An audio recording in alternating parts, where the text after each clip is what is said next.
Beberapa kali gue dikatain seperti itu. Gue mau nanya dulu, gue mau tes dulu, makanya jangan dipotong. 72 bidadari masuk akal nggak? Sekarang 100 mau jawab 100 pertanyaan kita tar dulu, 100 pesundal untuk Tuhanmu, bagaimana itu? Coba bisa nggak? Bes. Assalamualaikum warahmatullahi wabarakatuh. Cuma Bang Andi. Diem gue. Waalaikumsalam. Bang Andi. Mau Andi ke 72 bidadari dulu jelaskan. Bilangan 3136 apa? Kenapa kalau dengan bidadari itu dikawini di surga? Nah, sekarang bilangan 3136 itu 32.000 perawan dipersembahkan untuk Tuhan.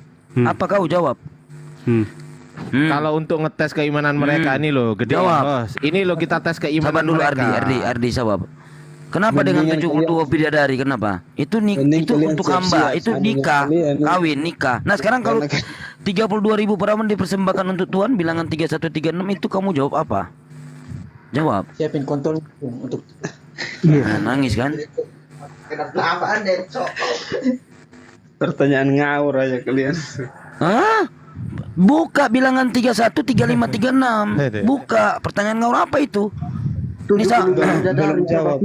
Nah itu oke, 72 bidadari itu hamba dan dinikahkan itu. Nah sekarang kamu saya open cam ya. Jadi Ini dinikahkan ya 7 bilangan iya. Bilangan 3136 itu, bilangan 313536 itu. balik bertanya. Loh bro. kenapa kamu Kita takut? balik Kamu bertanya. cuma bisa menghujat. Setelah dijawab kamu nggak bisa menjelaskan tentang Bible-mu. 32.000 dipersembahkan untuk Tuhan buat apa itu? Saya tanya. Kamu belum jawab pertanyaan orang. Sudah bikin pertanyaan. Sudah, saya sudah jawab. Iya, kenapa dengan bidadari? Bidadari juga itu untuk hamba dan itu iya nggak kenapa dengan bidadari itu? Sekarang saya tanya, saya sudah jawab, ya kan? Kamu bawa datanya 32 bidadari itu hadis mana, Quran mana? Coba kamu jelaskan ke saya dulu. Ah, gimana? Coba. Di mana? Iya mana? Coba buka dulu dong, supaya saya bisa buka. 72 bidadari itu ada. Nggak masalah kalau 72 bidadari untuk hamba nggak masalah. Tadi hamba dan nggak masalah. Ya, Begini. 72 bidadari itu kami hamba itu dinikahkan ya. Nah sementara kalian ini kan mati jadi malaikat. Ya kan? Nah, kalian mati jadi malaikat di surga kalian Wahyu 12 nomor 7, kalian masih berperang melawan naga. Jadi malaikat kalian ini masih berperang, betul nggak? Loh, kalian itu mati lah, bentar. Sudah, kamu kan sudah bawa tentang premismu tadi. Oke, saya sudah jawab. Sekarang Kristen itu mati jadi malaikat betul atau tidak? Nah, kan Kristen mati jadi malaikat nih, ya kan? Nah, Wahyu 12 nomor 7, surga itu masih ada perang. Coba kamu baca. Ayo. Nah, berarti malaikat itu berperang dengan naga. Ya, jadi lebih baik kamu jawab dulu. Jangan menghujat, nanti ketampol sendiri kamu dalam kitabmu. Ya, dari tadi yang menghujat. Nah, sekarang coba kamu menafsir salah kitab suci itulah bang. Dek, saya open cam Dek, supaya kamu lihat ya. Nggak apa-apa, jangan dikecalin ini aja. Dek, iya nggak apa-apa. Nggak usah dibesarin, ini aja. Nih, 16.000 gadis perawan, 32.000 ini untuk pemberian khusus bagi Tuhan. Nih, kelihatan nggak ini? Nah, ini bagi Tuhan ini 32.000 ini pemberian khusus bagi Tuhan. Bilangan 31. Nah, ini apa ini? Nih. 16.000 gadis perawan. Ini sebenarnya 32.000 tapi 32 orang untuk pemberian khusus bagi Tuhan. Ini bilangan 3136. Kamu ngawur apa ini bilangan? Ngawur dari mana? Kamu setelah dibawa data bingung. Kabur kau kan? Dibesarin aja host sama Gurunda. Kita kalau bidadari itu ya yang jelas gini ya, teman-teman. Gini. Yang jelas enak bidadari. Yang jelas lebih baik bidadari daripada pesundal. Bener nggak? Nah, jawab teman-teman. Kalian kawin sama bidadari itu. Enak bidadari kan suci daripada pesundal. Ayo jadi kawin benaran ya. Ayo daripada sundal. Ayo daripada pesundal. Daripada pesundal. Iya kawin, dikawin, iya nikah. Emang apa salahnya kalau nikah sama bidadari? Emang apa salah? Iya kan? Nah, iya. Sekarang kalau kalian Kristen ini mati jadi malaikat, betul atau tidak? Sekarang saya tanya, kalian kan mati sebagai Kristen itu jadi malaikat kan?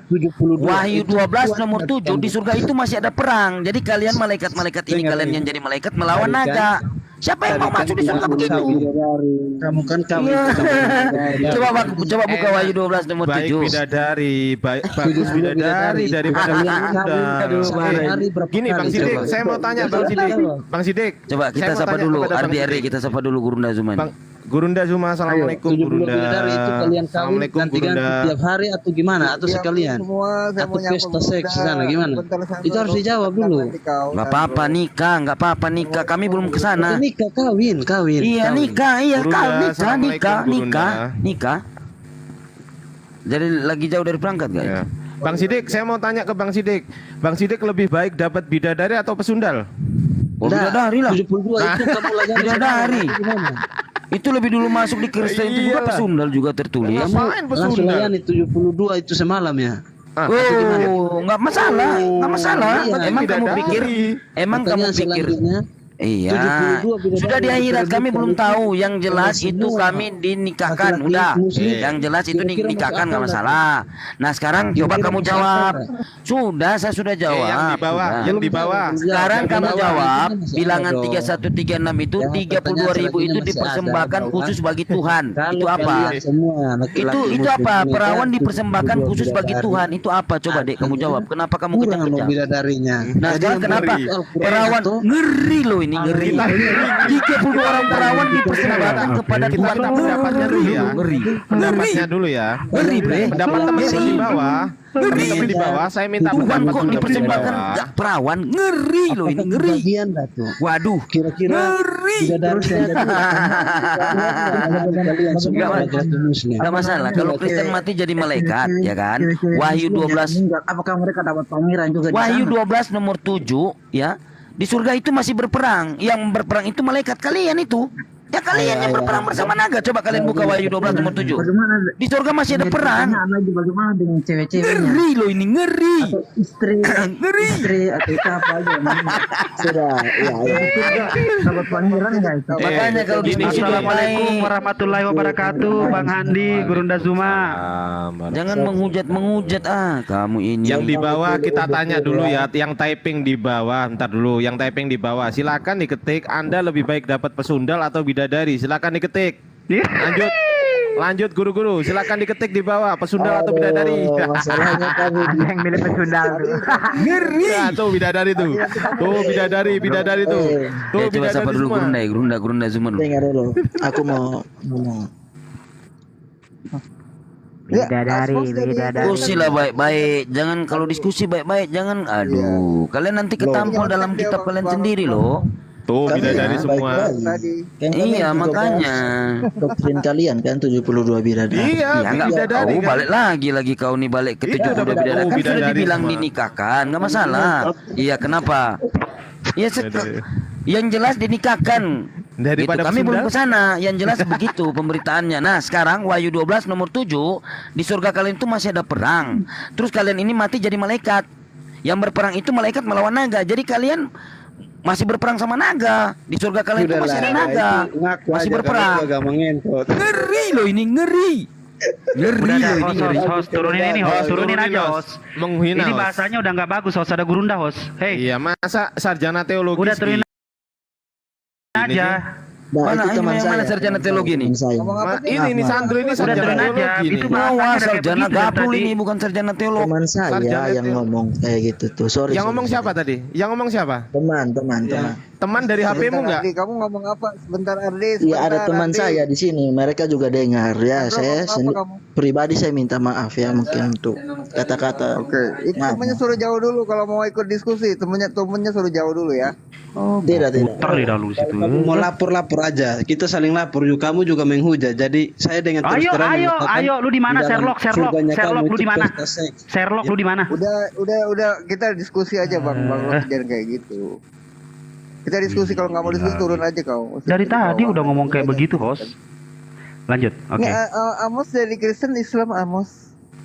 Selamat malam. Oke, baik, selamat malam. Oh malam, oke. Kenal nggak suara saya? Siapa ya? Lupa aku. Ini. Oh, ya Allah, Amos ini yang mualaf kemarin ya. Masya Allah, alhamdulillah. Iya, ada yang mau diceritain nggak Amos? Aku mau naikin Kristen dulu 2 apa 3 di atas. Silakan Amos. Amos?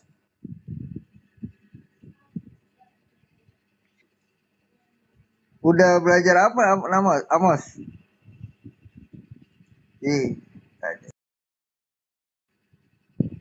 Bang Ardi, suaraku ada nggak sih Bang Ardi? Kecil apa gede sih? Ada Bang, ada. Kalau aku denger sih, kalau aku denger. Sebentar host, si Amos ini yang dari tadi ngebahas 70 bidadari. Nah, Amos ini loh. mualaf katanya kan. Iya. Ini makanya saya tanya, kenapa dengan 70 bidadari Pak Amos? Amos kemarin mau alap, dia bisa ada di tempat di rumah ini loh padahal. Coba apa sih maksudnya? Bang Rosi tanyain dong. Kalau aku naikin Kristen yang lain nih kalau enggak. Iya, tunggu aja apa? Amos monitor Amos. Buka open mic coba. Open mic. Amos. Mute-nya Coba dibuka, ngomong. Mute-nya dibuka dulu Amos. Ya, gimana? Silakan. Gimana? Tadi Amos kan typing 70 Sekarang bidadari. gini aja langsung. Intinya, kalau kalian mau saling seperti ini, kalau mau laporkan saja. Jadi kalau memang ini kan kita memang saling menghujat jadinya kan. Jadi jangan kemudian Amos, saling ancam-ancam. Amos ini kan Ya, ini. kita bukan juga kaleng-kaleng artinya. Gitu. Enggak, sebentar Amos. Kalau memang sekarang laporkan, ini posisinya kita sama-sama proses. Gitu aja.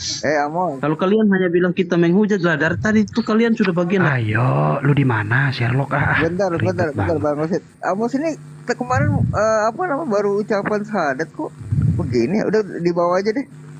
Di bawah aja ya. Ini yang baru mualaf. Kok kayak gini mualaf? Baru mau alap di room ini. Masa sih, host? Jangan-jangan Salah beda satu orang. kali. Bukan dia. Bukan Aku dia. mengutus engkau cerdik seperti ular. Ular di dalam Bible itu identik dengan iblis. Jadi aku mengutus engkau cerdik seperti iblis. Ya wajar lah orang ngaku-ngaku mualaf itu biasanya mah. Iya. Ada yang mau diterapi otaknya biar gimpe ulunya. Ada. Insyaallah. Sehat Gurunda. Assalamualaikum warahmatullahi wabarakatuh. Waalaikumsalam. Waalaikumsalam warahmatullahi wabarakatuh. Apa kabar Gurunda? Udah Sehat 3 Gurunda. Sehat alhamdulillah. Apalagi udah baru Alhamdulillah. bangun tidur ini. Masya. Daging sapi masih banyak Gurunda? Masih, tuh sapinya masih utuh dalam kulkas. Allahu Akbar. Assalamualaikum Bang Handi Selebes. Bang Handi, assalamualaikum Bang Handi. Waalaikumsalam warahmatullahi Baru bangun juga ini. Waduh, Baru Bang Handi, apa dari room Bang Handi 11 masih sudah di pada pesawat kayaknya. Kenapa Tadi di pesawat, enggak, Bang Andi. udah tadi di room dokter permanen. Tadi tuh lagi diskusi sama psikopat itu, penghujat itu, cuman Waalaikumsalam warahmatullahi wabarakatuh. Masya Allah, masih Sugi ini. Pribadi kedua ini. Pribadi Aku dan kedua. Bapak adalah satu. Aku dan Bang Andi adalah satu. Biasanya Ustadz Sugi standby di bawah di tempat di komalku, cuman mati suri 4-4-nya. Ya wassalam. Oh gitu. Ini Bang Handi tidur rumahnya Ustadz Sugi ya? Saya yang tidur tempatnya Bang Andi. Gimana sih? Oh kebalik. Iya. Kebalik. Kebalik. Coba tak tahu masih di sana saya main loh. Ya main sini di Base camp. Markas Selebes. di Percetakan Negara 2. Iya. Jutaan negara 2.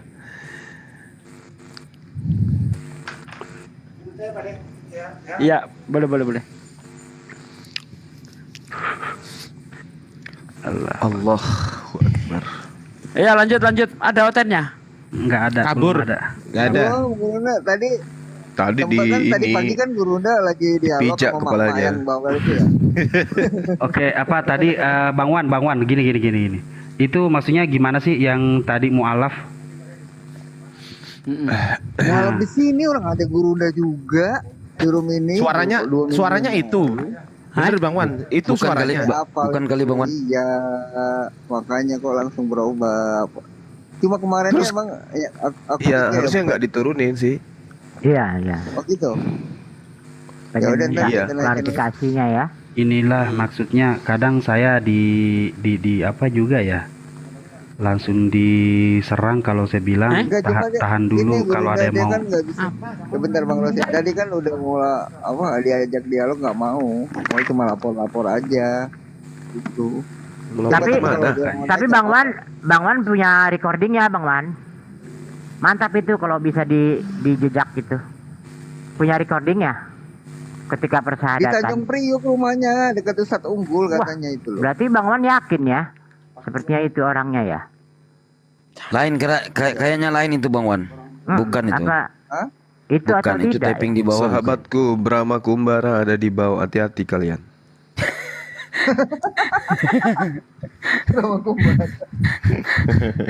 Ada samaan itu mantilir. Tanya aja nggak apa-apa, boleh kalau takut dialog. Kena pelanggaran.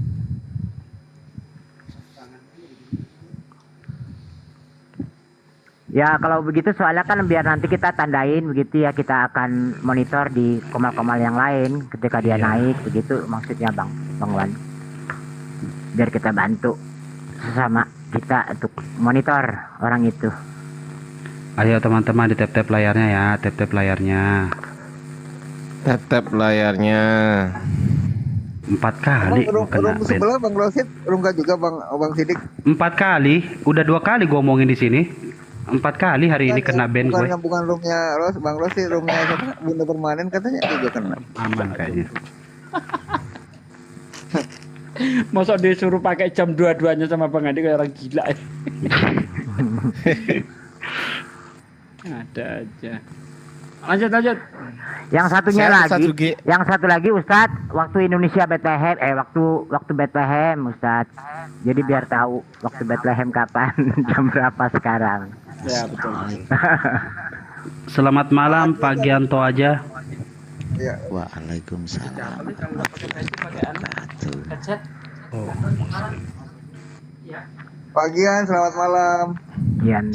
Selamat pagi, udah selamat pagi. Belum ini kok Bang, masih malam. Muslim Bang, Muslim ya kayaknya deh. Alhamdulillah ya. Alhamdulillah. 3 menit ya Pak, silakan. Cuman agak geram aja kalau denger penjelasan mereka tadi.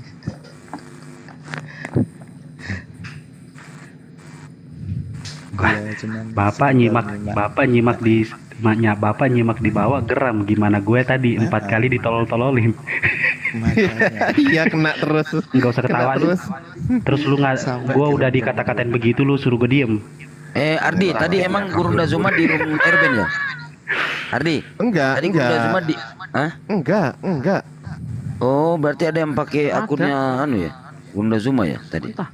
Akunnya Gurunda Zuma. Oh, dipakai? Fotonya atau akunnya? Pak, fotonya itu dipakai ya berarti room Erben tadi. Yang paling Wah, kurang paham kalau fotonya ya. RBN itu toh. Ya, RBN. Tadi aja saya satu komal dengan Bang Suma. Gila nggak? Satu komal tadi pada saat ibu-ibu yang kesurupan itu ada Pagi yang ya, Gurunda. menggunakan, iya betul. Saya sapa Pagi beliau. Gurunda kan, ya yang pagi kan Gurunda tuh yang ada yang benar-benar mau tanya Islam itu dia ngepen nama Gurunda tuh yang Kristen yang aku WA tadi loh.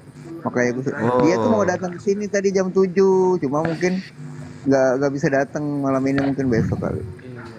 Dia ngepen, dia Kristen, dia ngepen nama Gurunda. Dia Ngefans. mungkin mau belajar itu. Iya, bukan ngepeng, Ngefans. Ini ada yang pakai ini katanya tapping di bawah. Foto yang Iya. ini di roomnya Erben. Bener ini yang typing ini Bang Juma 10 ya. Ada juga nge-follow saya itu. Selamat malam 10. Pak Sitorus Margana. Selamat malam Pak, Protestan Pak Katolik. Sebenarnya saya Islam. Oh, Islam. Silakan Pak. 3 menit Pak. Saya juga kan awam sebenarnya Islam ya dari tahun 2018. Iya, ngaji Pak. Kalau awam, kebetulan mualaf juga, ya? Iya. Alhamdulillah. Jadi menurut buku Tatang Sutar Malam belum yang saya rilis gitu. Kok ada suaranya Bang Andi? Halaman berapa? 17, pojok kiri atas. Ya. Ada Bang Andi? Iya. Ya, Kan akun Bang Andi ini. kurang lebih begitu. Suara saya tapi gambarnya Pak Desugi ya. Gitu kan? Bang Adi itu Bang Sitorus mau nyampein ngomong mulu. Bang Sitorus mau nyampe, silakan Pak Sitorus. Apa yang mau sampaikan 3 menit? mandi karena kebetulan saya juga awam dalam dunia Islam karena baru juga masuk. Saya ingin menanyakan, ada sedikit bukannya saya ragu, mungkin dalam otak saya ada fitnah gitu terhadap umat Islam tentang di beberapa room yang lain mungkin ya, tentang soal mungkin yang udah dikenal debaters di sini kiamat kali ya. Ya, tahu. Boleh kita terus bisa bantu karena saya awam gitu dalam ini agama Islam. Mana? Tentang Ada suaranya malah. tentang fitnah. Terus putus bang suaranya. Bang, tarik nafas dulu bang, santai aja bang. Tarik nafas, santai aja santai. Ya, saya relax aja, relax. ingin minta ilmu dan menjawab fitnah-fitnahan hal tersebut. Minta ilmu ya udah. Oke, siapa yang mau jelaskan? Silakan. Tentang surat Ya Gurunda Zuma lah. Tentang surat Gurunda dong. ayat 11. Ayat 1 sampai 5. At-Tahrim. Iya, 1 sampai 5 dan hadis sahih yang membahas Maria Kipti, budaknya Hafsah. Sekian, terima kasih. Silakan Gurunda. Dipersilakan. Iya. Jadi bismillahirrahmanirrahim. Yang pertama itu ini ada ribut kali nih. Ada bisa Mute dulu semua. Lanjut Gurunda. ya macam kita nonton ini, nonton layar tancap. Oke, baik. Jadi dalam surah At-Tahrim itu, di situ Allah kemudian menegur baginda Rasulullah Muhammad sallallahu alaihi wasallam, bukti bahwa Al-Qur'an itu bukan karangan beliau, karena beliau pun ditegur. Ya ayuhan nabi, lima tuharrimu ma ahallallahu lak. Mengapa engkau mengharamkan apa yang dihalalkan bagimu? Engkau ingin menyenangkan hati istri-istrimu, tabtaghi mardata aswajik. Wallahu ghafurur rahim. Dan Allah Maha Pengampun, Maha Penyayang. Nah, kemudian Allah menerangkan kepada baginda Rasulullah Muhammad sallallahu alaihi wasallam, qad faradallahu lakum tahillata aymanikum wallahu maulakum wa huwal alimul hakim. Sungguh Allah telah mewajibkan kepadamu membebaskan diri dari apa yang engkau ucapkan, apa yang engkau sumpahkan. Dan Allah adalah pelindungmu dan Dia Maha mengetahui, Maha bijaksana. Nah, di sini Allah kemudian menerangkan kepada baginda Rasulullah Muhammad sallallahu alaihi wasallam ketika salah seorang istrinya yaitu Hafsah menceritakan peristiwa kepada Siti Aisyah. Lalu kemudian Allah memberitahukan peristiwa itu kepada baginda Rasulullah Muhammad sallallahu alaihi wasallam. Lalu Nabi memberitakan kepada istrinya Hafsah sebagian dan menyembunyikan sebagian yang lain. Maka ketika itu Rasulullah Muhammad sallallahu alaihi wasallam memberitahukan pembicaraan itu kepada Hafsah.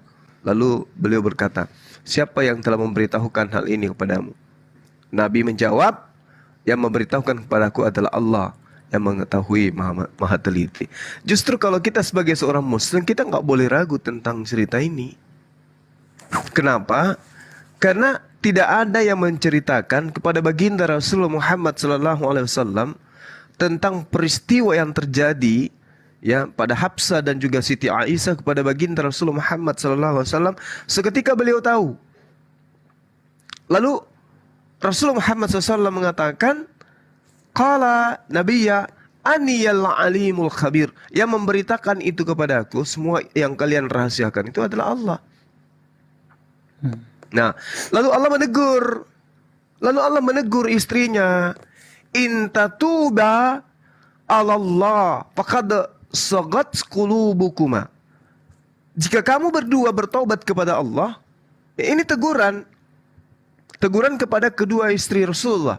Jika kamu berdua bertaubat kepada Allah, maka sungguh, kata Allah, wa in tazahara alaih, hati kamu berdua telah condong untuk menerima kebenaran, untuk condong menuju kepada satu ketahiran atau sesuatu yang membersihkan diri kalian. Kalau kalian bertaubat. Lalu Allah mengatakan kepada mereka berdua, dikatakan fa innallaha huwa maulah wa jibrilu wa salihul mu'minin. Dan jika kamu berdua saling membantu ya untuk menyusahkan atau mempersulit baginda Rasulullah Muhammad sallallahu alaihi wasallam, maka kata Allah, sungguh Allah menjadi pelindung dan juga Jibril dan orang-orang mukmin yang baik, dan selain malaikat-malaikat adalah penolongnya. Jadi Allah mengatakan kepada kedua wanita ini, kepada kedua istri, jika kalian mempersulit nabiku, maka sungguh aku Allah menjadi pelindung beliau, dan juga Jibril beserta orang-orang mukmin yang baik akan menjadi pelindung beliau. Selain itu malaikat-malaikat juga adalah penolong bagi beliau. Ini ancaman Allah kepada kedua wanita tersebut. Nah, lalu apa yang dikatakan oleh Allah? Tidak sampai di situ. Allah mengatakan jika dia nabiku baginda Rasulullah Muhammad sallallahu alaihi wasallam menceraikan kamu, maka sangat boleh jadi aku Tuhan akan memberi ganti kepadanya dengan istri-istri yang lebih baik daripada kalian. Perempuan-perempuan yang jauh lebih patuh, perempuan-perempuan yang jauh lebih beriman, perempuan-perempuan yang jauh lebih taat, dan juga perempuan yang seringkali bertaubat, yang taat beribadah, ahli puasa, yang janda maupun yang perawan. Itu kata Allah. Jika kalian tidak berhenti menyusahkan nabiku, maka aku bisa jadi menggantikan kalian dengan wanita-wanita lain yang lebih patuh, yang lebih beriman, yang lebih taat, yang gemar bertobat, yang ahli ibadah, yang berpuasa, baik janda maupun yang perawan. Aku berikan kepada beliau. Nah itulah makanya kalau kita membahas data-data seperti ini, kita nggak usah lari ke hadits. Al-Quran, ayat Al-Quran menjelaskan dengan ayat Al-Quran itu sendiri. Maka seruannya kemudian Allah, ya ayyuhalladzina amanu qu anfusakum wa ahlikum. Kenapa demikian? Kenapa harus ada keluarga di situ? Karena umat Islam itu adalah satu ajaran yang kaidahnya selalu identik dengan keselamatan, bukan hanya pribadi tetapi kepada keluarga. Wahai orang-orang beriman, pelihara dirimu dan juga keluargamu dari api neraka yang bahan bakarnya adalah manusia dan batu. Maka semua istri beliau seketika itu bertaubat, memohon maaf kepada baginda Rasulullah Muhammad sallallahu alaihi wasallam. Jadi kalau ada masalah dalam kehidupan rumah tangga Rasulullah, itu manusiawi, dia bukan malaikat. Manusiawi. Coba kita lihat runutan sejarah kisah yang dipertontonkan kemudian Bible terhadap para nabi. Mana yang baik? Ada enggak yang baik? Semua penuh dengan hujatan, penistaan, ada bahkan menyuruh istrinya untuk poligami. Ada yang baik. Ada yang memerintahkan istrinya untuk menjadi, mohon maaf, pesina, pelacur, telanjang di depan umum. Ada. Ini Rasulullah Muhammad SAW tidak ada satu kesempatan yang ada di dalam hidupnya yang tidak tertoreh di dalam sejarah. Jadi apapun itu yang terjadi terhadap Rasulullah itu kemudian diceritakan. Jadi hal-hal seperti ini diceritakan semua. Andai saja Rasulullah Muhammad SAW itu bukan nabi, bukan rasul, dan umat Islam paham betul bahwa beliau bukan nabi dan rasul, tetapi gengsi untuk pindah agama, maka umat Islam, para ulama-ulama, para mereka yang pakar-pakar ilmu dalam bidang disiplin ilmu Islam akan menghilangkan, menghapus, mengedit hal-hal yang menurut kita ada muatan yang cenderung kepada hal yang negatif. Tapi kan tidak. Berbeda dengan agama tetangga. Agama tetangga, semua aspek yang tidak baik terhadap Paulus itu ya bisa jadi dihilangkan. Kenapa? Karena tidak ada sejarah beliau. Dari sejak beliau lahir, dia kanak-kanak, dia remaja, dia dewasa, dia tua, dia ngapain aja nggak ada diceritakan. Hanya pada saat dia menulis surat aja di penjara, menyeberang lautan, menjelajahi daratan, ngaku rasul. Itu aja yang diceritakan. Mana cerita hidupnya? Dia lahir, remaja, dewasa, ada diceritakan? Nggak ada. Ya sangat boleh jadi itu ditiadakan karena banyak hal yang negatif di sana. Yang ditampilkan hanya hal yang baik-baik saja. Tapi kalau Rasulullah semua diceritakan. Jadi terkait dengan kenyataan yang ada dalam rumah tangganya itu wajar. Itu hal yang wajar. Ada sesuatu yang keliru menurut hitungan kita, itu sesuatu yang wajar. Membuktikan bahwa beliau ini bukanlah Tuhan, bukan malaikat, tapi manusia yang diberi berkat sebagai rasul dan sebagai nabi terakhir. Saya kira begitu dari saya. Mungkin dari sahabat-sahabat lain silakan.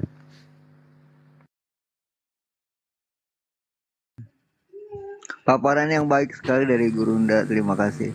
Bang Sitorus sudah cukup ya? Saya pikir Silakan Pak Sitorus kalau mau ditanggapi. Udah cukup. Makasih jawabannya. Makasih ya Bang Sitorus, biar yang Kristen naik. Bang Sitorus tadi tahun berapa mualaf? Mohon maaf. 2018. 2019. 18. Oh, tadi 19 ngomongnya. 2018. Makasih Bang Sitorus. Silakan. Bang Rosid Brahma. Bang Sitorus di bawah dulu ya. Mau ngomong. Iya. Bang Brahma. Selamat malam. Assalamualaikum warahmatullahi wabarakatuh. Waalaikumsalam warahmatullahi wabarakatuh. Yes, akhirnya bisa ketemu langsung sama Yes, Gurunda dan akhirnya kita di sini. Rahmatullah. Allahu Akbar. Tapi Masya Allah lagi piket tadi ya dari Gurunda itu. Iya, lagi piket ini. Makanya tadi begitu chat Gurunda baru bangun tidur. Waduh, harus ketemu nih. Aduh. Gak tau mimpi apa saya semalam bisa akhirnya ketemu di sini. Masya Allah. Gimana, sehat? Alhamdulillah sehat. Gurunda sehat. Ya, seperti biasa, sehat selalu.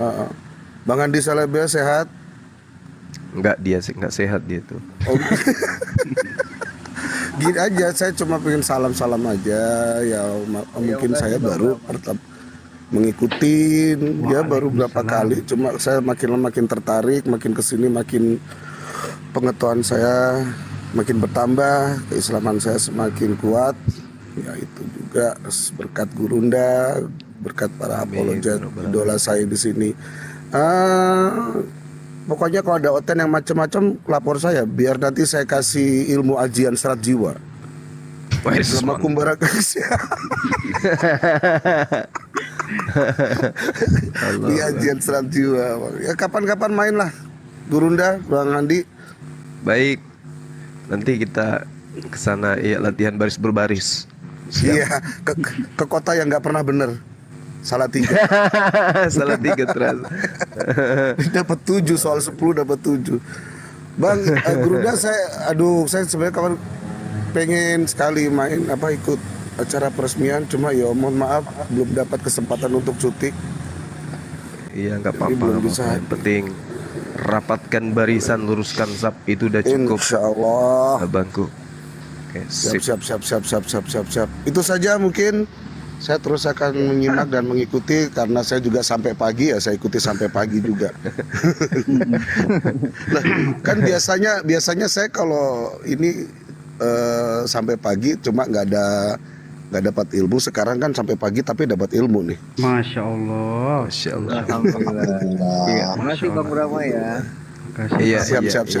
Banyak tolong jangan putih, Pak Brahma. Oh siap. Iya. Jangan dilaporkan Mantili sama Lasmini ya. Saya dicari.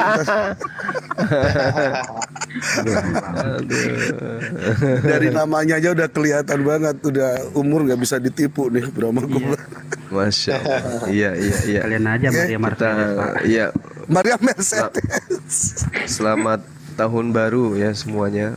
Siap. Selamat tahun baru Islam 1445. Semoga para apologet yang hadir di sini, teman-teman Muslim semakin diberikan keberkahan, kesehatan, murah rezeki, dan kita semakin kuat dalam menyampaikan kebenaran tentang Islam.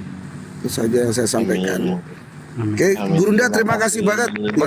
Makasih ya. Ya. Masya Allah. Yang sekali-sekali yang satu yang saya kirimin dipakai kayak kan gagah itu yang lengan panjang itu.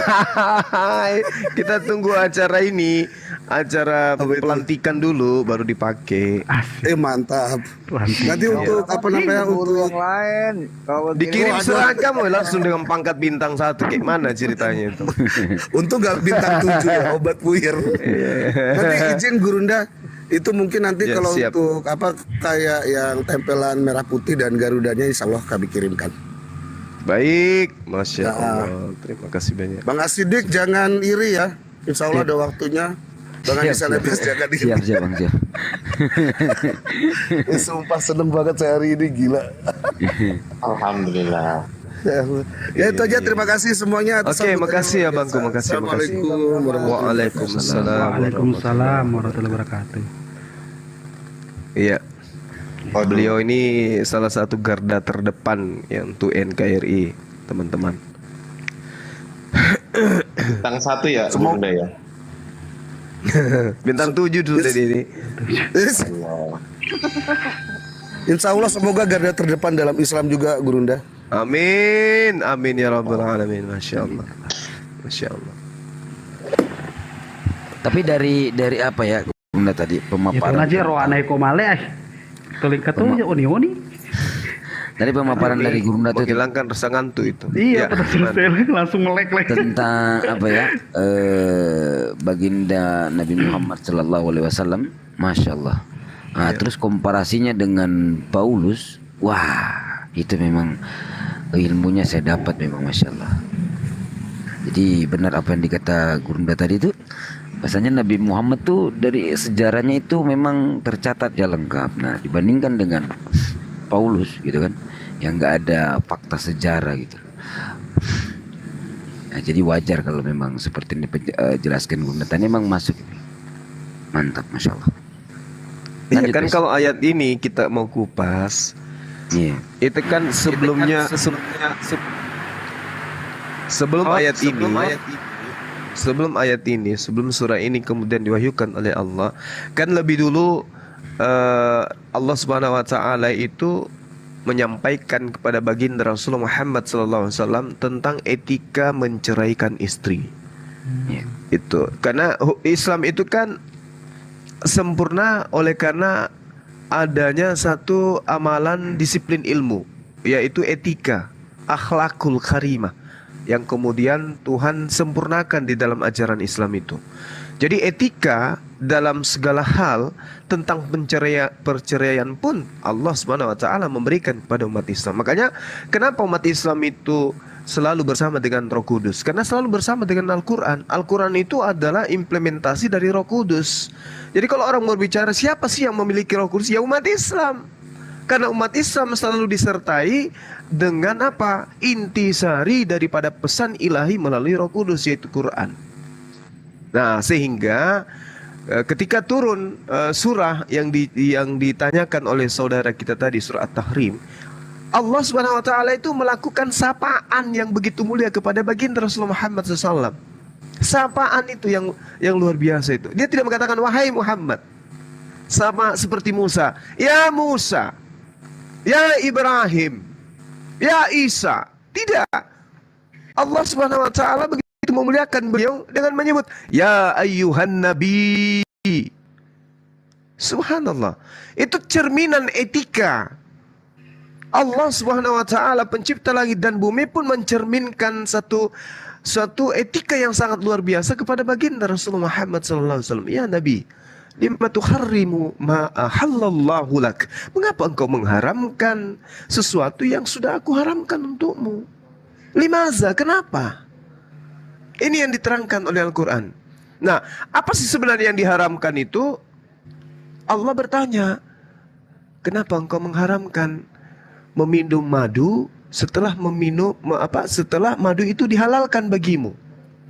Mengapa engkau haramkan? Ya. Dan di situ kemudian Rasulullah Muhammad SAW mengatakan tidak akan pernah melakukan hubungan suami istri dengan Maria siapa namanya itu? Maria siapa? Maria Kipti. Iya betul. Maria Al-Qibtiyah.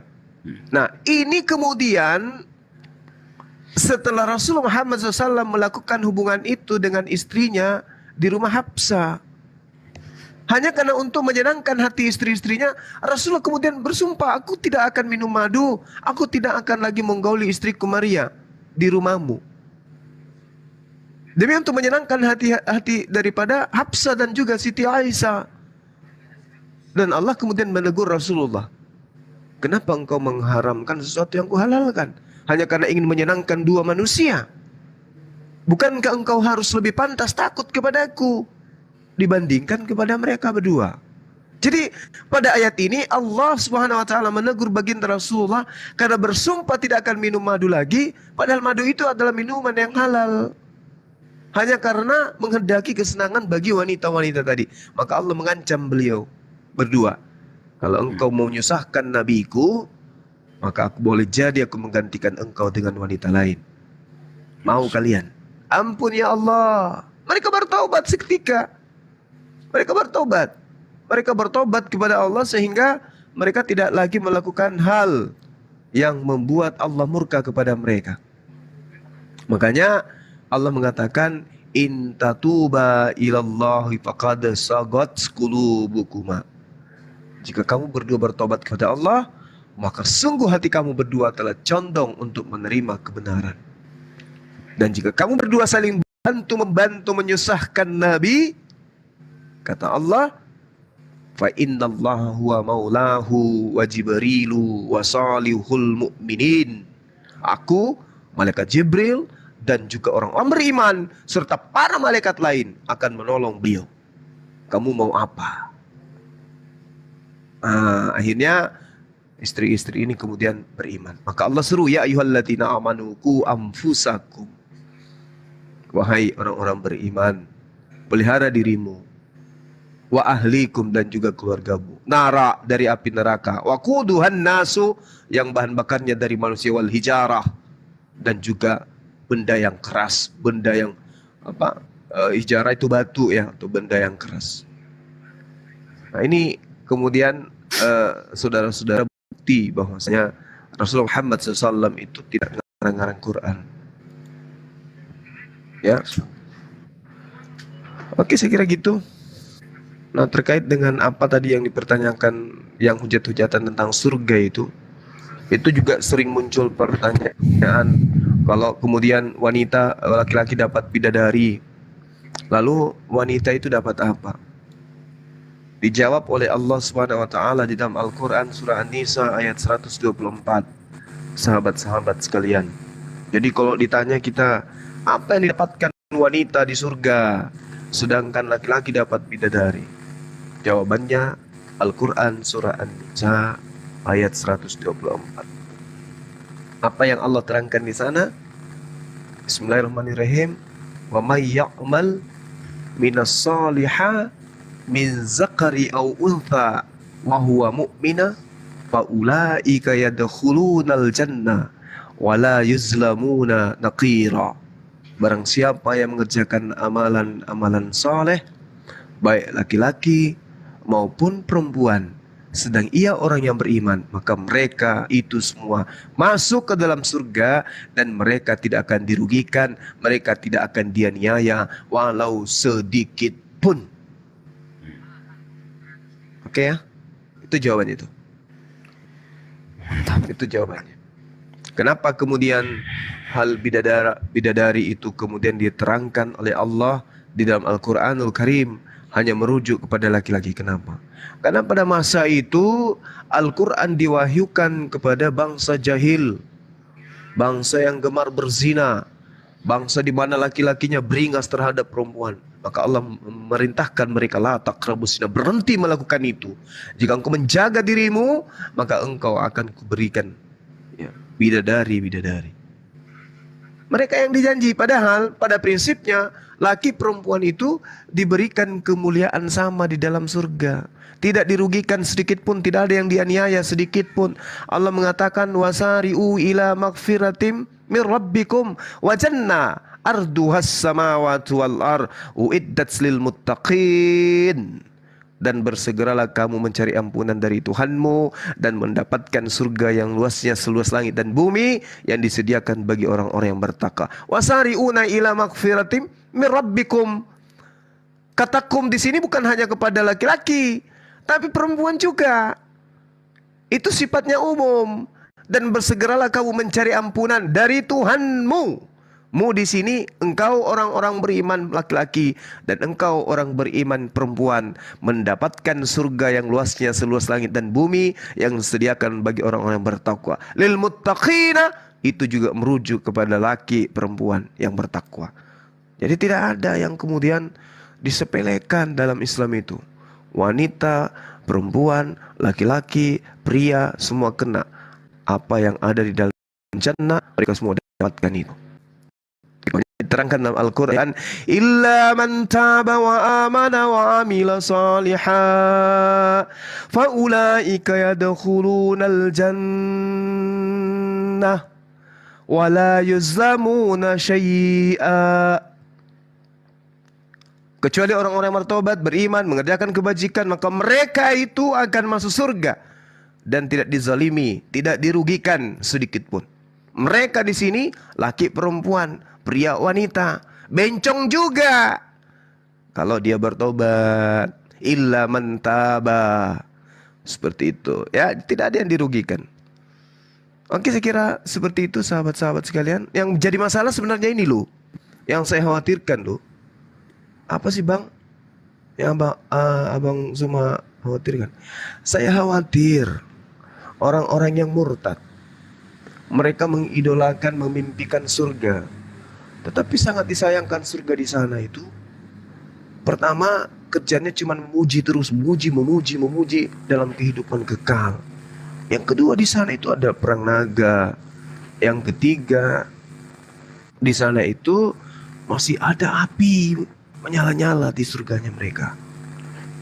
2 Tesalonika 1:7, 2 Samuel 2:29, Mazmur 2:9-7, Daniel 7:9, Ulangan 4:24, Ibrani 12:29, Wahyu 12 nomor 7. Ini bahaya ini. Maka timbullah peperangan di surga.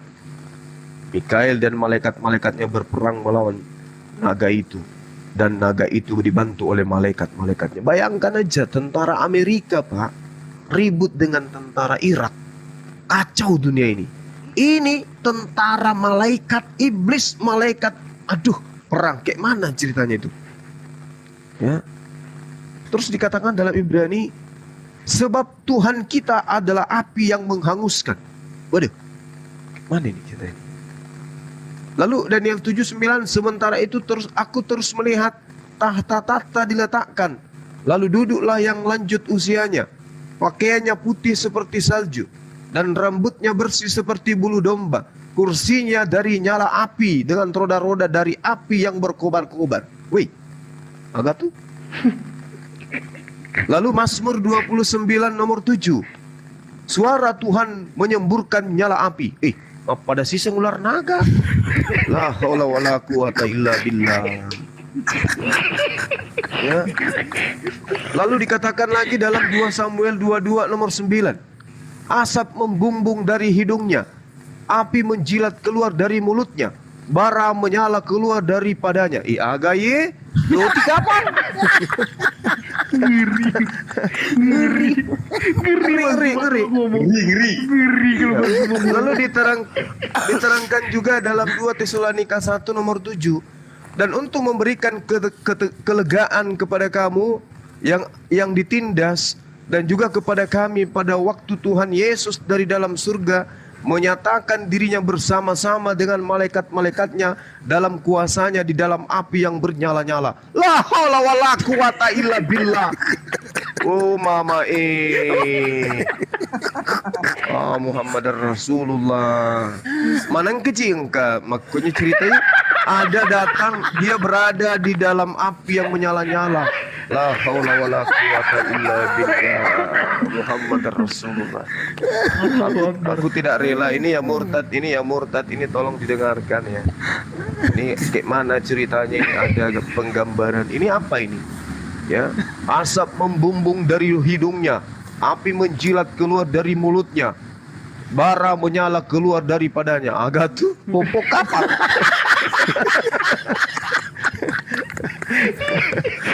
Oke, saya kira kayak begitu ya, teman-teman. Berbeda dengan surganya umat Islam itu, masya Allah, subhanallah.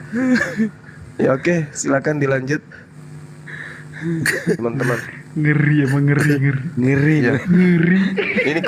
Ini kalau Bang Sidik dipeluk sama makhluk ini mati, hancur. Hangus lu, hangus. Gosong. Gosong lagi. Menerase.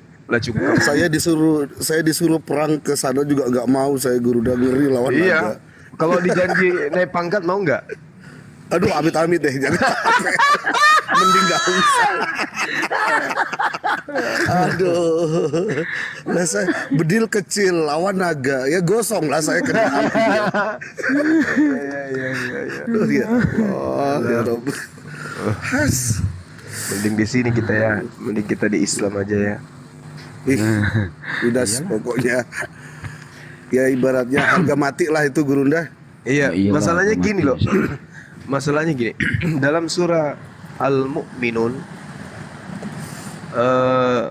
umat Islam itu sudah diberikan warisan. Coba bayangkan saudara, di dunia macam Dinda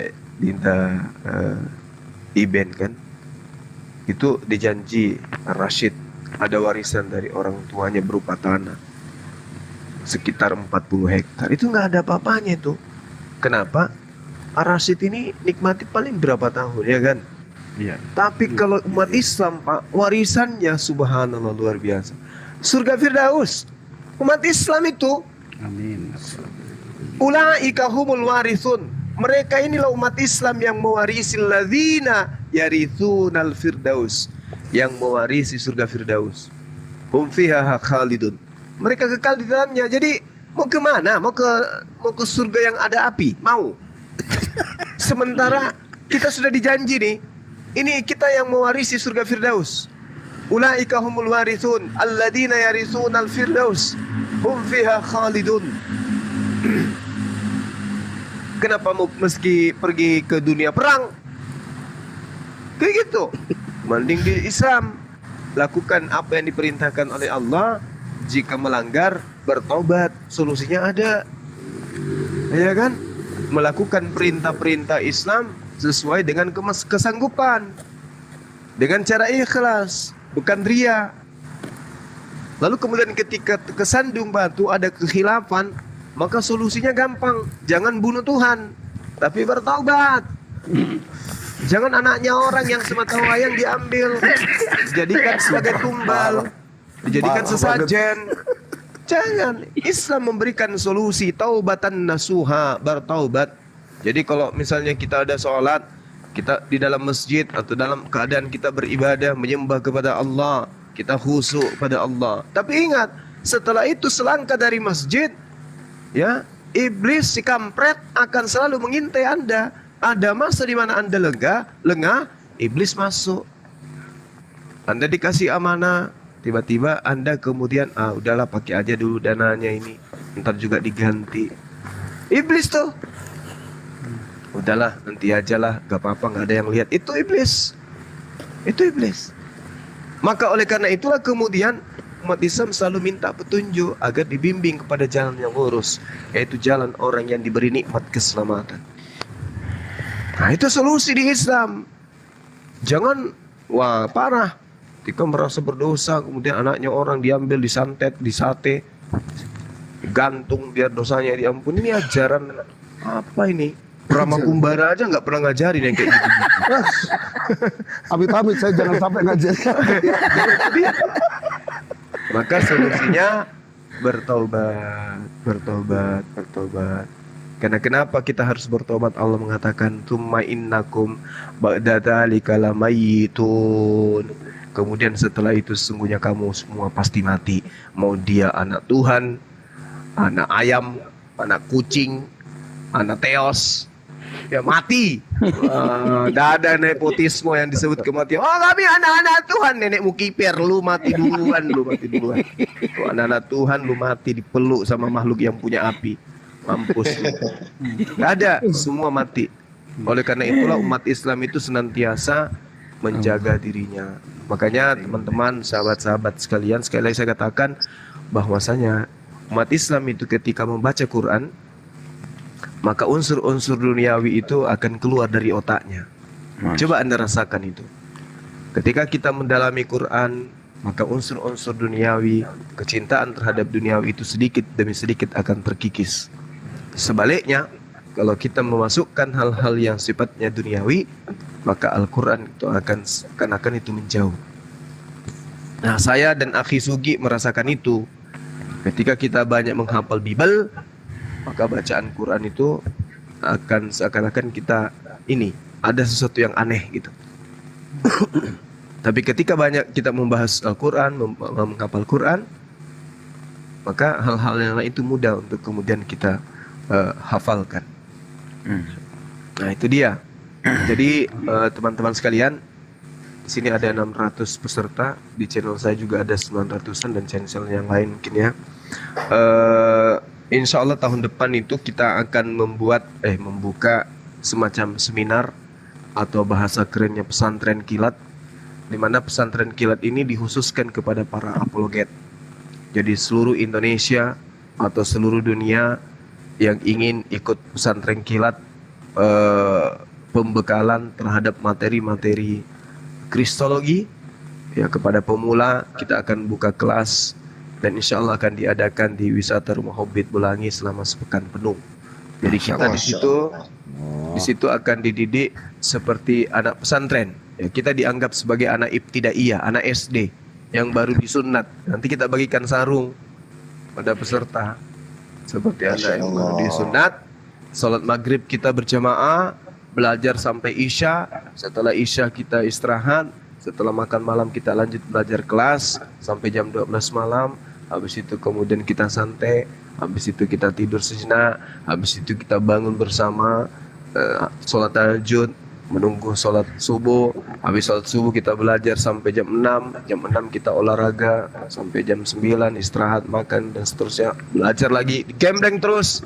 Materi-materi pembelajarannya adalah tentang konsep ketuhanan, misalnya salah satunya pembekalan tentang original teks dari dua kitab, kemudian membentengi akidah dengan data-data dari Bible yang berkaitan dengan hal-hal yang sifatnya berkesinggungan dengan tauhid, dengan ibadah, konsep keselamatan dan seterusnya.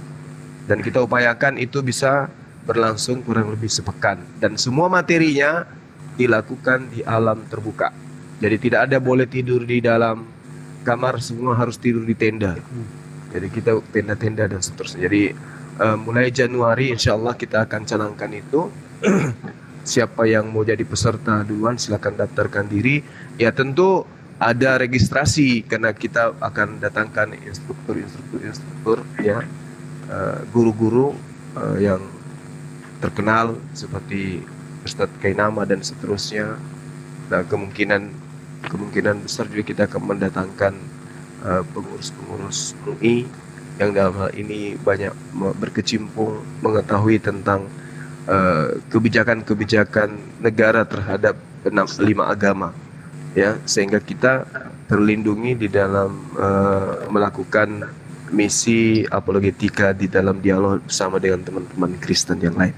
Ini sangat-sangat penting saya kira ya, kepada penikmat apologet yang ingin ikut berdebat, silakan daftarkan diri Anda sebagai siswa atau santri.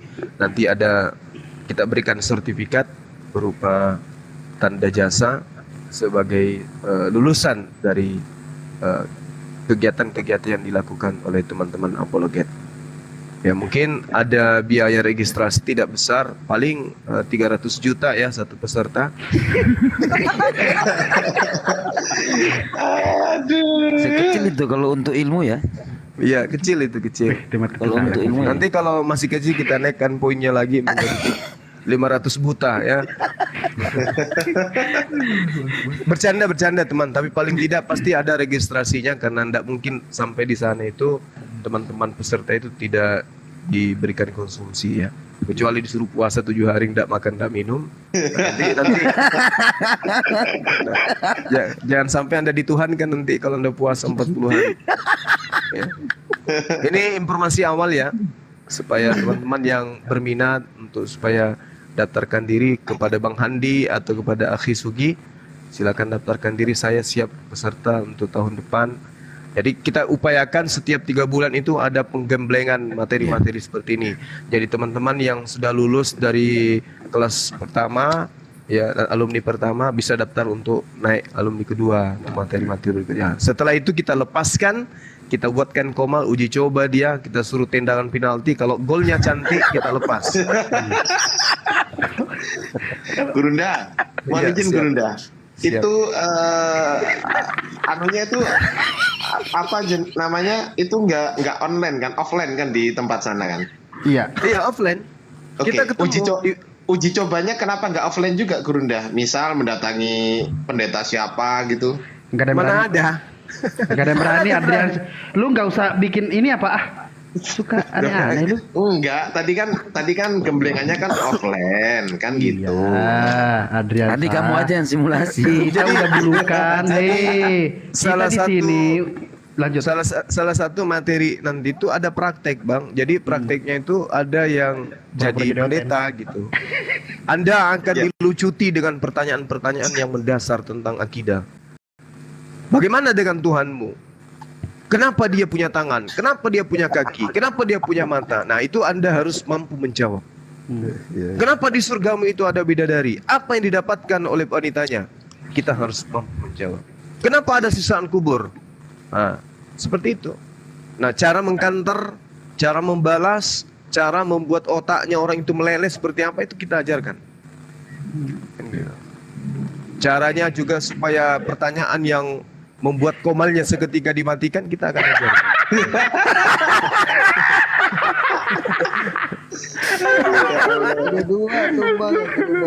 Ya, jadi kita tidak butuh kemudian sekolah sampai 6 tahun, ibtidaiyah, sanawiyah, aliyah 9 tahun. Kita butuh buat seminar-seminar aja. Seminar ini nanti kita akan kasih tanda bukti lulusan daripada misalnya gerakan buta aksara Quran, misalnya ya, buta aksara Quran, alumni pertama Makassar Molat Center Indonesia. Nah itu kita akan adakan terus berkesinambungan sehingga ada kegiatan-kegiatan temu alumni, sehingga materi-materi apologet ini akan mendarah daging pada generasi-generasi berikutnya. Seperti itu. Oke, luar biasa. Jadi bukan cuma Bang Sidik, Rasid, Bang Handi, Ahi Sugi, Bang Ardiansa yang bisa kemudian menjaga generasi muda. Siapapun kan, kita ini kan tidak selamanya ada. Begitu kita tidak ada, muncul bibit-bibit yang sudah digembleng gitu, yang lebih bisa paham. Iya, seperti itu. Itu ada askorolama apa? Susah banget. Marakarma. Asmara loka. Ya, kalau asmara loka nanti gampang itu. Itu maksudnya. Iya, itu lu nggak usah urusin apa sih lu. Iya, intinya saya yakin pesertanya nanti akan banyak gitu, biar kita meriah. Belajarnya di alam terbuka ya. Panitianya nanti Asidik, Arasid, Bang Handi. Ada lowongan bodyguard buat ngejaga Gurunda nggak ya? Waduh. Iya, insya Allah. Iya Bang, kali ini nanti panitia ya Bang ya? Iya, jadi orang-orang yang sudah senior itu yang kita libatkan. Makanya pesertanya itu kita jelas kita akan ada biaya-biayanya lah. Karena tidak mungkin Bang Handi semua yang bayar, orang dia merokok aja dibelikan kok. Tapi Masya Allah ya, kalau begini Gurunda bagus itu untuk program ini. Iya, jelas bagus. Jelas bagus ya.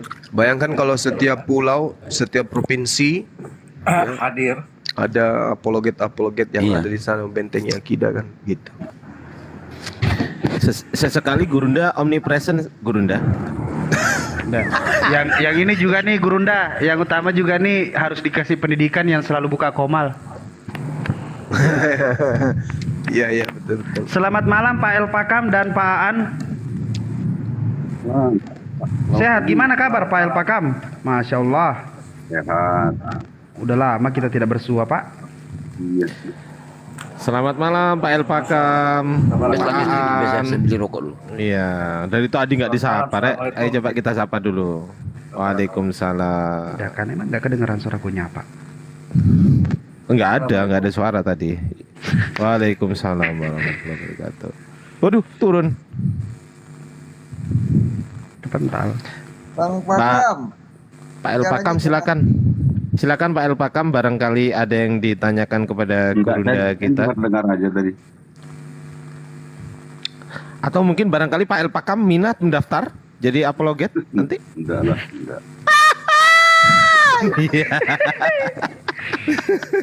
Bisa juga itu. Bisa Jadi ya kan? begini ya. Bang Handi, astagfirullahaladzim, ternyata nggak tidur. Lah kalau maaf Bang Handi, bercanda saya. Emang gue perempuan tidur. Bencong aja pulang subuh ya. Ya lagi subuh finalisu apalagi di.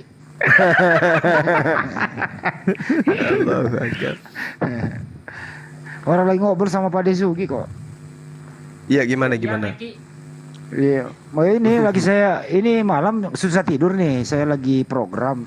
Ini arah ke timur apa ke arah ke barat saya nih. Kata Pak Desugi kita keluar aja dulu tergantung angin. Oh iya. Iya. Ternyata anginnya ke Monas. Jadi mau ke Monas? Ya katanya mau ngambil emas di atas. Tetes ya agak oke kalau Monas. Ya Allah. Lah. Angkat temanya Bang Andi, silakan Bang Andi. Diangkat temanya. Temanya wallpaper aja. Wallpaper. Mungkin Gurunda bisa angkat tema atau angkat HP barangkali? Mosi. Lanjut dulu, aku mau ngobrol dulu. Ya kita serahkan kepada tamu kita. Oke, Bang El Pakam. Dia membahas apa? Silakan. Pak El Pakam sudah siap. Pak El Pakam mau menentukan tema atau saya berikan mosi, boleh? Boleh. Angkat tema atau angkat beban? Oke, Pak Adrian bisa diam sebentar sekitar 5 tahun. Siap. Pak El Pakam, mari kita buka mosinya. Solusi dalam agama masing-masing tentang pernikahan. Bagaimana? Boleh. Oke. Bagaimana syarat nikah? Seperti apa setelah nikah? Bagaimana syarat-syarat bercerai atau seperti apa itu? Intinya dalam golongan pernikahan semuanya. Bagaimana? Baik. Saya gunakan kata perkawinan aja ya. Baik. Kenapa? Nikah saya kan belum paham artinya apa. Oke, perkawinan intinya adalah syarat-syarat atau solusi pernikahan di dalam Kristen dan Islam. Perkawinan. Bagaimana? Ya, perkawinan di dalam Islam dan Kristen. Ya, silakan Pak, narasinya selama 5 jam. Gimana Gurunda? Mati nih. Tunggu mau. Ya silakan. Saya mau tema apapun silakan. Yang penting jangan tema si gondol nyisir, itu bahaya. Susah. Oke. Tepek. Lanjut.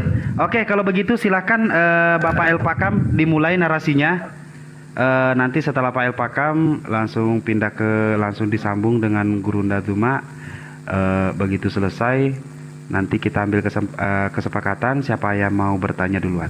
Silakan Pak El Pakam sebagai tamu, dipersilahkan. Oke. Ya. Nah, saya sedikit menjelaskan aja ya tentang perkawinan yang saya pahami ya. Berdasarkan Undang-Undang Perkawinan ya tahun 1974 pasal 1 ayat nomor 1 ya. Di mana disebutkan adalah perkawinan adalah membentuk keluarga antara laki-laki dan wanita yang lebih dewasa dalam sebuah keluarga yang berdasarkan ketuhanan, gitu ya. Kalau di dalam kekristenan, sebelum melaksanakan perkawinan itu ada konseling ya, konseling. Konseling itu biasanya 3 bulan dilakukan. Ketika ada seorang laki-laki dan seorang wanita yang sudah dewasa, ingin menyatakan membentuk sebuah keluarga melalui perkawinan, maka mereka akan dikonseling dulu, diberikan kesempatan selama 3 bulan untuk sama-sama memahami pribadi-pribadi, bertatap muka, bercerita, panjang lebar, dan bla bla bla. Setelah itu mereka akan dilanjutkan ke dalam prosesi selanjutnya, di mana prosesi itu akan dilakukan di gereja ya. Di gereja di mana di situ ada walinya, ada pendetanya, bahkan mereka dibuatkan surat perjanjian ya. Di mana di dalam surat perjanjian itu dikatakan bahwa masing-masing akan setia dalam susah maupun suka ya, duka maupun bahagia, mereka tetap saling mendukung, bukan dianjurkan untuk saling meninggalkan. Apabila ada pertikaian, mereka tidak boleh bercerai kecuali karena zina ya. Mereka tidak boleh bercerai, tapi mereka boleh berpisah ya, berpisah. Dalam hal ini berpisah mungkin bisa tempat-tempat lain atau berpisah rumah dan sebagainya. Perpisahan mereka itu untuk introspeksi diri. Itu tertulis dalam 1 Korintus 7 ayat 5 atau berapa ya. Bahwa mereka harus tetap mempertahankan rumah tangga mereka, bagaimana yang harus dilakukan. Kemudian setelah mereka menyadari masing-masing, lalu mereka akan kembali bersatu. Gitu. Tetapi dalam perpisahan, masing-masing tidak boleh membentuk keluarga yang lain, nggak boleh. Karena apabila masing-masing sudah membentuk keluarga lain di dalam kekristenan, itu tidak dibenarkan. Saya rasa untuk singkatnya seperti itu.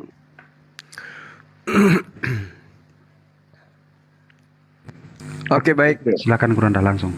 Iya. Bismillahirrahmanirrahim.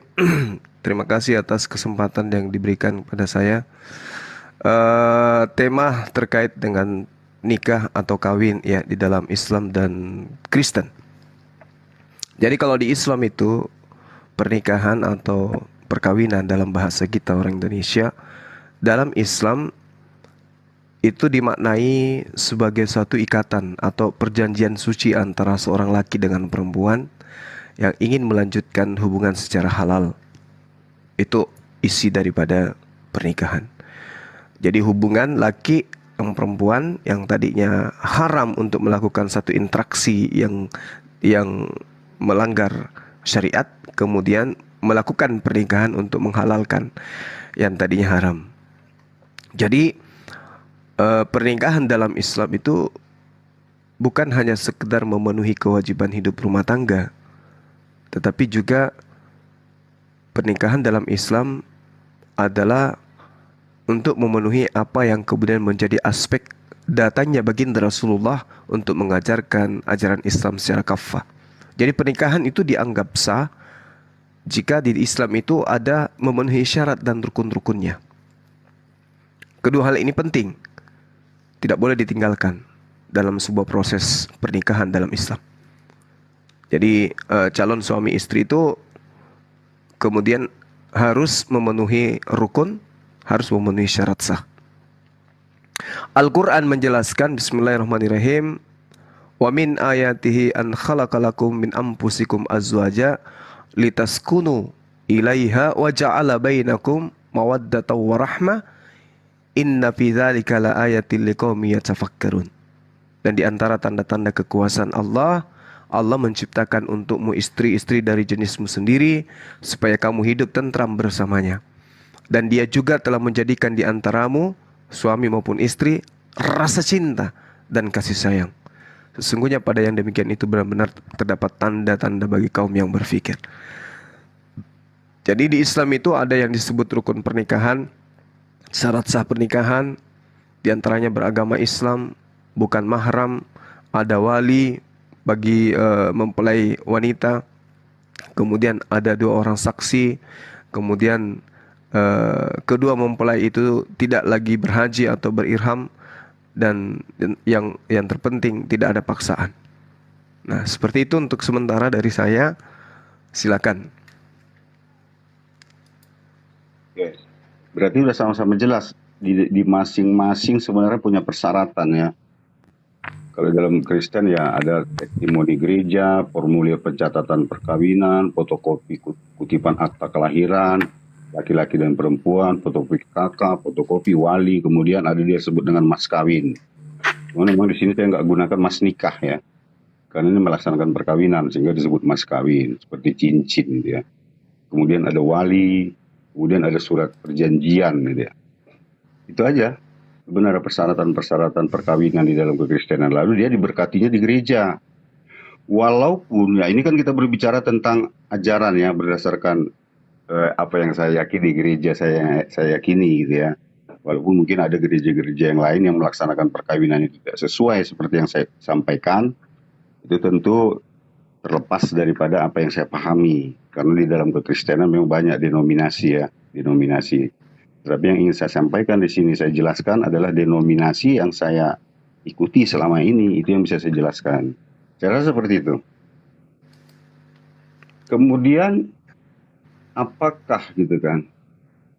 Apakah di Kristen boleh nikah ketika terjadi pertengkaran kecuali zina ya?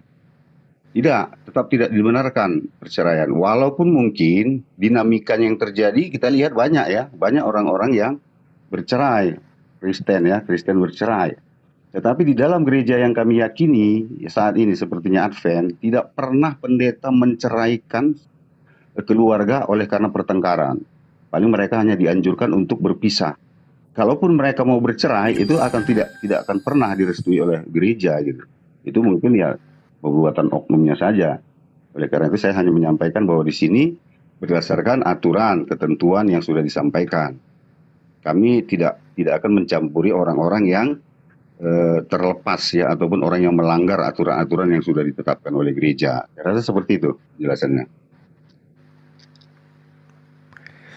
Oke, baik sahabat-sahabat, terutama kepada saudara kita Al-Pakam ini, boleh nggak kita mengerucutkan materi ya? Karena di dalam Islam itu Rasulullah Muhammad SAW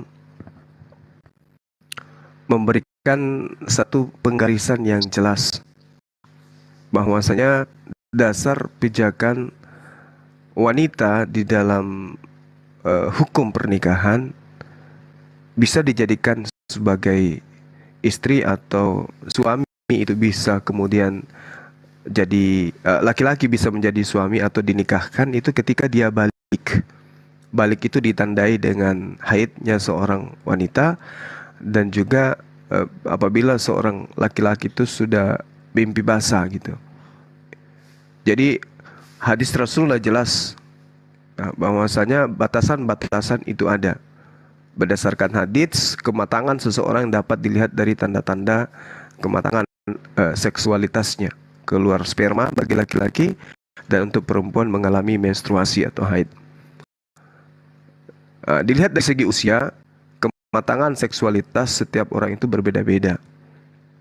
Karena itulah kemudian mungkin dari perspektif agama saudara, itu batasan wanita untuk bisa dinikahi menurut hukum itu ada nggak di dalam agama saudara? Kalau di Islam kan jelas tuh, ditandai dengan balik, baik laki maupun perempuan. Silakan. Tadi kan sudah saya sampaikan ya, mungkin kurang jelas satu suara yang terputus ya. Yang diterima pendeta untuk dikawinkan mendapat pemberkatan perkawinan suci di gereja adalah orang yang sudah dewasa. Ya, dewasa ini bukan hanya dewasa di dalam fisik, tetapi di dalam jiwa ya. Oleh karena itu ada konseling yang namanya 3 bulan ya, 3 bulan. Pendeta akan memperhatikan.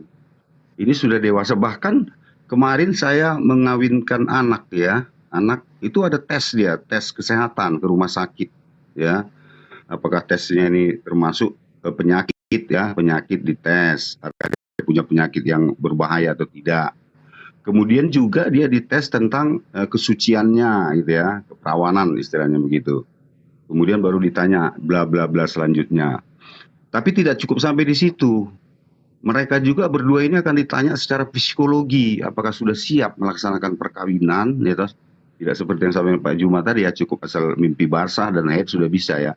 Tetapi dalam Kristenan tahapan itu bukan hanya sekedar itu, tapi harus ada juga tahapan tentang pertanyaan-pertanyaan yang berbentuk psikologis. Apakah dia sudah dewasa, apakah dia sering melakukan ini, melakukan itu, Dari jawaban-jawaban itulah yang akan dirangkum, kemudian disimpulkan mereka boleh atau belum gitu ya, belum saatnya melakukan itu. Memang ini aturan di gereja kami, tapi kalau di gereja lain saya nggak tahu ya.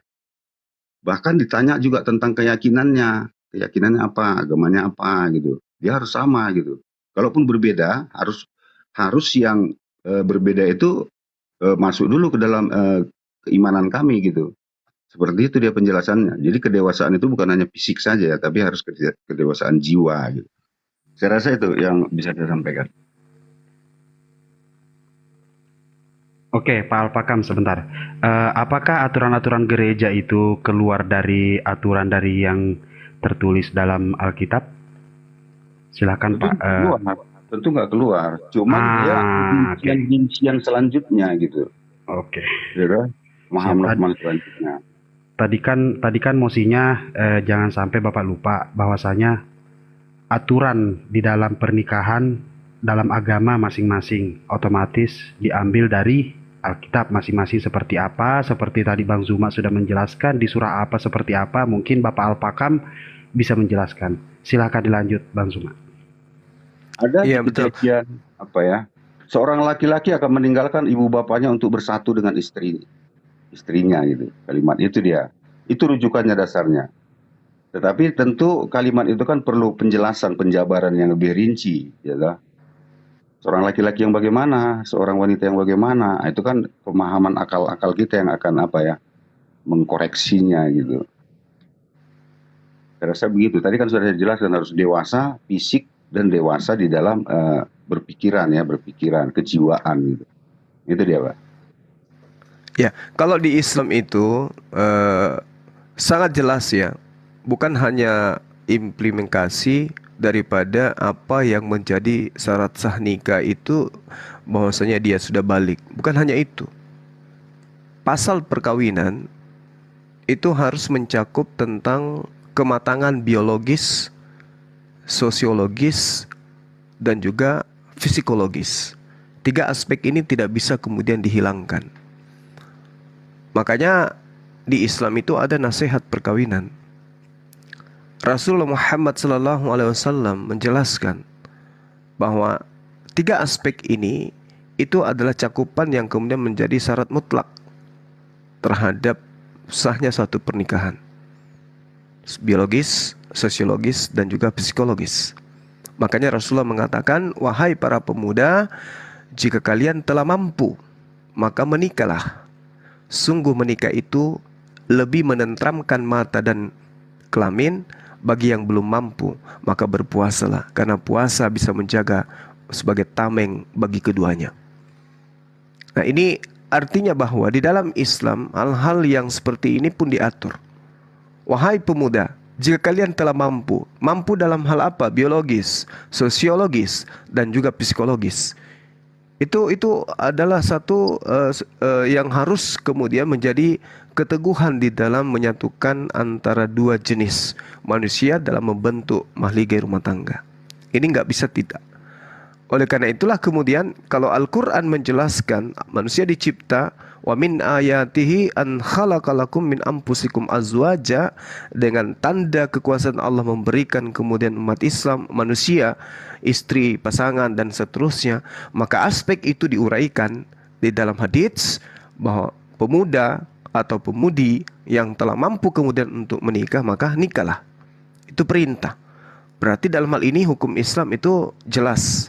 Nah, sedangkan kalau di dalam kitab saudara tidak ada diuraikan hal-hal seperti ini, maka jelas sekali itu menyimpang dari konsep yang Yesus ajarkan, bahwa ketika Roh Kudus datang, dia akan membimbing engkau dalam setiap kebenaran.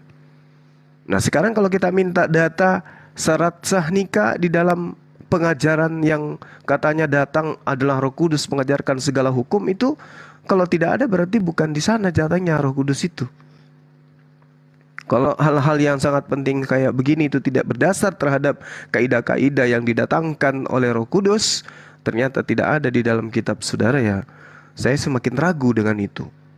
Sedangkan di Al-Quran jelas, Al-Quran itu adalah sesuatu az-zikr yang kemudian ditugaskan kepada Rasulullah Muhammad SAW untuk diterangkan, litubayyinah, Kepada siapa? Linnasi, kepada manusia. Dijelaskan, diuraikan, diterangkan, diuraikan apa yang ada dalam Al-Quran itu kepada seluruh umat manusia. Implementasinya ada di dalam hadits. Nah, kalau saudara mengatakan tidak ada, berarti ya ini dari mana? Hukum-hukum seperti itu kok munculnya bukan dari kitab suci, tapi hukumnya muncul dari orang-orang yang dibuat sendiri. Silakan. Oke, terima kasih ya. Tadi Pak Juma kan mengatakan persyaratan pernikahan yang penting sudah haid dan mandi basah, gitu ya, untuk laki-laki. Kemudian setelah kita berdiskusi ternyata ada penjelasan-penjelasan berikutnya, ya oke lah, nggak apa-apa. Tapi begini, tadi Pak Juma mengatakan bahwa ada nasihat perkawinan. Saya belum pernah mendengar atau melihat atau mengetahui kapan ulama memberikan nasihat perkawinan kepada kedua calon mempelai. Oke, nanti bisa Pak Juma sampaikan lah. Tetapi saya sudah menjelaskan dari tadi, kami ada nasihat perkawinan itulah di dalam saat konseling itu ya, 3 bulan ya. Bahkan sebelum mereka melaksanakan perkawinan, di gereja juga diumumkan sampai 3 kali itu ya. Pengumuman pertama, si A dan si B akan melaksanakan perkawinan pada tanggal sekian. Apakah ada yang keberatan? Kalau tidak ada, lanjut. Nanti ada pengumuman kedua, ya kan? Sampai berikutnya, kemudian sampai ke pengumuman ketiga. Kalau sampai ke pengumuman ketiga juga tidak ada yang keberatan, maka ini sudah diambil satu poin ya, bahwa mereka sudah boleh melaksanakan perkawinan, gitu ya kan? Kemudian tentang peraturan-peraturan, seperti yang Pak Juma sampaikan, ada peraturan-peraturan yang dituliskan di dalam hadits. Kami juga memiliki hal yang seperti itu, walaupun mungkin polanya berbeda ya. Kami memiliki traktat ya, traktat ataupun doktrin-doktrin yang dihimpun oleh bapak-bapak gereja menjadi sebuah sepakatan untuk melaksanakan sebuah perkawinan gitu ya. Dan itu dilontarkan kepada umum gitu. Apakah kira-kira persyaratan-persyaratan yang kita lakukan ini diterima oleh umum atau tidak gitu. Itu dia sepertinya, memang sangat ada. Memang di dalam Bible tidak dijelaskan secara rinci ya. Oleh karena itu kami juga punya kitab-kitab panduan-panduan lain yang berbentuk traktat ataupun doktrin-doktrin, ya itu yang kami pelajari. Dan memang itu ya dihimpun oleh para ulama berdasarkan tuntunan dan bimbingan ya Roh Kudus menurut keyakinan kami. Kenapa kami katakan demikian? Karena ketika kami ingin melaksanakan istilahnya rapat ataupun apalah istilahnya itu senantiasa kami diawali dengan doa dulu. Berdoa dulu, baru berbicarakan masalahnya itu, barulah ditimbulkan sebuah kesimpulan. Bahkan sampai sekarang juga ketika kami di gereja ingin mengadakan sebuah persyaratan atau perkawinan lah ya. Perkawinan si A dan si B umpamanya, itu majelis kami kumpul dulu membahas itu. Itu gimana ini anak ini? Gimana dia ceritanya? Begitu dia. Setelah diambil kesimpulan oleh majelis, barulah disampaikan kepada kedua orang tua atau kedua calon mempelai bahwa mereka bisa kawin. Dan itu memang berdasarkan ya catatan-catatan atau berbentuk traktat atau doktrin yang ada di tengah-tengah gereja kami. Sepertinya itu, Pak Juma. Kalau kira-kira bisa Pak Juma sebutkan di mana dilaksanakan nasihat perkawinan oleh calon mempelai oleh ulama? Saya belum pernah mendengar itu. Oke, baik. Jadi gini, terkait dengan nasihat perkawinan, muatan cakupannya itu sebenarnya didasari oleh Al-Qur'anul Karim surah At-Tahrim ya, At-Tahrim ayat ke-6. Ya ayyuhalladzina amanu qu anfusakum wa ahlikum nara. Jadi nasihat perkawinan itu tidak seketika dimulai hanya pada saat proses mendekati pernikahan atau setelah pernikahan, tetapi dari sejak rumah tangga. Makanya di umat Islam itu maaf. Ya. Jadi dikatakan bahwasanya ada seruan kepada orang tua untuk memelihara anak-anaknya. Jadi nasihat pernikahan perkawinan itu sudah dimulai dari sejak kecil. Sejak mereka diperkenalkan kemudian. Makanya hadis Rasulullah Muhammad SAW itu jelas menggariskan bahwa ketika anak itu mencapai usia yang cukup, maka pisahkan mereka, pisahkan tempat tidur mereka. Jangan ditidurkan antara laki perempuan. Pisahkan, itu perintah Rasulullah. Suruhlah anak kalian itu sholat ketika berumur 7 tahun. Dan kalau sudah berusia 10 tahun mereka meninggalkan sholat, maka tegasilah mereka. Dan pisahkanlah tempat tidurnya. Sebenarnya ini perintah pisahkan tempat tidurnya antara laki dan perempuan itu kita sudah mulai ada didikan tentang hal pernikahan. Di situ sudah mulai kita didik anak-anak kita. Ini perintah Rasulullah. Jadi nasihat perkawinan itu bukan hanya sampai ke imam, tidak. Dari rumah tangga. Karena seruannya adalah ya ayyuhalladzina amanuku anfusakum wa ahlikum nara. Peliharalah keluargamu. Sedangkan kalau kita tidak mengajarkan tentang pernikahan, perkawinan, syarat sah nikah, maka anak-anak ini akan tidak membatasi diri tentang apa yang dilarang oleh Allah. La taqrabuz zina. Nah, batasan inilah yang perlu diajarkan. Jangan diajarkan nanti setelah mau menikah atau melakukan pesta atau setelah pesta, tidak. Tapi anak ini sudah dididik tentang nikah, hubungan kekerabatan, hubungan mahram dengan orang lain. Jadi yang harus ditanamkan di sini adalah pemahaman tentang rumah tangga. Saya sendiri, pribadi saya, ketika anak-anak saya itu sudah mulai, saya melihat ini pasti sudah mulai mimpi basah, ini sudah mulai haid. Itu saya sudah mulai masuk materi-materi yang seperti ini.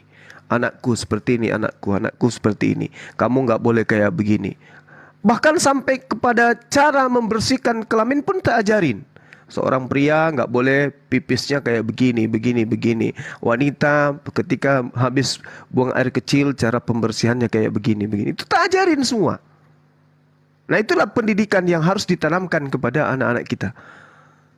Nah, itu di Islam itu, Bung. Jadi kaidah-kaidah seperti ini tuh sudah diajarin. Karena seruan Allah itu sangat jelas. Wahai manusia, pelihara dirimu, pelihara keluargamu, pelihara dari api neraka. Oleh karena itulah kemudian hal-hal seperti ini harus ditanamkan. Nah, kalau saudara saya bertanya, di mana itu? Di setiap acara pernikahan itu pasti ada nasihat perkawinan. Di setiap acara pernikahan umat Islam pasti ada nasihat perkawinan. Dan itu mungkin Anda tidak dapatkan oleh karena Anda acaranya di gedung, sudah duduk di pelaminan. Itu biasanya ada yang melakukan nasihat itu pada saat di pelaminan, ada juga yang melakukan sebelum di pelaminan. Tetapi pendidikan tentang rumah tangga itu sudah dilakoni dari sejak anak itu seperti yang saya gambarkan tadi. Orang tua itu dalam Islam punya kewajiban. Apa dasarnya? Al-Quran surah At-Tahrim ayat 6. Saya kira gitu. Jadi kalau saudara mengatakan di dalam agama saudara tidak termaktub dalam kitab saudara tentang hal seperti ini, padahal ini adalah hal yang sangat fundamental dalam beragama, ya gimana bilangnya ya? Apakah karena itulah kemudian kita lihat, mohon maaf, kehidupan di barat sana tentang laki dan perempuan itu nggak ada batasan? Apa karena nggak ada kaidah-kaidah ini dalam Bible? Silakan. Oke. Sebentar Pak Elpakam, ya, biar makin berarah. Kayaknya dari tadi Pak Elpakam nggak paham ya. Maksudnya di sini diskusinya adalah mengambil dari sisi agama masing-masing, yaitu bukan karangan semata dari aturan-aturan pemerintah atau apa, tapi dari Alkitab masing-masing. Nah, biar untuk lebih memahami nanti ini, sekarang ini TikTokan ya. TikTokan apabila ada yang mau dipertanyakan dari segi narasinya langsung dipotong oleh Bang Zuma. Begitupun nanti Bang Zuma langsung dipotong oleh Elpakam. Oke? Boleh ya? Nggak, gini aja biar silakan. waktunya aja sampai selesai bicara. Jadi enak seperti biasanya kami sama Bang Juma seperti itu. Oke, kalau begitu Ya, pokoknya. Gini, Silahkan Pak. di dalam Bible sangat dijelaskan bahwa orang tua itu senantiasa menasihati anaknya, apakah di dalam perjalanan, saat berbaring atau di pintu dan bla bla bla, memberikan ajaran-ajaran nasihat-nasihat ya, hal-hal yang baik tentunya. Makanya saya bilang tadi kita jangan membicarakan tentang kelakuan oknum ya. Kita berbicara tentang ajaran-ajaran yang termaktub di dalam Bible, itu yang saya sampaikan. Kemudian satu lagi sangat dijelaskan dalam Bible ya, 1 Korintus 6 ayat 19, bahwa tubuhmu adalah bait roh Tuhan yang ada di dalam kamu. Oleh karena itu jagalah dia. Ini sebenarnya penjelasannya sangat lebar ya, sangat luas ini maknanya. Mengapa harus dijaga? Makanya dalam Advent ini menjaga jasmani itu sangat penting, seperti dilarang minum alkohol, merokok, bahkan sampai minum kopi pun dianjurkan tidak gitu. Itu penjagaan-penjagaan tubuh, masalah kebersihan tentu lebih lagi gitu loh. Maksud saya begini, kalau nasihat secara umum tentu akan dilakukan oleh setiap keluarga kepada anak-anaknya. Itu tidak terbantahkan, apapun keyakinannya, apapun kepercayaannya, pasti orang tua senantiasa menasihati hal-hal yang baik kepada anak-anaknya. Terlepas si anak mau melakukan atau tidak. Oleh karena itu di dalam kekristenan sangat clear ya, sangat jelas. Apakah nasihat orang tua itu dilakukan si anak ini, apalagi dia wanita ya, Makanya sebelum dia melaksanakan perkawinan, gereja meminta surat keterangan dokter. Apakah dia masih suci atau tidak? Apakah dia berpenyakit atau tidak? Itu jelas. Apakah di dalam Islam ada surat keterangan dokter sebelum melaksanakan perkawinan? Itu nanti silakan jelaskan ya. Kemudian, apakah kemudian tadi nasihat perkawinan ya? Nasihat perkawinan secara umum sudah disampaikan ya di tengah-tengah keluarga. Tetapi spesifik di dalam kekristenan sangat-sangat prinsip ya. Sehingga sebelum kedua calon mempelai itu melaksanakan perkawinan, ada diberi waktu 3 bulan konseling ya untuk pengenalan. Secara umum mereka sudah tahu gitu ya. Secara umum perkawinan ini harus begini, harus begini, harus begini, harus begini. Tetapi kedua calon mempelai ini kan tidak tahu karakternya masing-masing. Oleh karena itu diberikan waktu 3 bulan oleh pendeta untuk memberikan karakter, untuk mempelajari karakter masing-masing. Sehingga ketika dia menjelaskan, oh ya calon istri saya karakternya begini, begini, begini, saya bisa menerimanya. Si istri nanti juga akan mengatakan gitu, oh ternyata calon suami saya begini, begini, begini karakternya. Saya juga bersiap menerimanya, begitu. Tetapi apakah di dalam Islam ada istilah yang namanya pacaran itu loh? Pacaran dalam hal ini tidak saya maksudkan untuk berpegangan tangan ya, bukan berpegangan tangan, berpeluk-pelukan, bercium-ciuman bukan ya. Tapi pacaran ini adalah untuk saling mengenal pribadi masing-masing melalui komunikasi. Ya, itu dia. Itu yang ingin saya tegaskan di sini. Bagaimana umpamanya kalau di dalam Islam sendiri tidak ada pacaran, bagaimana kemudian mereka akhirnya apa gitu? Lalu tiba-tiba dinikahkan, tidak saling mengenal, bahkan ada nama istilahnya masih pakai apa itu ya, cadar itu ya, sampai nggak dilihat wajahnya, nggak dilihat bagaimana apanya, bagaimana kemudian nanti apakah dia kegemukan, kekurusan, apakah sesuai dengan budi yang saya maksud gitu kan? Ini kan sangat-sangat apa? Kalau Kristen tidak, dia terlihat utuh, fisiknya seperti ini, kulitnya seperti ini, rambutnya seperti ini, tingginya seperti ini, gitu kan jelas dia. Saya rasa Kristen lebih clear ya, lebih rinci ya kalau untuk melaksanakan sebuah perkawinan. Tidak seperti membeli kucing dalam karung kalau menurut saya ya. Apalagi sampai wanita itu dibungkus dulu kan. Nggak dilihat wajahnya bagaimana, mulutnya bagaimana, bibirnya bagaimana, telinganya bagaimana. Kalau di Kristen sangat jelas. Saya rasa seperti itu Pak Juma. Lanjut Gurunda Juma. Silakan Gurunda. Oke, kalau di Islam itu konsepnya ada ta'arafa ya ta'arifu, ya ta'arafu, itu jelas, saling kenal. Jadi tidak sampai pada proses pacaran karena dilarang di Islam itu nggak boleh. Ya, la taqrabuz zina, mendekati hal yang menyebabkan orang itu berzina itu dilarang dalam Islam. Nah, lalu kemudian istilah ini itu memiliki tata cara. Tata cara ta'aruf itu ada, saling mengenal sebelum melakukan pelamaran atau peminangan. Harus kenal dulu. Kalau kemudian wanita tersebut mau untuk ta'aruf, ya artinya ada ruang untuk mereka melakukan proses selanjutnya. Tapi ta'aruf ini tidak boleh, dilarang berduaan, nggak boleh. Dalam proses ta'aruf, kedua belah pihak diwajibkan mencari tahu informasi masing-masing.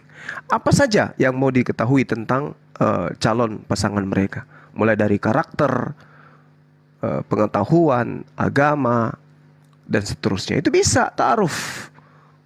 Ya. Lalu kemudian di Islam itu dianjurkan kemudian melakukan salat istikharah, petunjuk.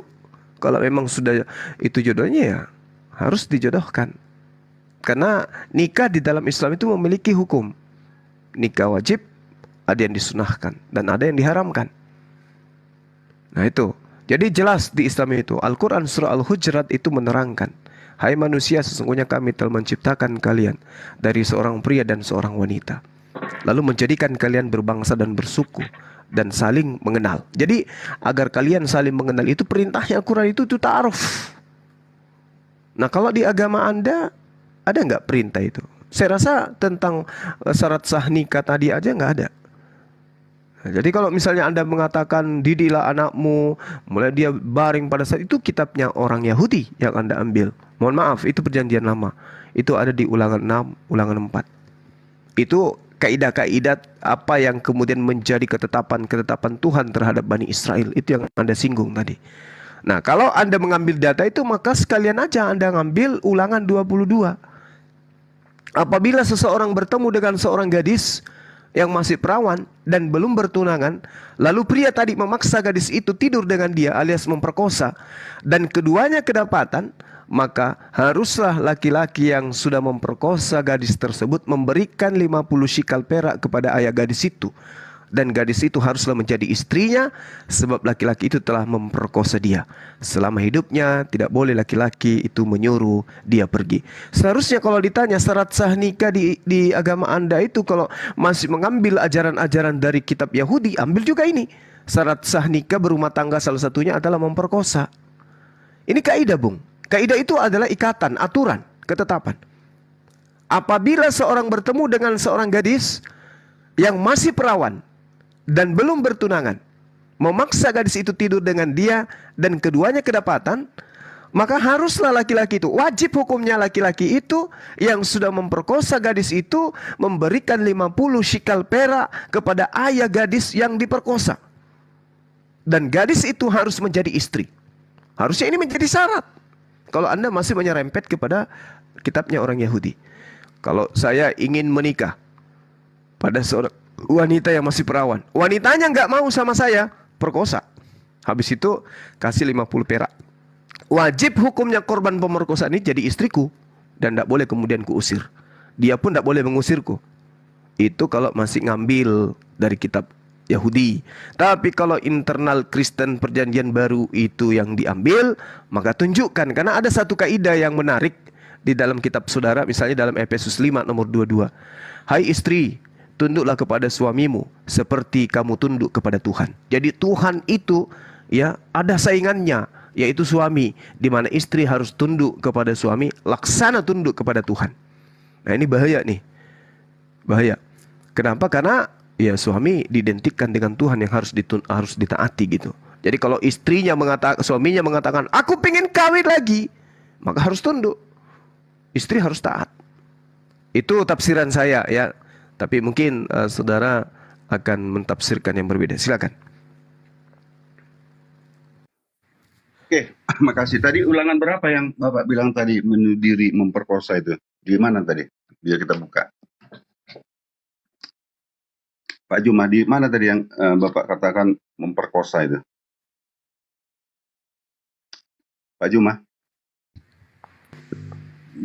Sorry. Ulangan 22. Saya termute. Ulangan 22 nomor 2829. Ulangan 22 nomor 28 ya. Iya. Apabila seorang bertemu dengan seorang gadis yang masih perawan dan belum bertunangan, memaksa gadis itu tidur dengan apa ya? Iya, itu udah benar itu, Bang. Ya, saya baca ulang ya. Ketika seorang pria menemukan seorang gadis perawan yang belum bertunangan lalu mengampirinya dan tidur dengannya dan mereka ketahuan, ya. Maka pria yang telah berbaring dengan gadis itu harus memberikan 50 keping perak kepada ayah gadis itu. Dan gadis itu harus menjadi istrinya karena dia telah merendahkannya. Dia tidak boleh menceraikannya seumur hidupnya. Perhatikan kalimat ya. Jadi di sini berbaring ya. Saya nggak tahu berbaring ini apa. Berarti sama-sama suka ya. Nggak mungkin orang memperkosa berbaring menggunakan kata berbaring. Artinya begini, kalau yang saya tafsirkan ini, apabila ada seseorang yang sudah pacaran, sama-sama suka atau bertemu, atau kemudian mengajak, kemudian wanita itu mau, ya si laki-laki harus bertanggung jawab. Mudah-mudahan gadis itu benar-benar perawan lagi. Kalau enggak gimana lagi, jadi beban sama dia. Oleh karena itu setiap laki-laki Kristen harus hati-hati terhadap seorang perempuan. Nggak boleh, karena begitu dia berhubungan, dia harus bertanggung jawab sepenuhnya sampai akhir hayatnya. Nggak bisa lalu dia pergi dihukum saja, nggak bisa seperti itu. Itu pemahaman saya gitu. Kemudian tentang kitab Yahudi, saya sudah sampai sekarang saya pusing gitu ya. Kenapa? Memang orang Yahudi yang menulis itu benar ya, orang Yahudi. Tetapi itu berasal daripada Tuhan. Saya yakin setiap perintah yang berasal daripada Tuhan, semua manusia wajib ikut. Itu prinsipnya gitu. Nggak bisa kita bilang, oh karena Tuhan menuliskan kepada orang Yahudi kami nggak ikut. Nggak seperti itu. Jadi kalau gitu bagaimana kita di Indonesia? Ya kan, nggak pernah punya nabi yang menuliskan kitab. Lalu ajaran mana yang kita ikuti? Tentu kita ikuti ajaran yang berasal daripada Tuhan, yang dituliskan di dalam sebuah kitab. Kan ini pemikirannya seperti itu. Kemudian gini, Kalau kita bisa membaca tapi tidak bisa menafsirkan dengan benar, itu mungkin kita akan terjadi perbedaan pendapat ya. Ya itu mungkin bisa kita pahami dalam sebuah kalimat, bisa saja orang berbeda pendapatnya. Kemudian begini lagi, Pak Juma tadi mengatakan laki-laki dan perempuan itu saling kenal. Bagaimana mereka saling kenal, sedangkan berkomunikasi di dalam pacaran aja tidak? Makanya saya maksudkan di sini pacaran itu bukan istilahnya berdua-duaan lalu melakukan hubungan yang tidak sesuai gitu. Boleh saja dia berdua-duaan jalan ke mall, duduk-duduk di kedai, makan, minum jus, gak ada masalah. Yang penting mereka sudah ngerti apa yang harus mereka perbuat, apa mereka lakukan nanti dipertanggungjawabkan. Apalagi di dalam kekristenan saya sudah jelaskan, sebelum melaksanakan perkawinan salah satu persyaratan yang harus dipenuhi tes kesehatan rumah sakit. Apakah dia sakit atau tidak? Apakah di dalam Islam juga itu merupakan suatu ketentuan atau suatu kriteria? Saya rasa belum pernah saya dengar ya, bahwa dia harus tes keperawanan, nggak ada kan. Jadi berduaan ini sebenarnya itu ketika saya umpamanya sebagai orang tua, kalau ada punya anak gadis, saya berikan berduaan dengan laki-laki, ya saya yakin bahwa keduanya itu tidak akan melakukan hal apa-apa. Kalaupun nanti mereka melakukan hal yang tidak itu akan menanggung risiko yang berat dan beban. Dan melepaskan mereka berdua itu adalah salah satu dorongan saya untuk menyatakan bahwa mereka itu sudah dewasa dan bertanggung jawab. Itu filosofinya di situ. Saya memberikan kebebasan mereka untuk jalan ke sana kemari, berkomunikasi. Karena saya yakin mereka itu dewasa. Tidak perlu lagi harus saya ikat, saya kekang, saya tarik, saya tali gitu. Enggak, karena mereka sudah dewasa. Dan pembelajaran inilah mereka mungkin ya akan mengajarkan kepada anaknya demikian. Sehingga kedewasaan itu benar-benar diterapkan dan diberikan secara penuh. Beda dengan anak, seorang gadis harus dikekang ya. Kemudian harus harus diawasi, diintai dan lain sebagainya. Sehingga mereka tidak merdeka gitu ya. Itu kan sebenarnya membentuk sebuah psikologi sehingga mereka hanya sebagai subjek saja, bukan sebagai penanggung jawab. Karena mereka diyakini mungkin daya pikirnya hanya setengah pria ya. Sehingga susah gitu kan. Jadi begitulah, saya rasa sudah jelas ya, di dalam kekristenan itu banyak persyaratan. Bahkan surat perjanjian perkawinan mereka itu pun ada. Saya berjanji akan setia dengan si Polan dalam susah maupun duka, dalam suka maupun senang. Apakah di dalam Islam ada perjanjian seperti itu? Yang harus dijelaskan. Itu boleh Pak Jum tunjukkan lah. Apakah dia berjanji begitu? Berjanji, tetapi apakah harus diingkari? Kan tidak.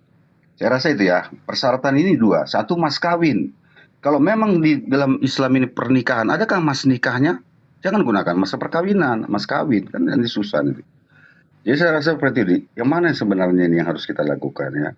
Saya rasa gitu aja Pak Juma, ya sangat jelas ya. Kristen lebih spesifik ya, lebih rinci ya. Menjelaskan untuk membentuk sebuah perkawinan. Bagaimana seorang suami bisa melihat istrinya dengan benar, sementara dia berkerudung ya, bertutup sampai berhijab gitu, hanya matanya aja yang kelihatan. Bagaimana matanya, bagaimana bibirnya, hidungnya, telinganya, kan nggak kelihatan tuh. Lalu bagaimana nanti kemudian dia menyesal, tiba-tiba rambutnya keriting ya, ikal-ikal gitu. Kan ini kecewa, akhirnya terjadilah perceraian kan. Saya rasa seperti itu Pak Jo. Kristen lebih jelas ya kalau menceritakan tentang perkawinan daripada mungkin teman Muslim ya. Karena si suami tidak akan bisa mengenal istrinya lebih jelas sebelum melaksanakan perkawinan. Terima kasih. Oke, baik. Yang pertama tadi ya terkait dengan Ulangan 22 itu. Di situ ada kata tapas. Tapas itu artinya pemaksaan, memegang ya, atau merebut perempuan ini. Jadi itu pemaksaan. Terus kemudian Anda mengatakan kata baring. Kata baring yang Anda maksud itu pemerkosa, anah dalam bahasa Ibrani. Menindas, memperkosa, merendahkan, melecehkan. Itu bahasa Ibrani jelas itu. Jadi itu pemerkosaan. Maka tidak ada kemudian hal yang bisa Anda jadikan acuan untuk pembenaran seperti itu. Kemudian terkait dengan yang saudara paparkan, bahwa harus kemudian seperti yang Anda uraikan. Saya katakan kepada saudara, di dalam agama Anda mungkin secara rinci wanita itu harus diperiksa kelaminnya perawan ataupun tidak. Di Islam itu tidak kayak begitu. Kenapa? Karena jauh sebelumnya di Islam sudah dilarang merusak keperawanan sebelum kemudian mereka suami istri. Wanita lah ikrah dikatakan Tidak bisa mendekati. La taqrabuz zina, jangan kau melakukan, jangan kau mendekati zina. Berarti keperawanan itu harus terjamin. Karena memang sudah dasarnya ada perintahnya. Gak perlu diperiksa-periksa lagi. Kalau sudah mendapatkan hal yang ini berarti kan itu pilihan. Makanya ta'aruf, dikenal dulu. Bagaimana latar belakangnya wanita ini? Bagaimana kehidupan sehari-harinya? Dengan siapa aja dia bergaul? Apa latar belakangnya? Dia dari keluarga seperti apa? Kalau fisik itu nomor 3. Yang terpenting itu adalah agamanya. Ya, fisik itu bukan urusan yang utama. Sama ketika di Ulangan 22 tadi.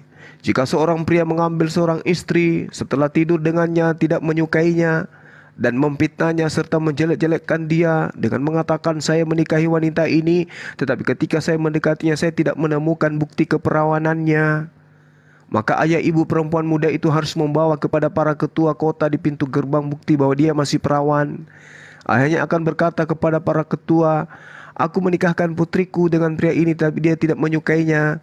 Sekarang ia telah memfitnahnya dan berkata, aku tidak menemukan putrimu perawan, tapi bukti keperawanan putri saya. Kemudian orang tuanya akan perlihatkan kain itu dengan para tetua kota, dan tetua-tua kota harus membawa orang itu dan menghukumnya. Mereka harus mendenda dia 100 shikal perak dan memberikan kepada ayah perempuan muda itu, karena laki-laki ini telah mencemarkan nama perawan Israel. Dia akan terus menjadi istrinya. Dia tidak boleh menceraikan selama dia hidup. Akan tetapi jika tuduhan itu benar dan tidak dapat ditemukan bukti perawan gadis muda itu, dia harus dibawa ke pintu rumah ayahnya, dan di sana orang-orang sekota harus melempari dia batu sampai mati. Kenapa ini enggak dilakukan di Kristen? Ketika menemukan ada yang tidak perawan, kenapa enggak kemudian dilempari batu hingga mati? Ya karena itu perbuatan sia-sia. Periksa-periksa perawan itu, orang kalau sudah saling cinta, ya siapa suruh rusak perawan sebelum menikah? Makanya di Islam itu kaidahnya jelas. La taqrabuz zina. Makanya didikannya itu sangat jelas. Kalau sesama saudara aja sudah dipisahkan tempat tidurnya, apalagi yang bukan mahramnya, bukan keluarga intinya, gak boleh. Makanya di Islam itu wanita ya perawan, intinya seperti itu. Wanita sebelum menikah wajib hukumnya perawan. La taqrabuz zina. Wajib hukumnya. Kalau ada yang melakukan satu tindakan yang merusak keperawanan mereka di luar nikah, yaitu dosa zina. Gak perlu diperiksa. Itu pilihan. Dan belum ada di Islam menikah malam pertama tidak perawan dicerai. Gak ada itu di Islam, gak ada. Gak ada. Artinya bahwasanya di Islam itu ya mayoritas pasti rata-rata perawan. Nah sekarang kalau di agama Anda kenapa tidak diperhatikan ini? Ketika ada yang kemudian tidak perawan, lempari sampai mati. Kenapa nggak diperhatikan? Nah termasuk Ulangan 22 yang tadi 28-29. Jadi kalau ada yang mau menikah ya perkosa aja. Anda nggak bisa kemudian mengatakan, oh itu baring. Nggak, itu perkosa. Bahasa Ibraninya ana. Ana itu artinya melecehkan, menindas, memperkosa, pelecehan seksual. Itu jelas itu. Bahasa Ibraninya jelas. Jadi nggak bisa kita lari dari situ. Mau dibaringkan diperhalus enggak. Itu ada kata pemaksaan juga di sana. Jadi saudara saya, kalau saudara mengatakan terinci tapi buatan manusia, bukan kaidah yang dibuat oleh Tuhan. Sementara perintahnya Roh Kudus akan datang membimbing ya kepada setiap kebenaran. Nah, mana di dalam kitab saudara tentang itu? Kan enggak ada. Kalau di Islam kan sudah sangat jelas tuh. Di dalam hadis diuraikan apa yang kemudian menjadi pencanangan di dalam rumah tangga. Ya ayyuhalladzina amanu qu anfusakum wa ahlikum. Ini keluarga ini. Anak-anak harus dididik kemudian untuk bagaimana mereka itu menjauhkan diri dari persinahan. Nah, tentang surat perjanjian. Di surat nikahnya umat Islam itu tertera sumpah, tertera janji sebagai seorang suami, dan juga janji dan sumpah seorang wanita istri kepada suami. Itu tertera, tertulis itu di kartu nikahnya umat Islam. Nah, saking kokohnya suatu ikatan rumah tangga. Nah, saya kira gitu ya saudara saya. Kalau ternyata misalnya tidak ada tertulis dalam kitab saudara, yang tertulis malah yang seperti yang saya terangkan Ulangan 22 dan seterusnya, perintah membunuh yang tidak perawan dalam ketika dia menikah, berumah tangga, dites ya, tes mesin ceritanya ya kan, tes mesin, cek, ternyata nggak perawan, maka dibunuh. Itu bahaya tuh, dan itu tidak dipraktekkan di Kristen entah kenapa. Tapi giliran saya tanya, mana didikan-didikan itu, Anda mencoba mengambil data dari Ulangan 6. Saya kira gitu, saudara, silakan. Saya sudah membaca dari 1 Korintus 16 ayat 19 ya, bahwa tubuh kita ini harus dijaga. Itu sangat clear. Menjaganya dari apa? Ya dari fisiknya, supaya jangan tercemari. Bahkan merokok saja dilarang, apalagi hal-hal yang lebih tabu. Itu kan harus penjelasannya seperti itu gitu ya.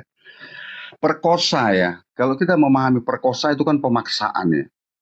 Pemaksaan itu bisa dengan cara intimidasi ya, cara merayu gitu, cara menghasut ya, kemudian mengiming-imingkan. Oleh karena itu ya, seorang laki-laki itu tidak boleh memaksa wanita untuk berbaring dengan dia melakukan perzinahan. Dan itu resikonya agak berat bagi si laki-laki itu, dan tidak boleh menceraikannya. Oleh karena itu setiap laki-laki Kristen seperti saya itu, saya harus hati-hati. Di dalam pacaran saya hati-hati, nggak mau sampai terjerumus ke dalam itu. Tapi kenapa ada orang yang melakukan? Kembali seperti itu tadi. Mereka melanggar hukum-hukum yang sudah ditentukan. Ya akhirnya apa? Berdosa. Yang seperti sampai Pak Juma tadi. Kemudian periksa kesehatan ini sangat penting.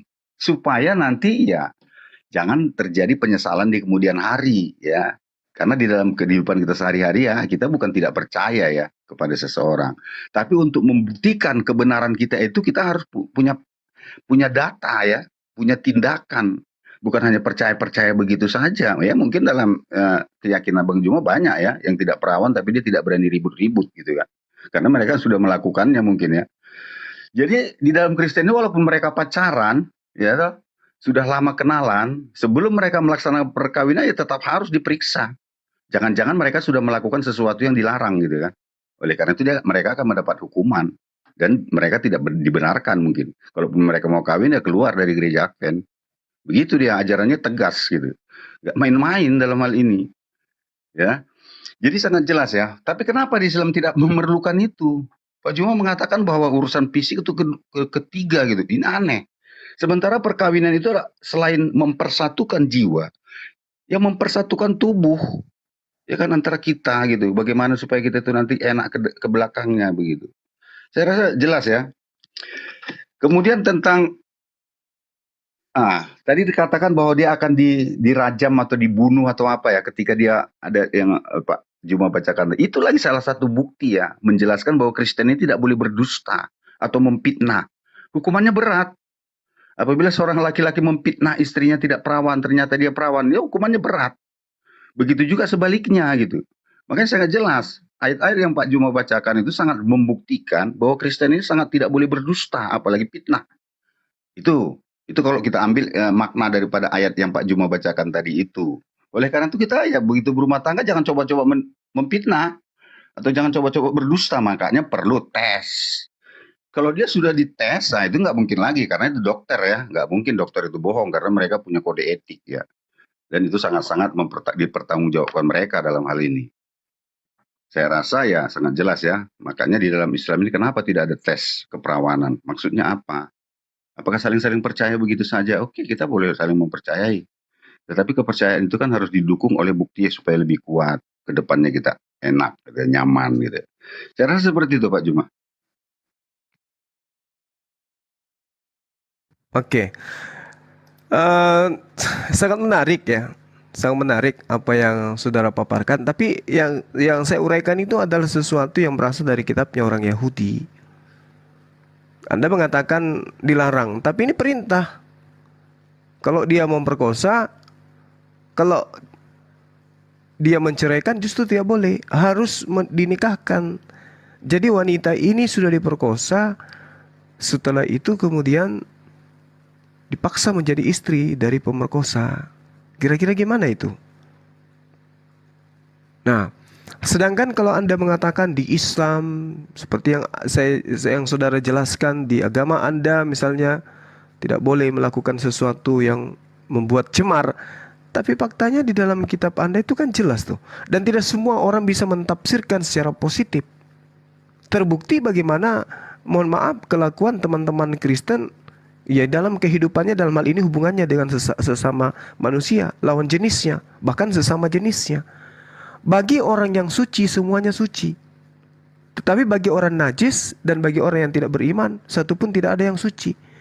Karena baik akal maupun suara hati mereka najis. Ini kalau dijadikan tafsiran, maka semua bisa suci.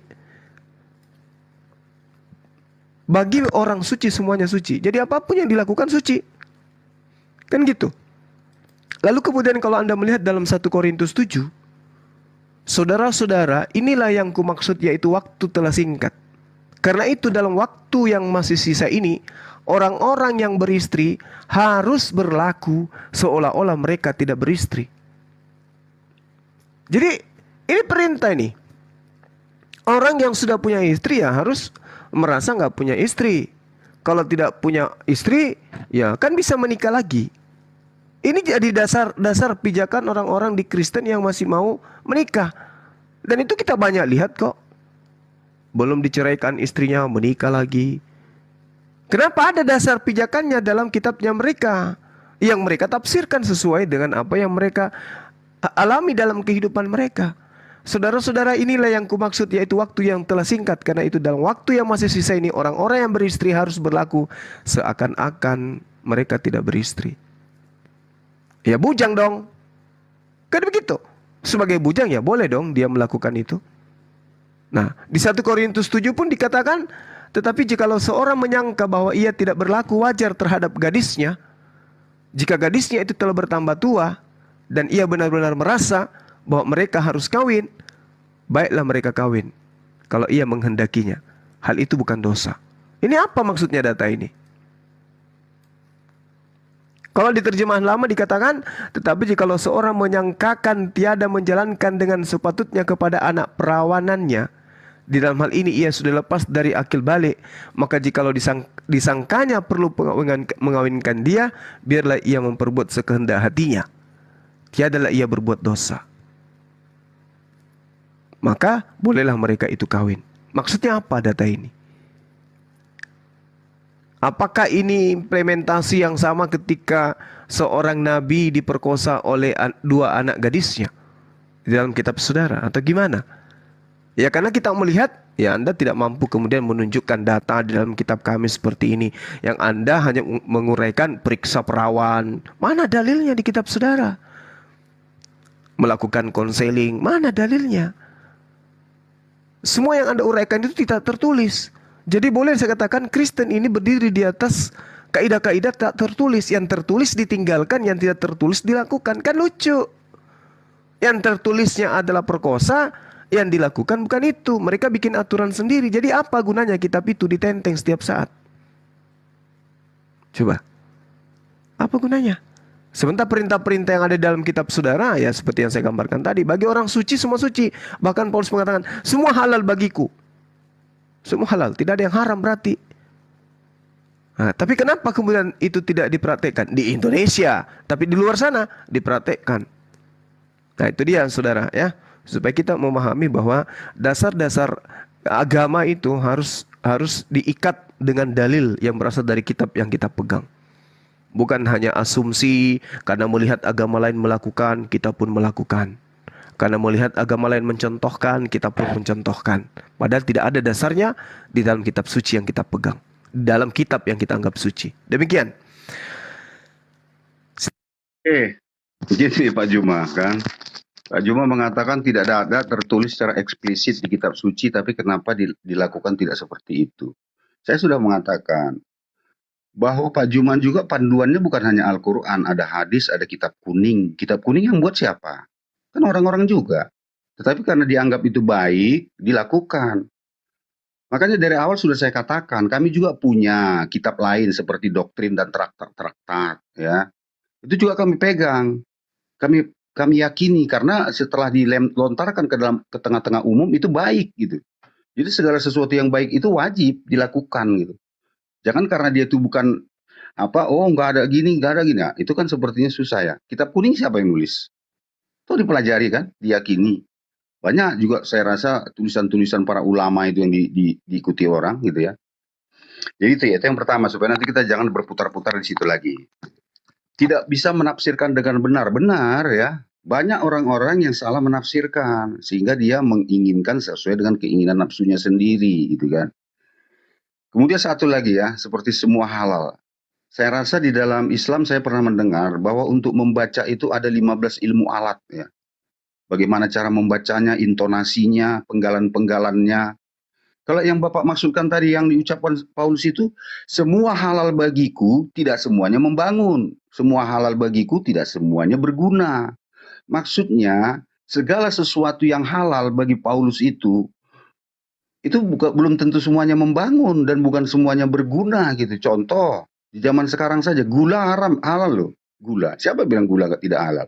Tapi bukan semuanya itu berguna dan membangun. Contohnya orang yang sudah kena diabetes, gitu. Daging juga halal, daging lembu halal. Tapi bukan semuanya membangun dan berguna bagi orang-orang tertentu. Oleh karena itu Paulus ingin mengatakan ya bahwa semua halal baginya ya belum tentu membangun dan oleh karena itu ketika kita membaca itu harus benar-benar paham maksud saya dalam hal ini. Di mana komanya, di mana titiknya, di mana intonasinya. Saya rasa Pak Juma lebih paham dalam hal itu. Oleh karena itu ke depannya nanti supaya kita bisa apa ya. Jadi jelas Pak Juma ya. Saya jelas, sangat-sangat jelas. Saya sudah clear menjelaskan itu. Tapi ternyata Pak Juma tidak bisa menjawab. Hanya berdasarkan kepercayaan ya. Tetapi kita kepercayaan itu kan harus dipenuhi dengan beberapa fakta mendukung. Sehingga kepercayaan dan keyakinan itu terpenuhi, gitu, tertuntaskan. Tapi oke lah. Pak Juma tidak pernah menunjukkan di mana ada perjanjian. Itulah surat janji perkawinan atau pernikahan di dalam Islam. Nggak ada. Hanya akad nikah aja, surat nikah, keterangan. Gitu. Tapi kalau dalam Kristen ada surat pernyataan ditandatangani. Yang menandatangani itu kedua mempelai, wali, dan pendeta. Dan itu akan dipertanggungjawabkan mereka ketika mereka ingkar akan perjanjian itu. Gitu. Oleh karena itu ya, tetapi terlepas daripada kita manusia bisa saja orang melakukan kesalahan. Tapi bukan itu yang mau saya poin. Tetapi yang ingin saya uraikan di sini tentang aturan-aturan dan tata cara perkawinan. Si pelanggarnya ya jangan kita paksakan bahwa dia melaksanakan ajaran agama, tidak. Pelanggar itu yang melanggar, dia berdosa. Gitu. Saya rasa itu Pak, sangat jelas saya rasa saya menjelaskan ya. Ingat di dalam kekristenan ini ada lagi panduannya seperti doktrin dan traktat ya. Itu nanti harus saya bawa nanti kalau bila perlu apa. Tapi kalau di Google pun udah banyak itu syarat-syarat perkawinan di dalam kekristenan itu. Ada konseling dan sebagainya. Saya rasa gitu Pak.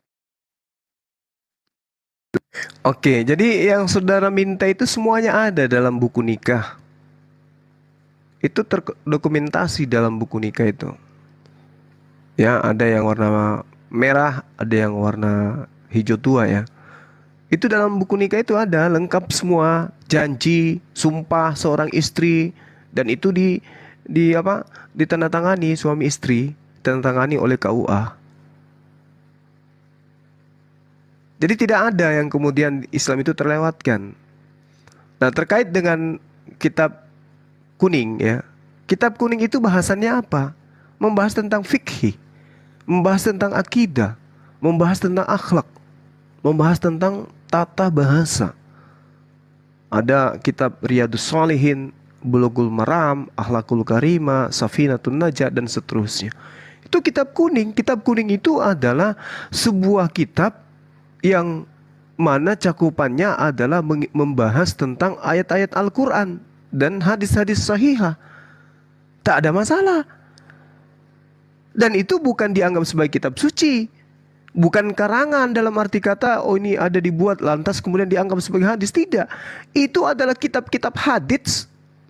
Membahas tentang hadis, membahas tentang Al-Quran.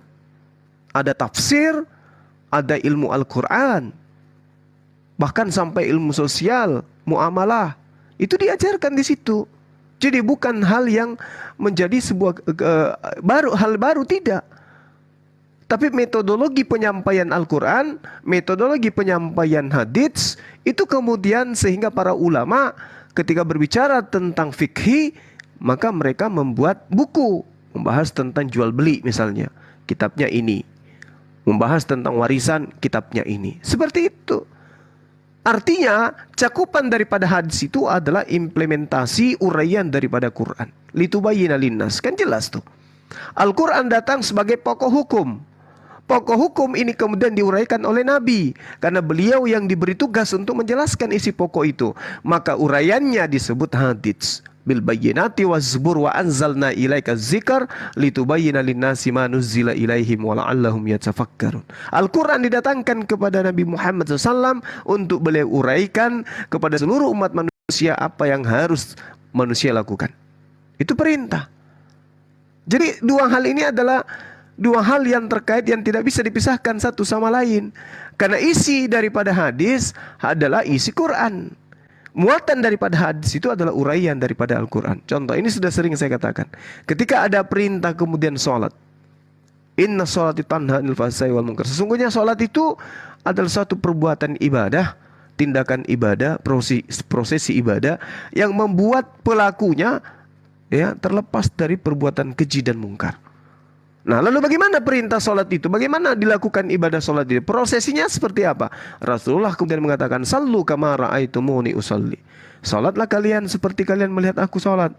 Maka apa yang diuraikan tentang sholat, uraiannya ini disebut hadits, penyampaian Rasulullah. Tata caranya dipraktekkan oleh beliau. Nah, itulah yang disebut hadits. Jadi kalau saudara saya kemudian mengatakan ada kaidah-kaidah itu, Anda keliru. Justru yang Anda paparkan tadi itu sesuatu yang tidak tertulis. Nah, sedangkan yang tertulis tidak dipraktekkan.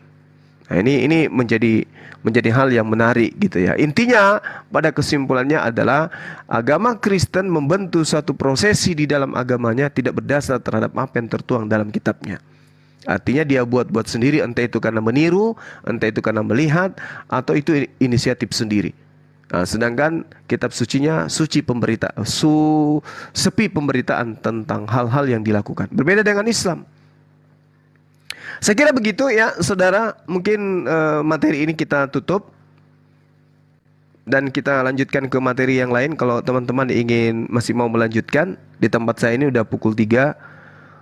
Yang pada intinya apa yang kita bahas ini adalah satu hal yang sifatnya edukasi kepada dua umat, Islam dan juga Kristen, untuk menjadi pelajaran. Silakan.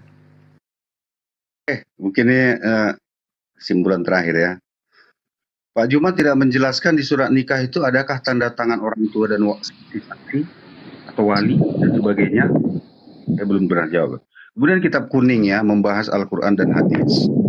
Sudah saya sampaikan, kita memiliki pola yang sama walaupun mungkin judulnya berbeda ya. Kalau Bapak mengatakan kitab kuning, kami mengatakan doktrin. Ada kitab doktrin kami. Di situ juga membahas tentang Bibel, penjelasan-penjelasan, uraian-uraian. Seperti itu gitu loh. Tapi saya ada satu sedikit gini ya. Ada sebuah hadis yang saya baca bahwa Nabi Muhammad berkata ya, aku tinggalkan dua hal kepadamu dan kamu tidak akan tersesat bila mengikutinya. Tapi ternyata ada kitab lain yang harus diikuti seperti kitab kuning, penjelasan-penjelasannya gitu. Lalu ini berapa kitab sebenarnya? Tapi oke lah, mungkin Pak Juma kata, oh itu penjelasan begini, oke. Hadis adalah kitab yang menjelaskan Al-Quran. Seharusnya sudah klop kedua itu. Tapi kenapa ada lagi kitab yang lain menjelaskan tentang Al-Quran dan hadis lagi? Yang Pak Juma katakan tadi kitab kuning gitu ya. Tapi oke lah, nggak apa-apa. Kita sama-sama punya kitab ya. Ya, istilah kitab lain selain daripada kitab suci ya. Pak Juma juga punya kitab lain selain kitab suci yang disebut hadits. Tetapi ternyata ada lagi kitab yang lain. Padahal Nabi Muhammad sendiri mengatakan dua hal, yaitu Al-Quran dan hadis. Tetapi ada lagi kitab yang lain yang nggak ada masalah. Kemudian hadis sebenarnya harusnya sudah cukup ya. Sudah cukup dia menjelaskan tentang Al-Quran. Ya, apa yang dimaksudkan gitu ya. Tetapi kenapa harus ada kitab yang lain? Itu nanti silakanlah, nggak masalah. Kemudian saya juga mau tahu, apakah di dalam hadis itu dijelaskan ya, dijelaskan bagaimana tata cara sholat, bagaimana cara ucapan-ucapan doanya, gitu kan? Apakah itu terdapat di kitab kuning atau terdapat di hadis? Tapi saya rasa ya nggak perlu dibahas karena ini juga selesai ya persoalannya. Saya rasa begitu Pak Juma ya. Judul perkawinan di dalam Kristen sangat jelas ya, sangat jelas ya. Itu bisa kita baca nanti di doktrin penjelasannya, bagaimana caranya, bagaimana harus dilakukan, apa-apa saja persyaratannya. Sangat banyak lah, mulai dari konseling untuk pengenalan si wanita, apakah rambutnya keriting atau botak. Karena kalau dia berkerudung kan kita nggak tahu itu rambutnya gimana, apakah berketombe atau bagaimana ya, apakah mungkin dia borokan gitu kan. Oleh karena itu dia harus dilihat secara umum, bisa dilihat, ya kan, walaupun tidak harus menelanjangi tubuhnya, enggak. Cukup berpakaian resmi, kemudian kita lihat, setidaknya wajahnya bisa kita lihat, ataupun kakinya bisa kita lihat, apakah penuh dengan kurik-kurik atau enggak. Bagaimana dengan wanita yang dibungkus? Kan kita susah. Akhirnya pernah ya, seseorang menceraikan istrinya karena ternyata istrinya itu punya sakit kusta ya. Nah ini kan jadi masalah kan. Bagaimana terjadi hal seperti itu ya? Karena dia tertutup, wanitanya tertutup gitu. Sehingga diceraikan walaupun baru 1 hari ya menikah dengan si wanita tersebut. Di Kristen tidak akan terjadi seperti itu. Karena dia sudah melihat fisik istrinya bagaimana. Tidak dibungkus ya dengan hijab gitu ya. Hanya dia cukup ya berpakaian resmi aja. Saya rasa begitu Pak Juma ya. Di Kristen ini sangat jelas lah ya. Sangat jelas lah untuk ketika kita ingin mengambil seorang wanita, sangat bisa kita pandang secara visual, kita udah tahu. Lalu dilengkapi lagi dengan konseling ya, tentang pemahaman kejiwaan daripada pasangan masing-masing. Saya rasa seperti itu Pak Juma. Terima kasih. Oke, baik ya, saudara kita ya, atas paparannya terkait dengan syarat sah nikah perkawinan di dalam Kristen. Ya memang jelas, udah jelas sekali memang. Oke teman-teman, silakan. Mungkin ada yang mau ditambahkan, waktu dan tempat dipersilahkan. Oke, makasih Gurunda. Jadi gini, El Pakam ini selalu menggiring ya. Saya lihat dia katakan wanita yang berhijab ya, ditutupi. Nah, seperti permen gini loh Pak. Permen itu ya kan tertutup ya. Permen itu tertutup. Itu lebih anu ya daripada yang terbuka-buka gitu loh Pak. Sebenarnya parameter Anda itu berpikir itu seperti apa gitu loh. Ya kan? Sementara Anda melihat bahwasanya yang terbuka itu wah gimana ya tubung. Terus kamu kalian lebih asik melihat yang terbuka-buka gitu kan? Nah, kamu nggak usah lari dari situ, nggak usah menggiring. Nah, terus 1 Korintus 6:12 nasihat terhadap pencabulan ini. Kamu jangan lari. 1 Korintus 6:12 kamu terlihat menggiring terus. Segala sesuatu halal bagiku, tapi bukan semuanya berguna. Jadi gini, poinnya, kamu melakukan perzinahan ya, halal. Tetapi memang udah kamu lakukan hal yang haram itu ya, tapi nggak berguna gitu loh. Itu maksudnya. Jadi kamu nggak usah menggiring. Kenapa? Segala sesuatu itu halal bagiku gitu loh. Nah terus nyambung di 1 Korintus. Nah ini bentar ya, 1 Korintus 10 nomor apa ya,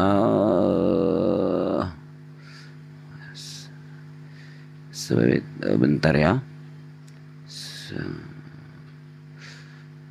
Jadi di sini poinnya di sini bentar ya Pak. El Pakam 1 Korintus 6:12 terus 1 Korintus 10:23. Segala sesuatu diperbolehkan. Benar. Tapi bukan segala sesuatu berguna. Jadi walaupun tadi kau melakukan hal yang haram ya, yang berzina itu ya, kenapa? Segala sesuatu halal bagimu. Walaupun tak berguna, tapi halal. Jadi apapun kau buat itu halal.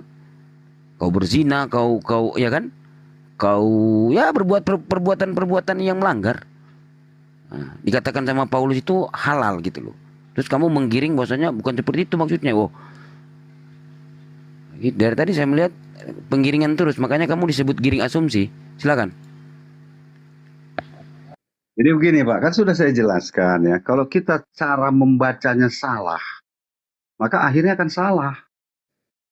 Saya sudah katakan, saya baca ya, 1 Korintus 6:12. Cara membacanya begini Pak, supaya nanti kita itu jangan salah gitu loh. Ya, segala sesuatu halal bagiku, perhatikan ya, intonasinya perhatikan ya. Segala sesuatu halal bagiku, tetapi bukan semuanya berguna.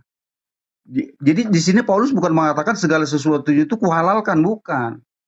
Jadi segala sesuatu yang halal bagi Paulus ya, Tetapi bukan semuanya berguna, begitu Pak penjelasan kami kekristenan ini, supaya nanti Bapak jangan salah baca gitu loh. Jelas Paulus tidak pernah menghalalkan semuanya, dia nggak pernah makan daging babi, ya. Dia tidak pernah memakan udang, karena dia orang Yahudi. Jadi kita harus paham siapa yang berbicara dan apa yang diucapkannya. Tetapi kalau umpamanya orang yang tidak beragama bicara, oke lah kita tafsirkan seperti itu. Ini tapi Paulus yang sudah memiliki keyakinan dasar Yahudi, yang mengharamkan babi, unta, kelinci, belut, lele, dan sebagainya. Jadi ketika dia berbicara itu kita sebenarnya sudah ngerti apa yang dimaksudkannya gitu. Itu nggak mungkin dia menghalalkan segala sesuatunya gitu. Jadi oleh karena itu mari kita dengarkan, kita lihat siapa yang berbicara. Contohnya kalau ada teman muslim mengatakan segala sesuatu halal bagiku, ya kan, tetapi bukan sesuatu, kita udah ngerti apa yang halal baginya gitu loh. Nggak mungkin orang muslim bilang babi itu halal kan, nggak mungkin. Jadi seperti itu dia Pak. Jadi di sini berbicara tentang makanan itu ya itu. Kan saya sudah jelaskan, banyak yang halal, tetapi tidak berguna bagi kita. Contoh orang yang sakit diabetes, gitu. Nggak mungkin berguna baginya gula. Tapi gula itu halal. Tapi bagi dia juga itu halal, tapi tidak berguna. Begitu Pak cara membacanya. Saya tidak menggiring, saya menjelaskan, ya, menjelaskan tentang apa yang Bapak pertanyakan tentang kitab suci saya. Bukan malah Bapak yang menyimpulkan. Ini kan jadi kebalik jadinya Pak. Oke ya Pak ya, saya hanya mempertanyakan ya, saya mempertanyakan di mana ada tentang persyaratan perkawinan itu. Siapa saja saksinya? Apakah mereka sudah punya surat perjanjian? Bagaimana bla ini kan kurang kan? Kalau di Kristen kan sudah lengkap. Bahkan sampai detail hal-hal kecil-kecil juga diuraikan. Itu semuanya tujuannya untuk kebaikan kedua pasangan. Saya rasa seperti itu Pak. Oke ya. Jadi Bapak tadi kalau saya dengar Bapak mengambil hukum-hukum perkawinan itu di perjanjian lama. Padahal kalau kita lihat di Galatia 3:13, Galatia 2:16 itu telah dibatalkan Pak. Hukum Taurat itu telah dibatalkan. Jadi ngapain Bapak ambil dari situ? Yang diminta tadi di dalam perjanjian baru kan. Nah Bapak mengambil tadi di perjanjian lama. Padahal itu udah batal semua. Udah batal. Karena dibatalkan oleh Paulus. Galatia 3:13, Galatia 2:16 itu batal semua itu. Tidak dibenarkan melakukan hukum-hukum itu. Setelah yang baik-baik Bapak ambil di dalam perjanjian lama. Padahal sudah dibatalkan Paulus. Nah makanya Paulus mengatakan 1 Korintus 6:12, nasihat Pak ini bukan nasihat Pak. Kalau perikopnya bukan nasihat makan ini Pak. Perikopnya nasihat percabulan. Kok Bapak bahas-bahas makan? 1 Korintus 6:12. Makanya Bapak kalau baca pakai mata gitu loh, lihat baik-baik. Setelah kami baca misalnya isinya, Bapak kembali ke perikop. Setelah perikopnya pencabulan, Bapak masuk di makan, nggak nyambung. Di sini perikopnya nasihat terhadap percabulan, terus lanjut di bawah segala sesuatu halal bagiku. Jadi percabulan apapun yang kau buat itu halal, kan gitu. Lah kami membaca loh, gitu. Nah Bapak tadi hukum perkawinan diambil perjanjian lama, padahal udah dibatalkan, udah nggak ada itu.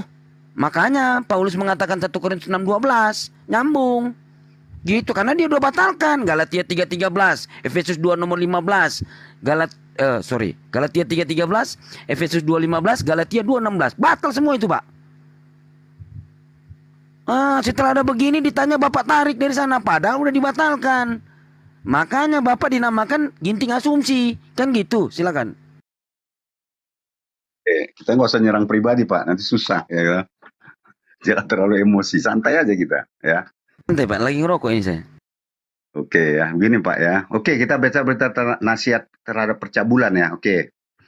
Jadinya ini maknanya segala sesuatu halal bagi Paulus itu belum tentu berguna. Contohnya ya, perkawinan itu kan halal bagi Paulus ya. Tapi dia merasa tidak berguna itu karena dia ingin fokus di dalam penginjilan. Begitu dia Pak menjelaskannya kalau kita tarik ke dalam perilaku ya, atau bukan makanan. Oke. Jadi banyak hal-hal yang halal di dalam perkawinan yang tidak berguna menurut Paulus baginya, karena nanti bisa mengganggu konsentrasinya dalam penginjilan. Itu yang pertama. Kemudian kita baca dulu tentang Efesus 2 ayat 15. Tapi Bapak jangan lupa membacanya dengan benar ya kan, dengan cermat di dalam Matius 5 ayat 17. Gitu? Ini biar saya bacakan dulu ya Pak ya. Nanti supaya Bapak bisa paham nanti mana yang dibatalkan itu loh. Kita baca dulu ya Matius ya. Jadi makanya kadang-kadang ketika kita membaca tidak agak teliti, susah dia nanti. Tahu ini. Janganlah kamu menyangka bahwa aku datang untuk meniadakan hukum Taurat atau kitab para nabi. Aku datang bukan untuk meniadakannya, melainkan untuk menggenapinya. Lihat tuh ya, menggenapi, bukan membatalkan, Pak ya. Jadi di mana yang mau dibatalkan? Karena aku berkata kepadamu, sesungguhnya selama belum lenyap langit dan bumi ini, satu iota atau satu titik pun tidak akan ditiadakan dari hukum Taurat sebelum semuanya terjadi. Perhatikan itu. Jadinya penggenapan yang sudah dilakukan Yesus sudah terjadi, itu yang dibatalkan. Gitu? Bukan yang bukan digenapi. Penggenapannya apa di situ? Dia mati. Gitu? Mati. Nah, itu dia penggenapannya. Jadi dengan kematiannya itu, maka ada beberapa hukum seremonial ya, pengorbanan itu yang dibatalkan. Makanya di dalam penjelasan doktrin kami ya, ada 3 hukum Taurat. Hukum Taurat itu kan ada 3 ya, 3 pilar ya. 1 hukum moral ya, 1 hukum sosial ya, 1 dia hukum seremonial. Makanya dalam Matius 22 ayat 37 dan 39 dijelaskan ya. Kasihilah Tuhanmu dengan segenap hatimu, dengan segenap jiwamu. Itu tidak dibatalkan. Kasihilah sesama manusia seperti mengasihi dirimu sendiri. Jadi pemahaman dan penjelasan kami yang dibatalkan itu adalah hukum-hukum seremonial. Seperti pengorbanan, ya kan? Bla bla bla, seperti liturgi-liturgi. Ya itu yang dibatalkan. Kalau Bapak perlu mendapatkan penjelasan dari saya. Dan itu bisa Bapak tanya ke gereja saya. Apakah penjelasan saya ini keliru atau tidak, atau menyimpang atau tidak. Seperti itu Pak penjelasan saya Pak. Makasih. Oke. Jadi gini. Efesus 2:15 gini bunyinya. Sebab dengan matinya sebagai manusia, ia telah membatalkan hukum Torah dengan segala perintah dan ketentuannya. Itu jelas. Hukum Torah telah batal, Pak. Telah batal, itu jelas itu. Nah, sebab dengan matinya ini sebagai manusia ini Yesus, ia telah membatalkan hukum Torah dengan segala perintah dan ketentuannya. Bapak lari ke Matius 5:17. Itu ajaran Yesus. Kalau ajaran Yesus, kalau Bapak mengatakan di dalam Matius 5:17 itu, janganlah kamu menyangka bahwa aku datang untuk meniadakan hukum Torah atau kitab para nabi. Ya, Bapak harus mengikuti dong Bilangan 23 nomor 19. Kita kalau memang harus lompat di sini. Bilangan 23 nomor 19, Hosea 11 nomor 9, Ayub 9:32. Sang pencipta itu bukan manusia. Bukanlah anak manusia. Begitu. Nah, setelah Bapak balik di sini dibawa dengan ajaran Paulus, Bapak benturkan dengan ajaran Yesus. Makanya Bapak mengikuti ajaran Paulus. Paulus yang membatalkan gitu loh. Nah, di dalam Galatia 2:16 ini udah jelas lagi, Pak. Kamu tahu bahwa tidak seorang pun yang dibenarkan oleh melakukan hukum Torah. Jadi Bapak setelah tarik di dalam hukum perkawinan, Bapak tarik ke hukum Torah. Padahal Paulus telah membatalkan. Bapak tarik ke Matius 5:17. Itu ajaran Yesus. Berbeda dengan ajaran Paulus. Ajaran Yesus mengatakan sebelum lenyap langit dan bumi, 1 titik 1 iota tidak bisa ditiadakan daripada hukum Taurat dan kitab para nabi. Paulus membatalkan. Bapak kabur-kaburan. Bingung kan Bapak nih? Kabur Bapak. Gitu loh. Padahal ajaran Paulus telah membatalkan. Bapak lari ajaran Yesus. Kalau ajaran Yesus, ya Sang Pencipta ini harus masuk ke dalam Sang Pencipta juga. Sang Pencipta bukan manusia, bukan anak manusia. Karena janganlah kamu menyangka bahwa aku datang untuk mendiadakan hukum Torah dan kitab para nabi. Bilangan 23 nomor 19, Hosea 11 nomor 9, Ayub 9 nomor 32. Itu kitab para nabi.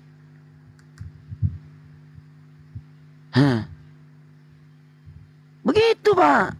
Bapak kabur lagi, malah lari ke situ lagi. Lebih ke pental Bapak ini. Gitu loh. Mungkin bisa dikembangkan ya teman-teman lain atau Gurunda. Oke, sebentar Pak. Jangan teman-teman yang lain dulu. Oh iya iya. Oh saya mau silakan Pak. Bapak itu enggak mau mendengarkan penjelasan saya. Pak. Iya, silakan. Yang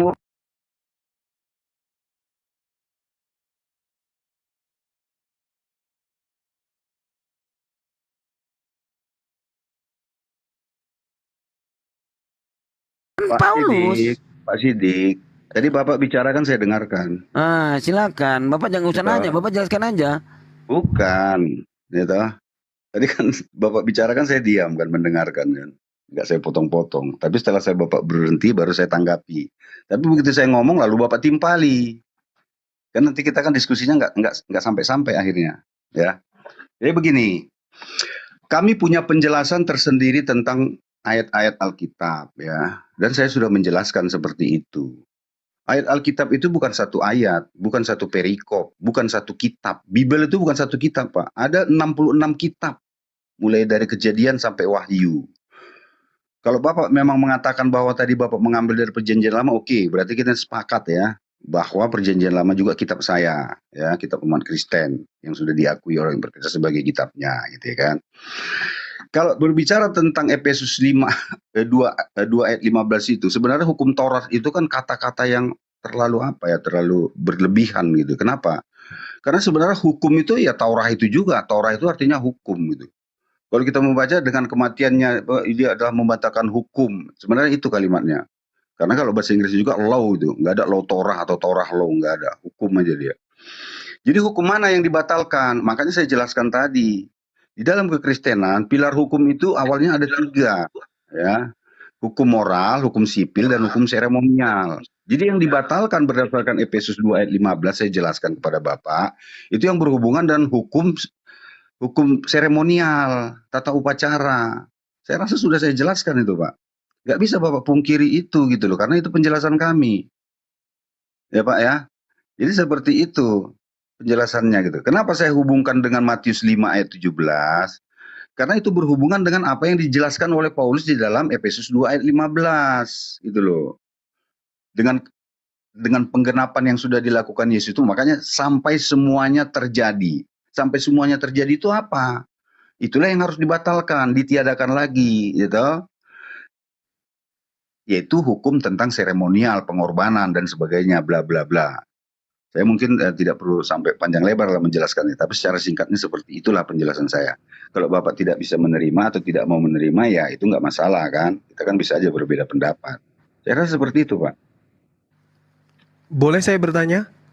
Silakan Guru, silakan. Iya, siapa yang memisah-misahkan hukum Taurat ini menjadi 3 bagian? Silakan, saudara. Penjelasan kami di doktrin. Oh, berarti internal Kristen yang memisah-misahkan. Bukan, tapi menjelaskan di dalam hukum kami itu hukum di dalam kami itu ada 3 pilar dia. 1 hukum moral antara kita dengan Tuhan, 1 hukum sivil antara kita sama manusia, dan ada hukum seremonial, tata upacara. Itu penjelasannya, Pak. Iya, yang memilah-milah ini siapa? Internal Kristen? Ya iyalah, masa orang Islam kan nggak mungkin. Iya, tapi itu kan kitabnya orang yang dipilih-pilih. Nah, tadi kata kitab saya, sekarang kitab orang. Jadi kita bicaranya gimana? Maksudnya kita lihat ini aja, faktanya aja. Kitab Perjanjian Baru itu, yaitu hukum Taurat, itu untuk Bani Israel. Kenapa Kristen memilah-milah 3 ini? Ini yang batal, ini yang tidak. Sedangkan dalam Efesus 2, segala perintah. Nah, segala perintah berarti semuanya. Segala perintah yang mana, Pak? Segala perintah.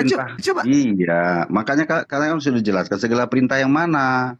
Itu dihadapkan. Segala perintah segala perintah yang ada di dalam hukum Taurat itu dibatalin. Perintah apapun itu. Enggak gitu, Pak Juma. Enggak gitu penjelasannya. Nah, kenapa kami bisa? Menjelaskannya berbeda. Kalau Pak Juma tidak bisa menerima penjelasan kami, kan saya bilang nggak masalah. Ya toh, tapi kami sudah memahaminya seperti itu. Ini kan jelas ada. Dia telah membatalkan hukum Taurat dengan segala perintah dan ketentuannya. Segala perintah dan segala ketentuan. Iya Pak, mungkin gini ya saya jelaskan ya, saya pertegas ya, saya gunakan kata-kata yang lebih sederhana lagi. Segala perintah hukum seremonial, sebenarnya gitu itu maknanya itu. Tapi walaupun tidak itu kan tafsiran. Ya iya, tafsiran, ditafsir Pak. Karena benar tafsiran itu. Apakah jadi maksud saudara masih Bapak, gini Pak Juma, apakah kami nggak boleh menafsirkan kitab suci kami? Oh itu bukan kitab suci saudara. Dalam arti kata Efesus 2 ayat 15 itu kan kitab suci kami. Iya. Apakah kami nggak boleh menafsirkannya? Iya, tapi yang ditafsirkan kemudian di sini objeknya siapa? Kitab Taurat kan, kitabnya orang Yahudi kan? Loh, kitab orang Yahudi. Dari awal sudah saya bilang Pak Juma ya. Pak Juma mungkin nggak dengar ya. Kalau yang kami yakini kitab siapapun berasal dari Tuhan semesta alam, itu bagi kami wajib kami ikuti. Tapi bagaimana kalau kitab itu hanya untuk Bani Israel? Apakah Anda ingin memaksakan untuk? Loh, kalau dalilnya ada?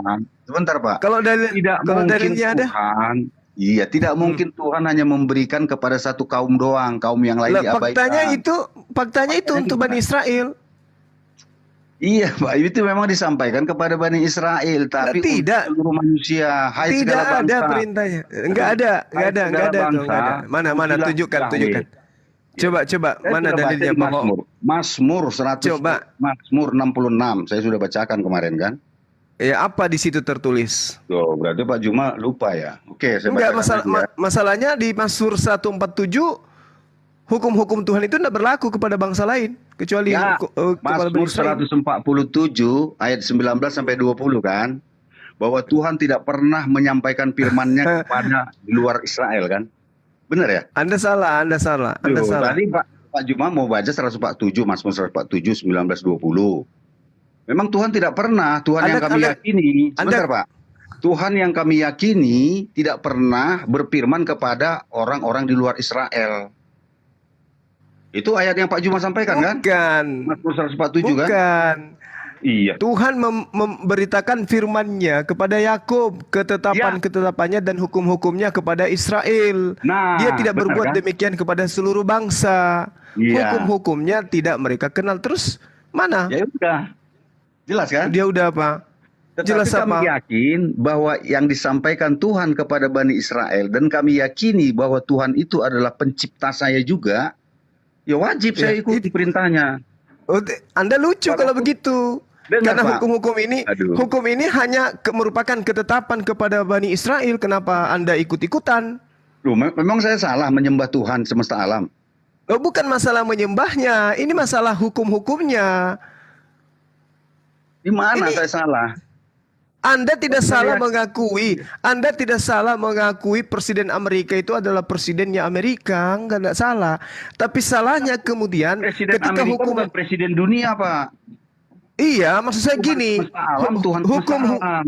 sekarang hukum-hukum Tuhan yang datang kepada Bani Israel itu mengikat Bani Israel, bukan mengikat Anda. Anda siapa? Pak, Tuhan menyampaikan itu kepada Bani Israel. Terus? Tetapi saya wajib mengikuti perintahnya. Kenapa? Mana perintahnya kepada Anda? Mana perintahnya kepada Anda? Mana? Namanya dia Tuhan saya. Masa saya nggak boleh menyembah Tuhan? Perintahnya mana untuk Anda? Lucu. Ya, lucu Anda ini. Kok lucu? Pak Juma yang lucu. Pak Juma yang lucu. Lihat nih. Hukum ketetapan yang berlaku kepada Bani Israel. Kenapa Anda mengaku berlaku untuk Anda? Anda Bani Israel? Anda nggak sadar? Tengok gini Pak Juma ya. Bersorak-sorak bagi Tuhan hai seluruh bumi. Masmurkanlah. Iya, silakan Anda bersorak-sorak.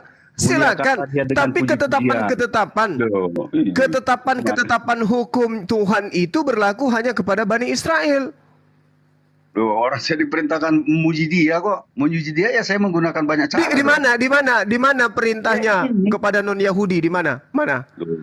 Hai mana seluruh bumi. Ya, hai seluruh bumi. Kenapa? Tuhan, hai ya silakan bumi. Anda bersorak-sorak. Silakan Anda bersorak-sorak. Tapi hukum-hukumnya hanya berlaku kepada Bani Israel.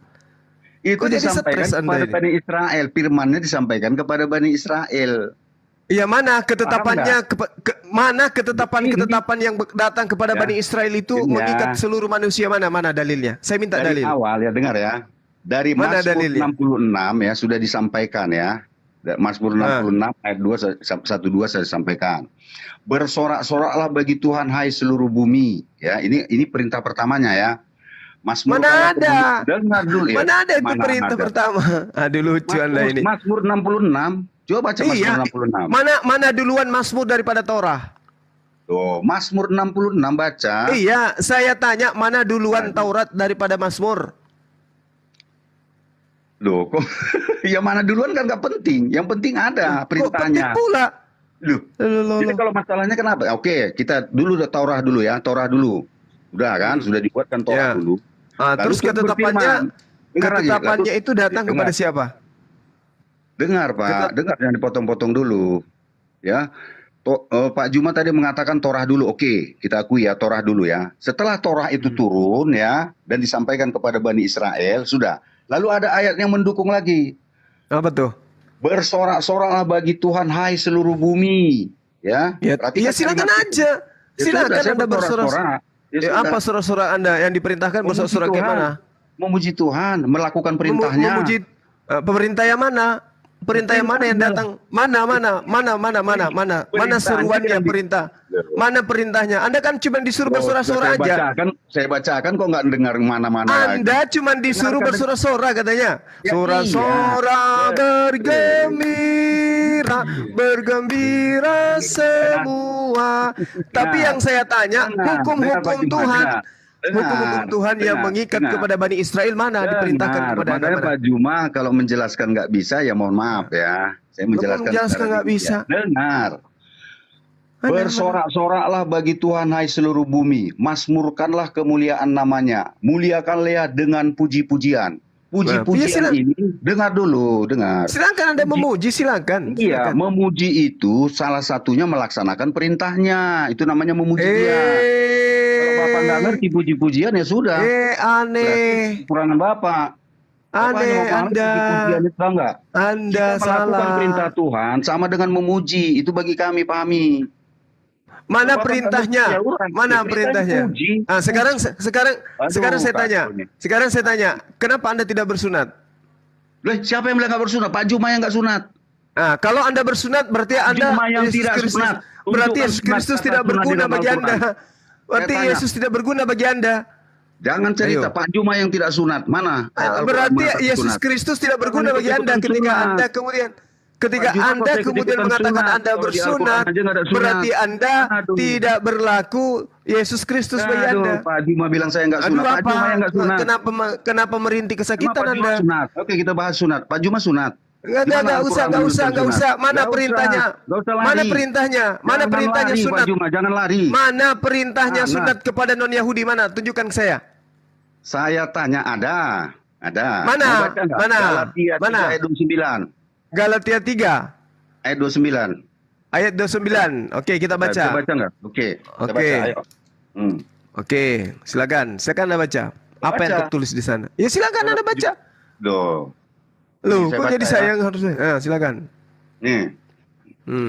Dan Apa? jikalau kamu adalah milik Kristus, maka kamu juga adalah keturunan Abraham dan berhak menerima janji Tuhan. Perhatikan Nah, gitu. kalimatnya. Oke. Sudah. Oke. Pak Juma Berarti sunat Anda nggak? Saya tanya dulu, Pak Juma sunat nggak? Tunggu. Berarti Pak Anda Juma sunat merasa nggak? Saya tanya dulu, Pak Juma sunat nggak?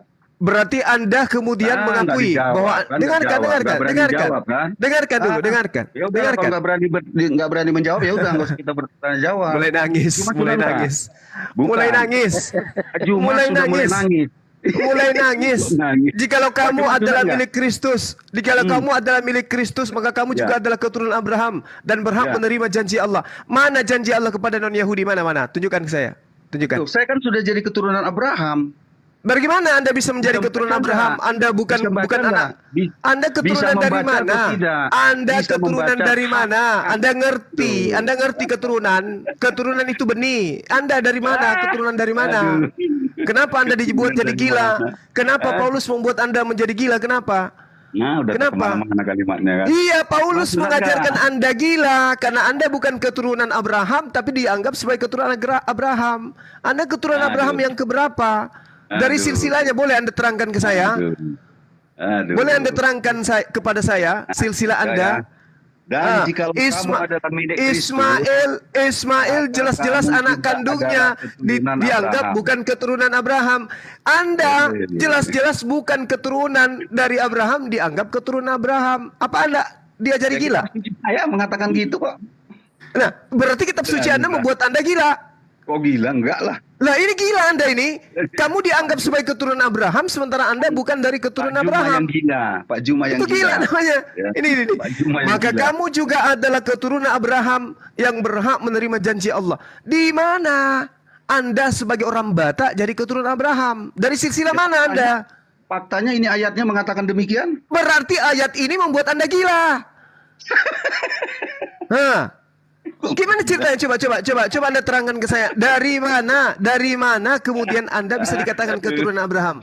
Dari mana? Ya ini ayatnya mengatakan demikian. Iya, berarti ayat Anda membuat Anda gila. Karena Anda bukan keturunan Loh, Anda bukan keturunan Abraham. Kenapa Anda disebut keturunan Abraham? Ayo. Cuma itu mulai gila ini. Boleh tidak terangkan ke saya coba? Boleh tidak terangkan? Bagaimana seorang yang tidak ada hubungan darah dengan Abraham disebut keturunan Abraham? Coba terangkan ke saya. Ayat ini mengatakan demikian. Iya, ayat ini diuji. Ayat ini justru mau diuji. Apakah ayat ini gila, sedeng, sinting, atau gimana? Anda bukan keturunan Abraham, kok dianggap keturunan Abraham? Gimana ceritanya? Coba terangkan ke saya. Kan sudah saya jelaskan. Ketika saya menjadi milik Kristus, maka saya juga dijadikan sebagai keturunan Abraham. Bagaimana ceritanya? Bagaimana ada orang yang bukan berasal dari silsilah Abraham jadi keturunan Abraham? Bagaimana ceritanya? Pak, sudah saya jelaskan berulang-ulang ya. Apa tuh? Ini ayat ini sudah menjelaskan. Kalau iya, justru ayat ini. Justru ayat ini yang ingin diuji. Bagaimana kemudian ada sebuah karangan manusia. Apalagi? Ini karangan manusia. Paulus mengatakan.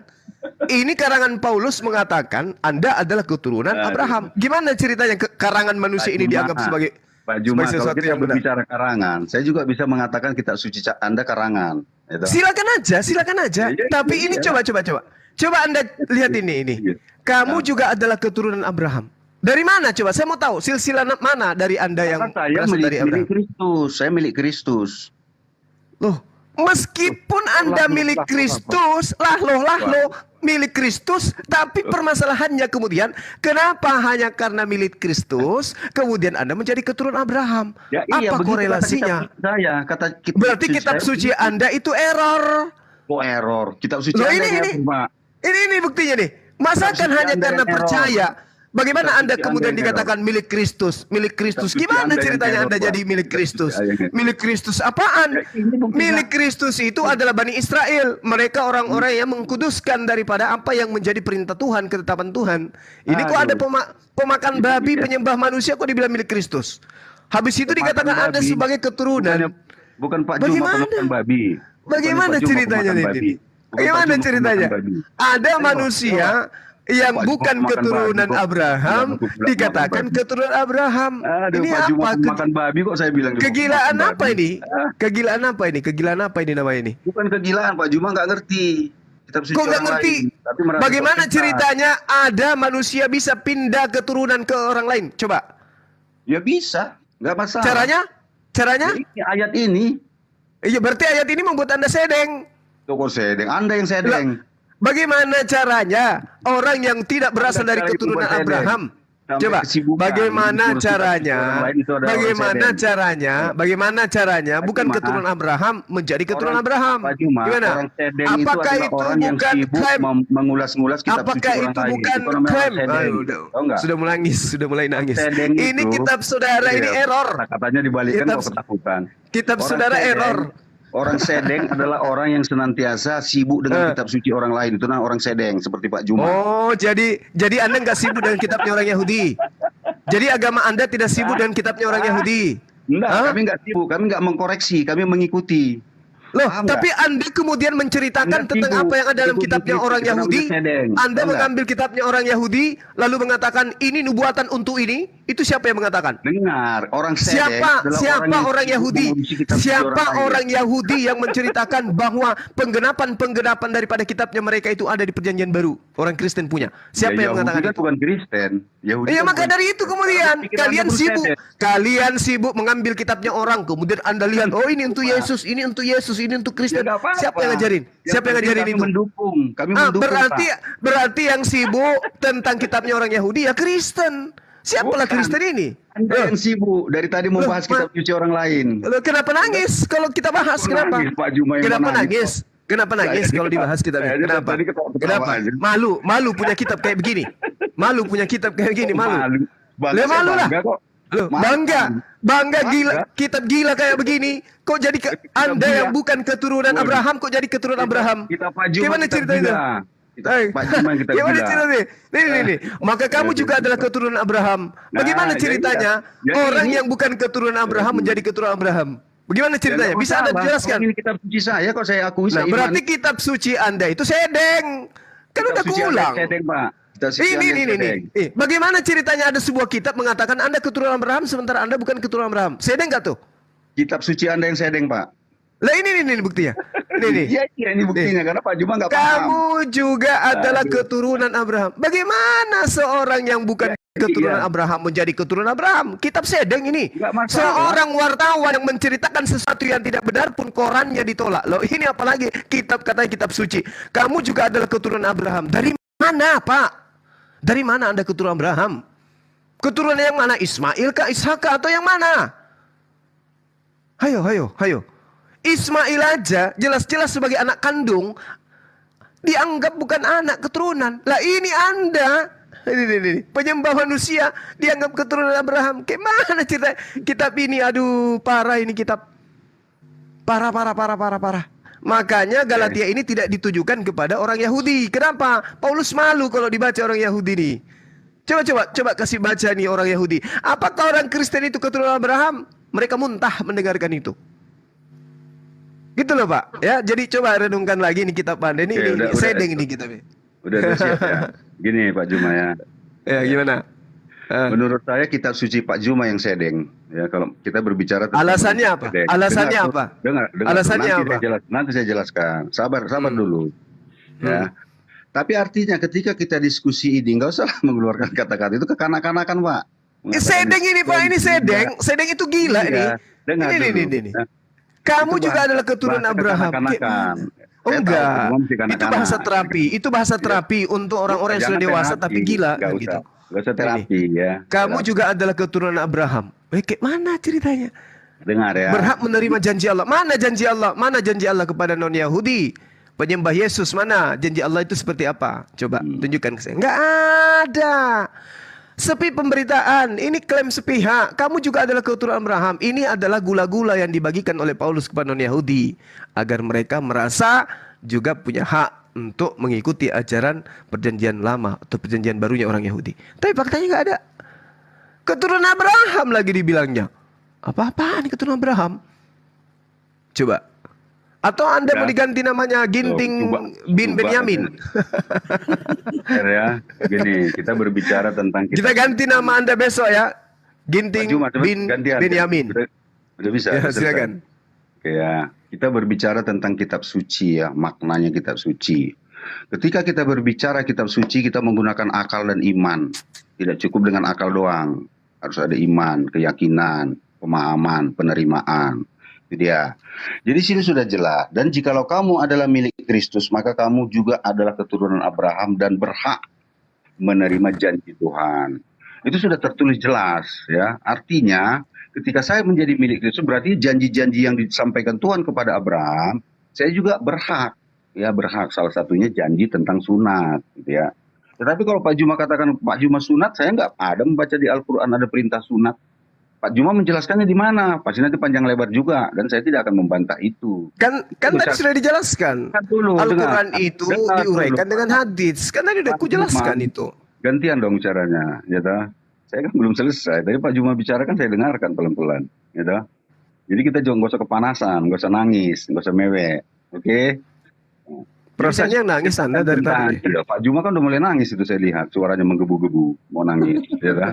Untuk menyadarkan Anda aja bahwa kitab Anda itu sedeng. Saya kan santai, berarti saya nggak ada masalah terganggu emosi. Ya santai mau kayak mana? Mau melakukan perlawanan nggak bisa.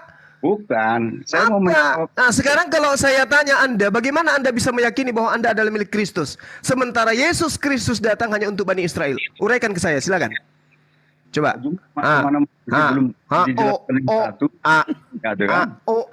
Bagaimana Anda mengaku milik Kristus? Aku mengenal muridku, mereka mengenal aku, mereka mendengarkan aku dan mengikuti aku. Mana coba Bani Israel, non Yahudi malah disebutkan sebagai guguk oleh Yesus. Bagaimana Anda bisa menjadi milik Kristus? Coba.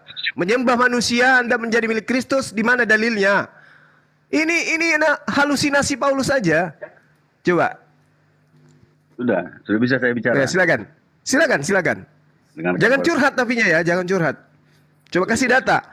Nah, Kasih data silakan. coba. Dia mau ngoceh terus, silakan kata dia ngoceh. Enggak, saya meluruskan cara berpikir Anda.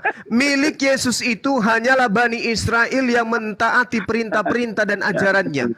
Bani Israel tok. Anda siapa? Anda siapa? Bani apa Anda? Sudah. Ya, tanya, jawab pertanyaan saya. Ngobrol kamu diam lah, Bang Juma. Cuman kamu aja ngobrol dari tadi. Nih ya, dia udah Iya, soalnya beliau ini curhat. Tengok aja sebentar. Dia curhat, enggak memberikan data. Lihat aja, dengarkan. Silakan. Oke ya, saya dengarkan. Silakan. Saya bilang ketika kita berbicara tentang kitab suci, kita tidak cukup hanya dengan logika, tapi harus disertai dengan iman. Iman itu adalah keyakinan yang sudah meresap di dalam hati, ya, melalui pengolahan pola pikir. Ya, kita menentukan pola sikap. Saya sudah menjelaskan. Dan jikalau kamu adalah milik Kristus, maka kamu juga adalah keturunan Abraham dan berhak menerima janji Tuhan. Itu pernyataan Paulus yang diilhami oleh Roh Kudus. Itu pemahaman kami. Dan kami imani setelah kami adakan pemikiran secara logika, akal. Ya, itu yang pertama. Kemudian makanya itu saya jelaskan secara perlahan. Di mana Anda jadi itu kan aneh. Sementara ayat Alkitab sudah menjelaskan seperti itu, ya toh. Jadi mengapa harus gini kan udah kacau jadinya kan. Saya sudah menjelaskan seperti itu. Nggak bisa jawab kan? Nggak bisa jawab. Hanya curhat kan? Ini kan jawaban curhat. Ini kan jawaban Anda hanya curhat. Saya minta jawaban berdata mana? Apa yang menyebabkan Anda mengatakan diri Anda milik Kristus? Ada dalilnya? Aduh, kacau ini ya. Mana pembuktiannya? Mana pembuktian bahwa Yesus untuk non-Yahudi mana? Kacau banget. Ayo. Enggak. Iya kacau. Anda cuma curhat, nggak bisa memberikan data. Mana coba? Pak Juru, Mana dalilnya Yesus untuk non-Yahudi? Mana? Susah ini. Dalil apa yang masuk untuk non-Yahudi? Yesus mengaku aku diutus hanya kepada domba-domba yang hilang dari Bani Israel. Anda bukan Bani Israel. Anda bukan domba. Mana dalilnya kalau Anda milik Kristus? Mana? Pembuktian. Oke, sudah. Aku milik Kristus. Mana dalilnya? Coba. Saya boleh nggak bicara? Boleh, tapi jangan curhat. Kasih data. Tapi jangan dipotong-potong ya. Iya, kalau curhat pasti gue potong. Dengar, saya jelaskan ini Pak Juma. Pak Juma udah dewasa, bisa gimana sih? Saya kan minta data. Ini temanya kita bukan curhat di subuh hari. Oke. Datanya mana? Silakan. Sudah. Jelaskan perlahan-lahan ya. Di dalam Matius berlahan-lahan. Nggak perlu berlahan-lahan. Minta data. Berlahan-lahan itu gereja di sekolah minggu. Ini diskusinya makin parah. Nggak ada yang Anda. Di sini tidak ada yang butuh curhatan. Yang curhat siapa? Saya menjelaskan. Ya sudah, silakan. Mana datanya? Silakan. Memang siapa Anda saya curhati? Nggak perlu, nggak penting. Ya buktinya Anda curhat. Buktinya Anda curhat dari tadi. Dari tadi Bang Juma ini nggak mau diam. Iya, karena teman kamu itu cuma curhat. Coba kau suruh dia arahkan, tunjukkan dalil. Yesus mengaku diutus hanya kepada domba-domba yang hilang dari Bani Israel. Dia mengaku milik Kristus. Kayak mana ceritanya itu? Apa nggak nyambung? Nyambung nggak tuh? Nyambung nggak? Kalau akal Anda tidak nyambung. Bukan urusan saya. Yesus mengaku diutus hanya kepada domba yang hilang dari Bani Israel. Kamu bukan Bani Israel mengaku milik Kristus. Nyambung nggak? Ya nyambung dong. Apa nyambungnya? Mana dalil pembenarannya? Silakan. Biar jelaskan ya. Jelaskan lagi. Saya tidak butuh penjelasan. Saya butuh dalil penguat. Waduh, kacau ini kawan ini. Ya, kacau karena tidak ada dalilnya. Cuman klaim. Makanya Anda mau curhat. Tunjukkan dalil, mau bicara juga dipotong-potong. Saya butuh dalil, nggak butuh curhat. Silakan. Dalil sebutkan dulu, dalil dulu baru jelaskan. Mana dalilnya? Ya ini saya mau ngomong, gimana saya mengucapkan dalil kalau dalil dulu baru curhat, silakan. Dalil yang Lukas sampaikan, Matius itu saya. Ini yang satu baju merah mulai juga curhat. Kok curhat? Bocil lu diam aja dulu, bocil lu diam aja, bocil. Ya kamu kok curhat kayak mama rempong, orang lagi diskusi kamu yang nyeletuk, itu artinya kamu yang mama-mama. Orang ada anus yang gak ada lubangnya. Manusia tak beranus, Anda diam. Ya kamu kalau orang ngomong diam-diam. Saya minta data. Kan saya mau menyebutkan datanya. Enggak ada Itu kan dikasih mau data. Mau Kita disebutkan. dengarkan. Oke, kita diam. Saya diam selama 5 menit. Pastikan dia nggak kasih data. Tengok aja, silakan. Sudah, oke ya, saya jelaskan ya. Pak Juma tadi mengatakan bahwa Yesus hanya diutus untuk domba-domba yang tersesat dari Bani Israel. Itu benar, ya. Secara physically, memang dia hanya untuk Bani Israel, ya. Itu secara physically, ya. Dengarkan baik-baik. Jangan ada yang ngaku-ngaku untuk seluruh dunia, tapi dia hanya di Arab doang. Indonesia nggak pernah. Itu kalimat pertama, ingat itu. Secara physically, memang Yesus diutus hanya untuk domba-domba yang tersesat Bani Israel. Tetapi saya sudah jelaskan berulang-ulang, Alkitab itu bukan satu ayat. Maka baca di dalam Markus, baca di dalam Matius, beritakanlah Injil kepada segala makhluk, beritakanlah Injil kepada segala bangsa-bangsa, termasuk saya, bangsa Indonesia. Itu dalilnya, baca Markus sama Matius 28 ayat 19-20, Markus 16 ayat 15. Jelas dong, itu kan dalil semuanya itu. Oleh karena itu pemahaman kita itu harus nyambung. Jangan hanya satu ayat kita utek-utek di situ lalu kita simpulkan sendiri. Banyak ayat-ayatnya. Jelas ya Pak Juma ya? Mana dalilnya aku diutus kepada di luar Yahudi, mana dalilnya? Ya, ajarannya itu kepada semua bangsa-bangsa. Ajaran yang mana? Beritakanlah Injil yang mana? Injil yang mana yang minta Yesus diberitakan? Injil yang mana? Ya Injil itu adalah tentang Yesus. Ajaran-ajarannya. Tentang ajaran yang mana? Ketawa dia. Ya. Ketawa. Aduh apa? Mana? Coba tunjukkan ajaran Yesus yang Anda ajarkan bahwa Yesus itu adalah Tuhan pencipta dan bumi sebagaimana Anda mempertuhankan dirinya. Ayo. Nggak ada. Mana dalilnya? Injil yang mana? Yang kamu beritakan ini surah Paulus. Ketahuan, nggak ngerti Injil. Iya, saya nggak tahu. Wah, saya tanya, Injil yang mana yang Yesus perintahkan untuk disampaikan? Injil yang mana? Injil yang mana? Hey. Injil yang mana? Injil yang mana? Injil yang mana?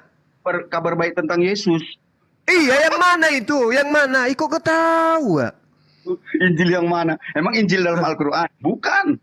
Saya tanya Injil yang mana? Injil tentang Yesus. Yang mana Injil tentang Yesus itu? Yang mana?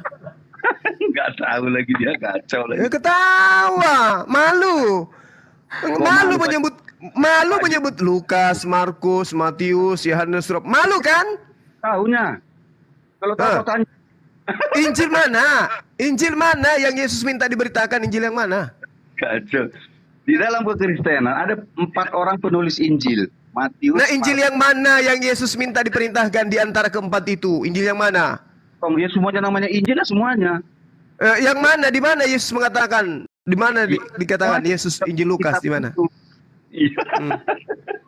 Ketawa dia, sakit. Saya sebutkan tadi Markus, Matius. Di mana Yesus menyebut kitab Markus? Di mana? Di mana? Apanya? Yesus menyebut kitab Markus di mana? Nah, penulisan Injil juga dia nggak ngerti. Kasihan. Kitabnya nggak dianggap. Dengarkan saya. Giliran saya. Di dalam cetak. Dengarkan supaya kamu itu sehat. Dengarkan saya. Kamu diam. Kok diam? Loh, di dalam penyelidikan pengarang kitab lu dikatakan dalam Yohanes 1 nomor 43, pengarang kitabmu mengatakan Yesus memanggil Filipus. Yohanes 1 nomor 43. Oke. Yang dipanggil, dengarkan, diam. Yang dipanggil untuk memberitakan Injil Yesus itu adalah Filipus. Boleh kamu tunjukkan Injil Filipus?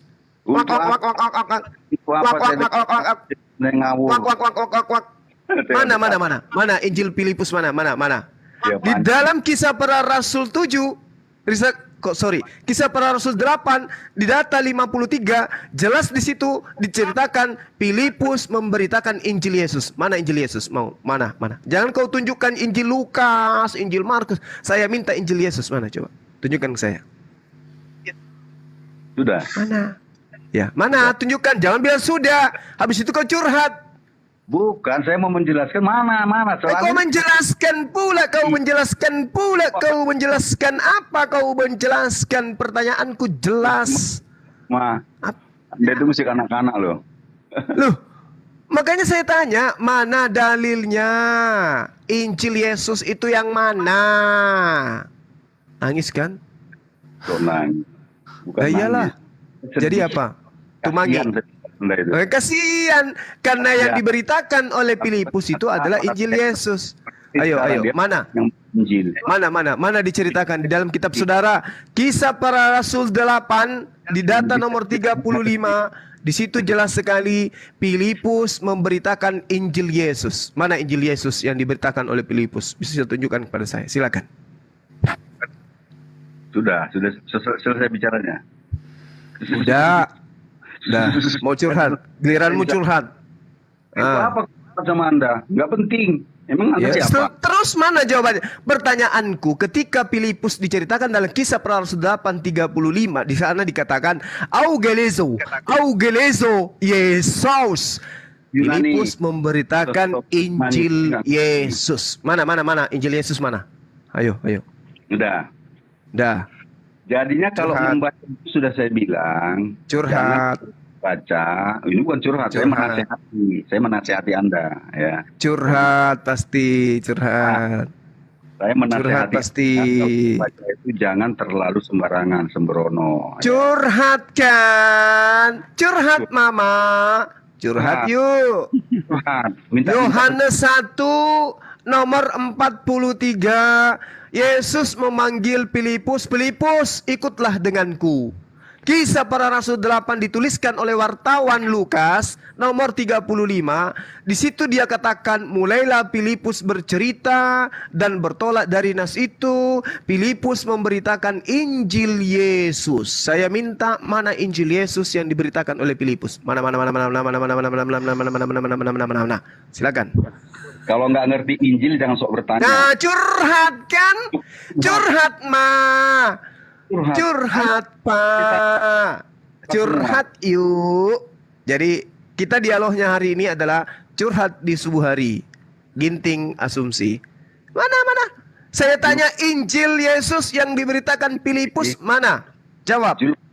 Julkipli, dengarkan orang berbicara. Kalau Anda itu mau berdiskusi. Kalau nggak Anda nggak layak. Karena ditanya tentang apa Anda mau curhat. Nah, coba, pasti curhat. Gimana? 1, 2, 3. Mana Injil Yesus yang diberitakan Filipus? Jawab 1, 2, 3. Semua diam, kita dengarkan. Oke. Jadi Injil yang diberitakan Filipus adalah tentang Yesus. Dia tidak pernah menulis kitab. Bedakan Injil dengan kitab Injil, ya. Injil itu kabar baik. Kabar baik yang diceritakan Filipus ya banyak.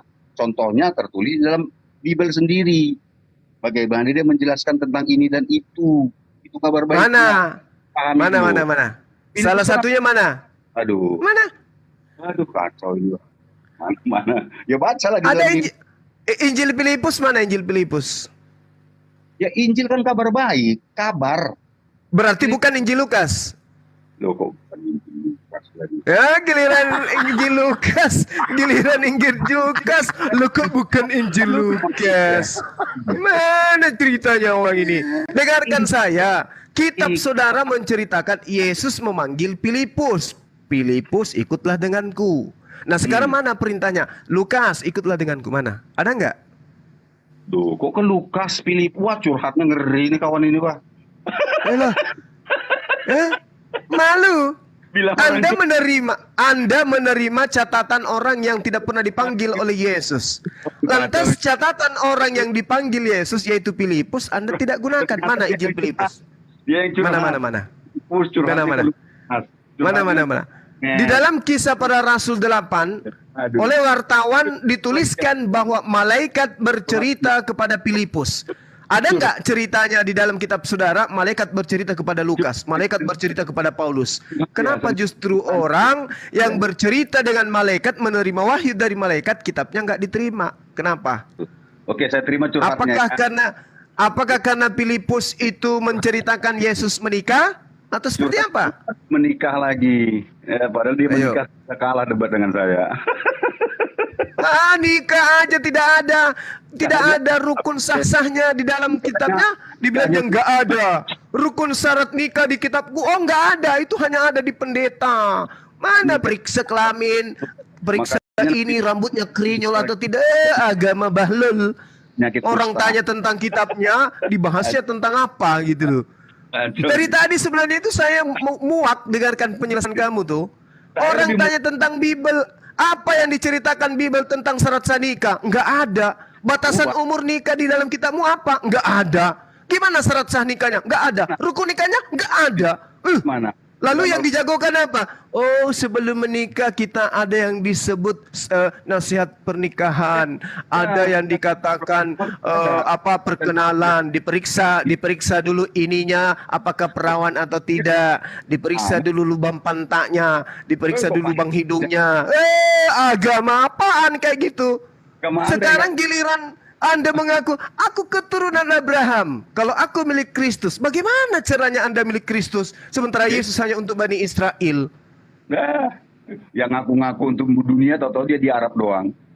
Lah ajarannya yang untuk dunia, litubayyina linnas. Mana ajaran Yesus untuk seluruh umat manusia? Mana? Mana?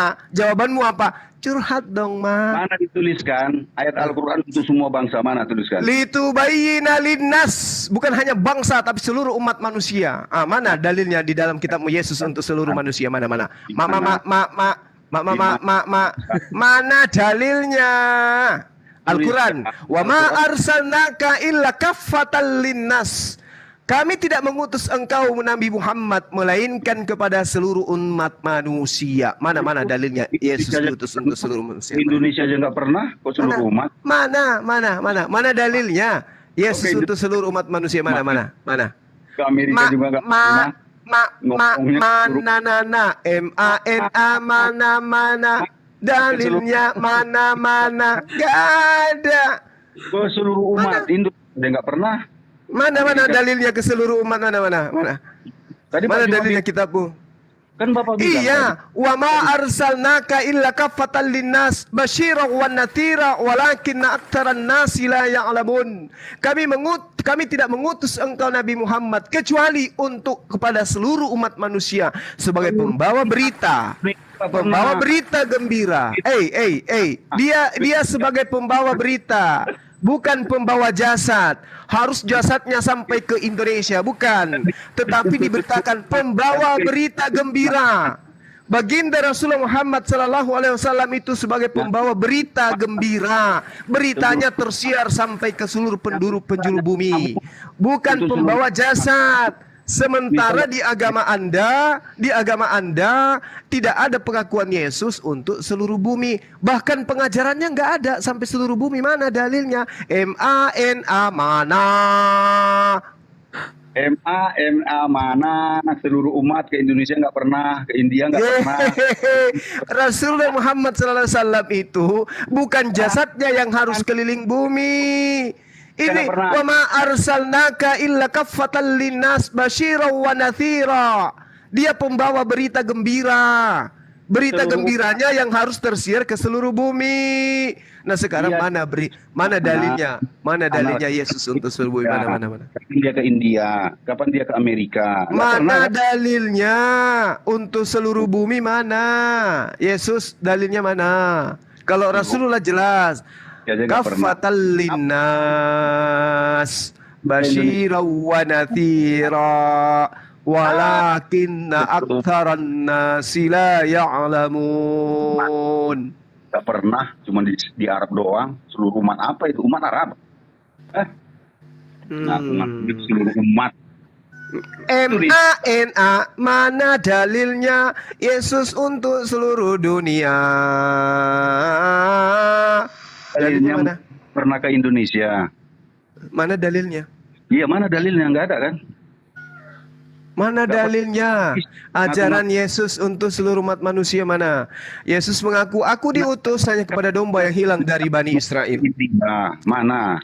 Mana dalilnya ke India, ke Indonesia, ke Amerika, ke Jepang, mana? Ajarannya kemana-mana, berita gembiranya kemana-mana. Illa kafatan linnas. Al-Quran kemana-mana masih Al-Quran. Tidak seperti kitabmu. Yesus tidak pernah mengajarkan Injil Lukas, tidak pernah mengajarkan Injil Yohanes. Sudah begitu yang tersiar ke dunia bukan original teks, cuma terjemahan. Terjemahan. Tak tahu apakah betul. Terjemahannya berubah-ubah tanpa ada original teksnya. Nangis dari tadi cuma bisa nangis. Orang nanya itu loh. Orang nanya mana dalilnya Yesus diutus kepada seluruh umat manusia. Nggak ada dalilnya. Jadi mau kayak mana gitu loh. Memalukan. Mengkoreksi terjemahan, ternyata kita sucinya udah ikut-ikutan menerjemahkan. Curhat kan? Kan curhat. Cuma curhat. Begitu dia melontarkan kata, cuma bisa curhat. Apa? Saya memberikan data. Wa ma arsalnaka illa kaffatan linnas basyiran wa nadhira walakinna aktsaran nasi la ya'lamun. Bangga dong sebagai umat Islam. Apa itu? Ya, coba. Bangga kan kita? Ada dalilnya. Baginda Rasulullah Muhammad SAW itu diutus kepada seluruh umat manusia. Coba. Malu kok menerjemahkan ternyata. Coba. Dalilnya. Terjemahannya. Wama dan tiadalah arsalnaka. Kami mengutus engkau Nabi Muhammad illa kecuali kafatan seluruh linnas kepada seluruh manusia. Basyira sebagai pembawa gembira, berita gembira. Wa nathira dan sebagai pemberi peringatan. Walakinna akan tetapi kebanyakan aktsaran nasi walakin dan akan tetapi aktsaran nasi kebanyakan manusia la ya'lamun, tidak mengetahui. Nah, sekarang kita punya terjemahan, kita punya original teks. Nah, sekarang kitab saudara ketika dibaca terjemahannya mana original teksnya? Mana? Tunjukkan. Ternyata mana original teksnya? Kasihan. Terjemahkan juga, malu nggak? Malu dong. Diterjemahkan karena kamu nggak tahu. Sekarang mana original teks kitabmu? Mana original teks kitabmu? Mana? Malu. Mana? Malu. Original teks kitabmu mana? Baju malu menceritakan itu. Mana original teksnya mana kita mana? Mana?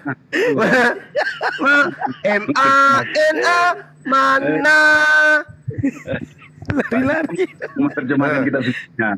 Mana? Ya karena saya berdialog dengan umat terjemahan, makanya saya terjemahkan. Kalau orang Islam yang paham tidak perlu diterjemahkan. Nah, sekarang kamu terjemahan. Saya minta original teksnya mana? Contoh misalnya seperti yang diterangkan oleh pengarang Paulus tadi. Ayo. Kamu adalah keturunan Abraham tapi bohong. Mana original teksnya? Saya mau tahu. Mana? Ini gimana? Mana? Kalau ada mana original teksnya? Oke. Mana? Dibuka dulu. Mana? Ini biar mana? Silakan. Ini dia nggak terlalu jauh jalannya, jadi nggak ngerti. Oh iya, nggak apa-apa, nggak maswaluah. Coba buka kameramu, coba. Silakan. Galatia 3 ya. Iya, silakan. Biar saya dibesarin dong. Oke. Silakan. Loh, saya nggak dibesarin gimana ini bukanya? Besarin teman, biar nggak curhat aja bisanya. Oh, Bang Wan. Curhat kita mah, ayo. Nah, silakan. Open cam ini gimana nih? Ya nggak bisa mungkin. Silakan Bang. Karena nggak ada kitabnya kali. Bisa open cam gimana nih? Bagaimana mau open cam kalau tidak ada ininya, original teksnya? Buka original teks. Mantap sekali kan? Ditutup lagi. Nah ini ya, aduh. Tuh. Ya.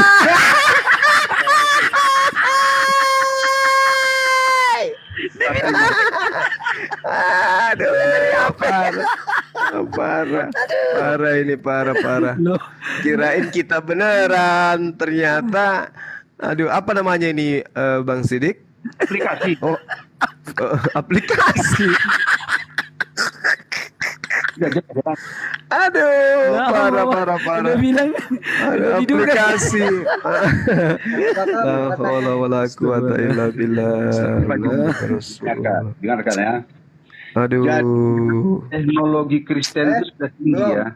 Aduh, parah. Kita menggunakan aplikasi ya. Aduh, parah ini. Paham kan? Tapi kalau Parah. mungkin tidak punya aplikasi ya. Karena Kamu Pak Juma ngerti nggak? Kamu Apa? ngerti nggak? Ada dompet segala itu. Kamu ngerti nggak kalau di dalam kitab Galatia 3:29 itu keturunan di situ disebut sperma. Berarti kalian ini sperma Abraham, betulkah? Betulkah? Kamu ini sperma Abraham? Pak Juma nggak ngerti tentang perkembangan. Nggak ngerti lagi, aduh ma. Saya cuma tanya original teksnya dalam kitab saudara itu disebutkan. Kalian juga adalah sperma Abraham, betulkah? Saya mau tanya, betulkah Tidak Anda berasal dari mengerti sperma? tentang bahasa Alkitab. Ya. Betulkah saudara berasal dari sperma Abraham? Ayat 1 ya. Pertama, begitu saya tunjukkan aplikasi, Pak Juma terkaget-kaget karena Yuk, nggak kaget, memalukan. Wih, kasihan kali, miris. Miris sekali. Jangankan bahasa Indonesia, Bung, bahasa Bugis, bahasa daerah semua ada aplikasi yang kayak gitu-gitu. Yang kita minta ini kitab loh. Kan Oh, Mama Oh, Mama Teknologi kami sudah tinggi. Teknologi kami. Oh, itu yang ada di dalam aplikasi itu bahasa Indonesia diinggriskan. Yang kita minta, yang diyunanikan, yang kita minta original teks dari sononya. Pada saat kemudian Paulus ini menghayal di dalam penjara, dia menulis. Itu mana? Itu yang kita cari. Bukannya Nabi Muhammad menghayal di gua. Loh, kalau dia menghayal berarti apa yang diuraikan hari ini bertentangan dengan ilmu dan sains. Bagaimana dengan Paulus? Mari kita uji. Mau kita uji? Ayo kita uji. Oke. Tentang bayi dalam kandungan. Oke, boleh. Coba kamu ceritakan apa yang diceritakan Paulus tentang bayi dalam kandungan. Silakan. Diterusi mana itu? Kan kitab suci kami kan Bible. Enggak, Paulus dulu. Kan yang kuceritakan tadi menghayal di dalam penjara kan Paulus. Ayo. Mampus. Mampus kau. Mampus kau. Mana ajaran Paulus ketika dia menghayal dalam penjara menulis surat tentang janin. Nah, ayo. Dosa enggak bunyi. Mana MANA mana? Mana? Ayo. Paulus menghayal dalam penjara itu menulis apa dia di dalam? Muhammad menghayal di Gua Hira. Iya, sekarang mari kita bahas apa yang menjadi uraian daripada Al-Quran. Mari kita bahas dan kita bahas apa yang menjadi uraian hayalan Paulus dalam penjara tentang janin. Ada nggak? Ada enggak? Ada. Kalaupun tak ada. Dan Bible sudah dijelaskan, nggak perlu berulang-ulang. Yang saya tanya itu kan uraian daripada orang yang menghayal dalam penjara selama dia menulis karangannya dalam penjara itu tentang janin apa yang dituliskan. Oke. Katanya dibimbing oleh roh. Roh apa? Di Gua Hira. Iya, mari kita bahas. Saya kasih kau ayat 1 ya. Habis itu kau kasih saya ayat tentang janin di dalam apa yang dikarang oleh Paulus. Bismillahirrahmanirrahim. Khalaqakum min nafsin wahidah, thumma ja'ala minha zawjaha, wa anzala lakum minal an'am thamaniyatan azwaja. Oke, azwaj. Yakhluqukum fi butuni ummahatikum. Khalqam min ba'di khalqi min zulumati thalath. Dzalikumullahu rabbukum lahul mulk la ilaha illahu fa anna tusrafun. Ini dalil jelas menceritakan kemudian tentang itu. Jangan diterjemahkan. Itu enggak ada janin. Oke, saya nggak terjemahkan. Ini bercerita tentang apa? Ngawur ceritanya itu, ngarang itu. Ayo. Dari janin di situ, mana kata janinnya situ? Aduh, parah. Sekarang mana dalilnya? Mana dalilnya? Mana dalilnya di kitab saudara? Itu nggak ada janin.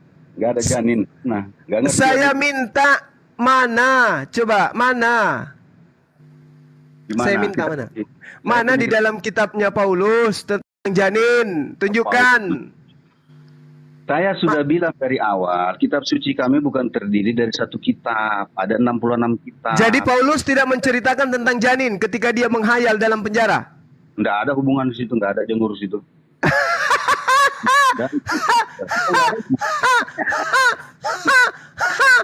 Tapi katanya tadi bercerita tentang sperma Abraham. Jadi dia dapat karangan ini dari mana? Karangan apa? Lo tadi Galatia 3:29 dia mengatakan si ginting adalah sperma dari Abraham. Gimana itu? Cuma Zulkifli, dengarkan baik-baik. Iya paman, apa? Curhat. Pernah mengatakan sperma, Anda itu jangan terlalu.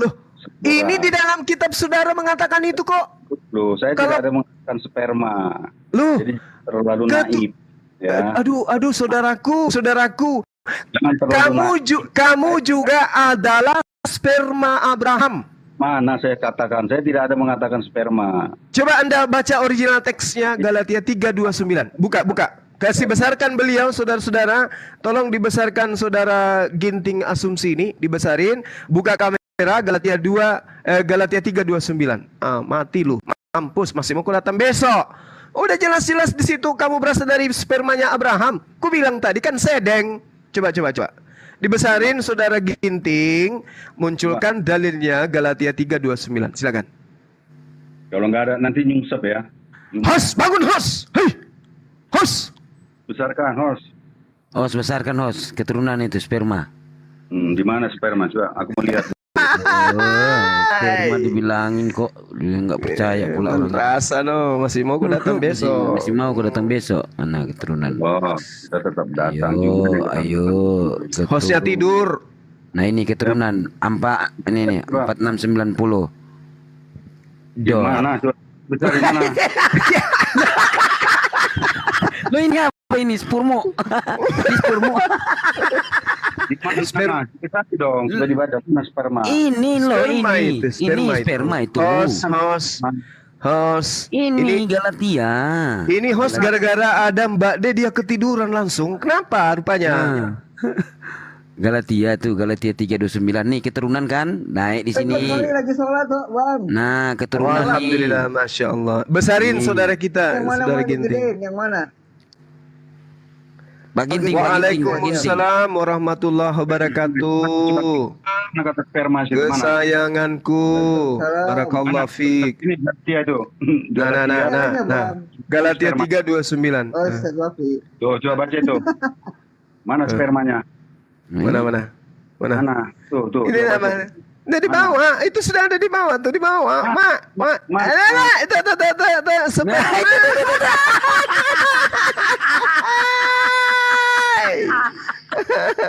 Aduh. Jadi saudara berasal dari sperma Abraham. Aduh, parah. Kan udah aku bilang tadi, saya cuma membantu Anda untuk waras. Agama Anda ini, kitab Anda ini gimana ceritanya? Anda juga adalah sperma Abraham. Ya, saya jelaskan ya. Jelaskan lagi.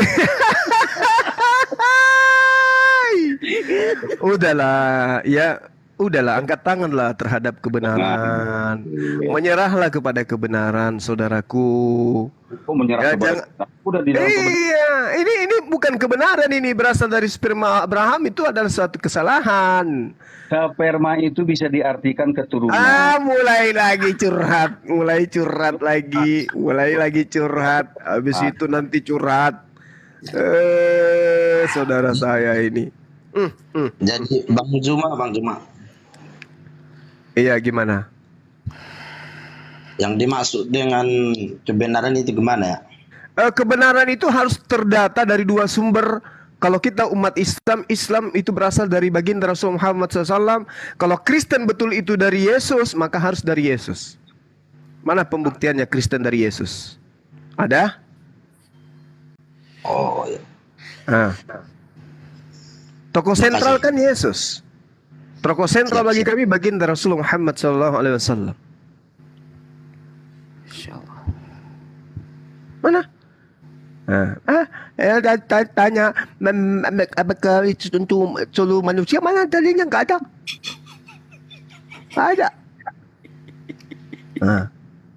Nggak ada dalil, Nabas.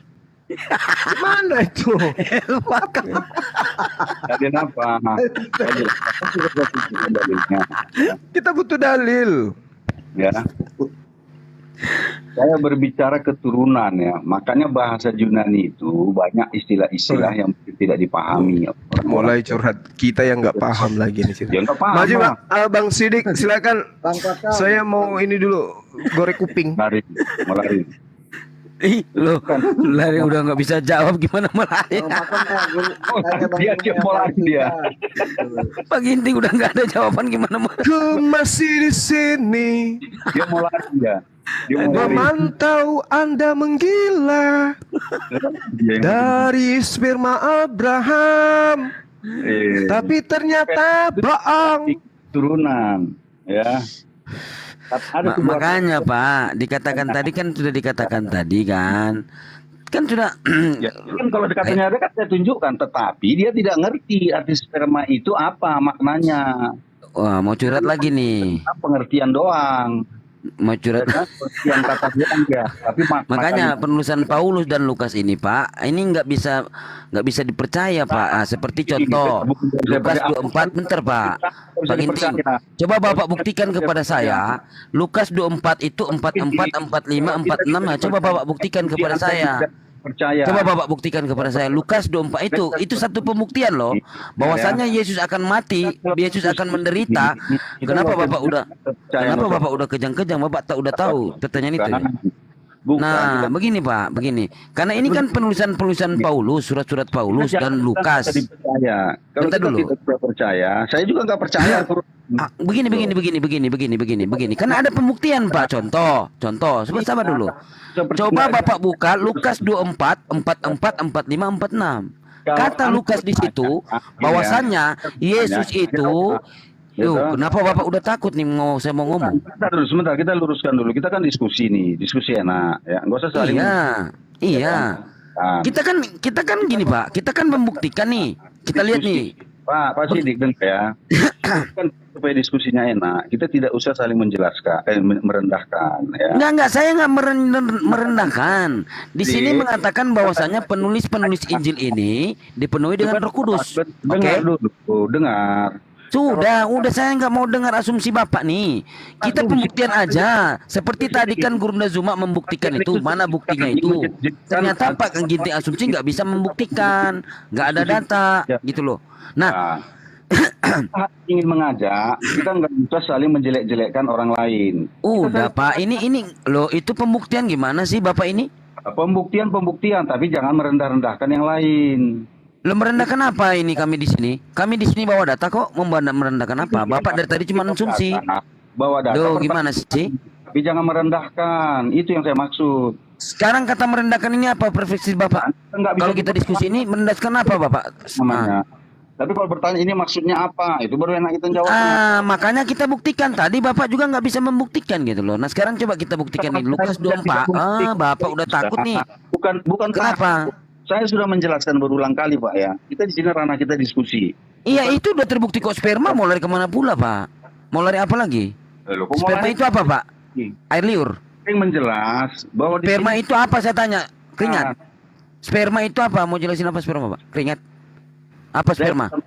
Sperma itu apa? Duit. Tanya dulu, sperma itu apa? Duit. Bukan duit. Iya, sperma apa? Duit. Sperma itu kan keturunan. Keturunan. Sperma apa? Duit? Apa keringat? Saya tanya dulu. Dua pilihan. Coba Bapak jawab. Namanya keturunan. Sperma itu apa Pak? Pak, sperma apa? Sperma apa? Saya tanya. Air apa? Air keringat. Saya bilang. Sperma yang saya tanya Pak. Sperma apa? Hilang. Iya sperma apa? Sperma. Air sperma apa? Dengar dulu, di dalam ayat itu dijelaskan itu. Saya tanya sperma. Sperma ini apa? Klub bola. Keturunan. Air sperma apa Pak? Air sperma apa? Keturunan, saya udah jawab apa? Iya sperma. Keturunan. Terus kalau sperma apa? Bapak dengar nggak udah saya sebutkan? Kenapa Bapak takut menjawab? Sperma itu apa? Dari mana sperma itu? Dari mana? Kan sudah saya jawab. Iya, dari mana sperma itu saya tanya. Sperma di dalam ayat itu memaknai keturunan. Apalagi? Saya berbicara sperma yang tertulis di dalam bahasa Yunani itu sperma. Kalau masuk di itu bahasa Indonesia sperma apa? Sperma. Saya bilang sperma, kata sperma. Sperma KBBI apa, Pak? Aduh kacau ini. Sperma KBBI apa, Pak? Coba. Saya bilang Air keringat di dalam ayat itu memaknai keturunan. Apa coba? Ya, keturunan apa lagi? Iya, sperma apa coba? Saya buka ya. Sopencam bisa. Keturunan. Dengar nggak yang saya ucapkan? Sperma ini KBBI apa coba? Sperma KBBI. Nah, kalau gitu tangan di KBBI. Iya, sperma apa KBBI? Saya tanya, Pak. Jujur aja, kenapa Bapak takut? Saya tidak menjawab KBBI, saya menjawab kitab suci. Iya, iya, itu yang tertulis sperma. Sperma itu apa, Pak? MATI, mati atau apa? Apa sperma? KBBI. Makanya Bapak ngotot dari tadi. Loh, sperma apa saya tanya? Iya, sperma apa? Aduh kacau ini kawan. Loh, ditanya sperma kok Bapak kabur. Sperma apa, Pak? Sperma di dalam keturunan. Keturunan. Sperma keturunan. Sperma kalau KBBI apa? Mari. Oke, saya open cam ya, Pak. Ini sperma ya, Pak. Mau open cam, Pak? Ini saya menjelaskan. Loh, iya, saya juga cuman tanya sperma kok. Bapak nggak bisa jawab. Kenapa Bapak takut? Sperma ini apa, Pak? Sperma apa ini? Air mani. Jawab aja kenapa Bapak ini dari tadi kabur-kabur. Dengar ya. Gitu loh. Pak Sidik ya. Dengar sedikit aja. 1 menit ya, minta tolong ya. Ini. Ada kata-kata di dalam kitab suci ya, yang kata-katanya itu diterjemahkan berbeda dan dimaknai berbeda. Contoh ya, contoh. Aku menciptakan Adam dengan kedua tanganku. Apakah tangan itu sesuai KBBI? Tentu tidak. Udah Pak, udah nggak usah kabur-kabur. Jangan kabur, Bapak terus lari kan. Udah. Tadi Bapak udah. Itu pakai jari. Sekarang saya tanya tadi teman Bapak yang jawab. Sekarang saya tanya, sperma itu kalau dari Bapak apa? Apa, Pak Ginting? Loh. Kenapa malu kamu menjawab? Bukan malu menjawab, saya sudah menjawab. Sperma di dalam ayat tersebut dalam keturunan. Dan jikalau kamu adalah milik Kristus, maka kamu juga adalah keturunan Abraham. Nah, ini keturunan ini apa? Sperma. Terus Bapak ini keturunan dari spermanya Abraham. Bapak Ginting ini. Saya tanya, Allah kan gitu poinnya kan? Enggak, Allah punya tangan enggak? Oh, itu beda loh. Beda sama ini. Loh, itu ada pembahasannya, Pak. Beda. Loh. Beda ketika Loh. Ini udah jelas loh keturunan ini apa? Sperma kan kalau lihat dari original teksnya ini. Bapak mau lari kemana lagi? Setelah ditanya, Pak cuma tanya sperma itu, Bapak nggak mau menjawab sperma itu apa? Oke, itu aja. Kenapa Bapak balik lagi ke keturunan? Aneh Bapak ini. Bukan Bapak yang aneh. Bapak yang nggak mau jujur. Bapak itu Roma 3 nomor 7. 1 Korintus 4:10, 1 Korintus 4:13. Mau saya bilang gitu? Karena Bapak ditanya aja jujur aja. Oh gini, ya udah, gitu aja. Berarti Allah punya tangan. Lari. Lah ini di sini Pak udah jelas di sini. Itu jelas di dalam bahasa original teksnya itu keturunan itu sperma gitu loh. Pak Sidik, tangan Allah berapa? 2, kanan semua. Iya, gitu. Iya, kenapa? Ya, punya jari. Punya kuku. Kenapa? Iya, terus kenapa? Allah tidak menyerupai makhluk, maksudnya bukan seperti itu, Pak. Tetapi di sini udah jelas loh. Udah jelas di sini keturunan ini sperma bahasa original teks gitu loh. Nah, kalau Bapak untuk masuk ke dalam kaidah bahasa Arab, Bapak juga harus mempelajari 15 ilmu tentang mempelajari Al-Qur'an gitu. Kami punya disiplin ilmu. Nah, sekarang Bapak disiplin ilmu dari mana? Ini udah ada. Kaidah bahasa mana? Mana? Coba Bapak tunjukkan. Keturunan ini kan apa?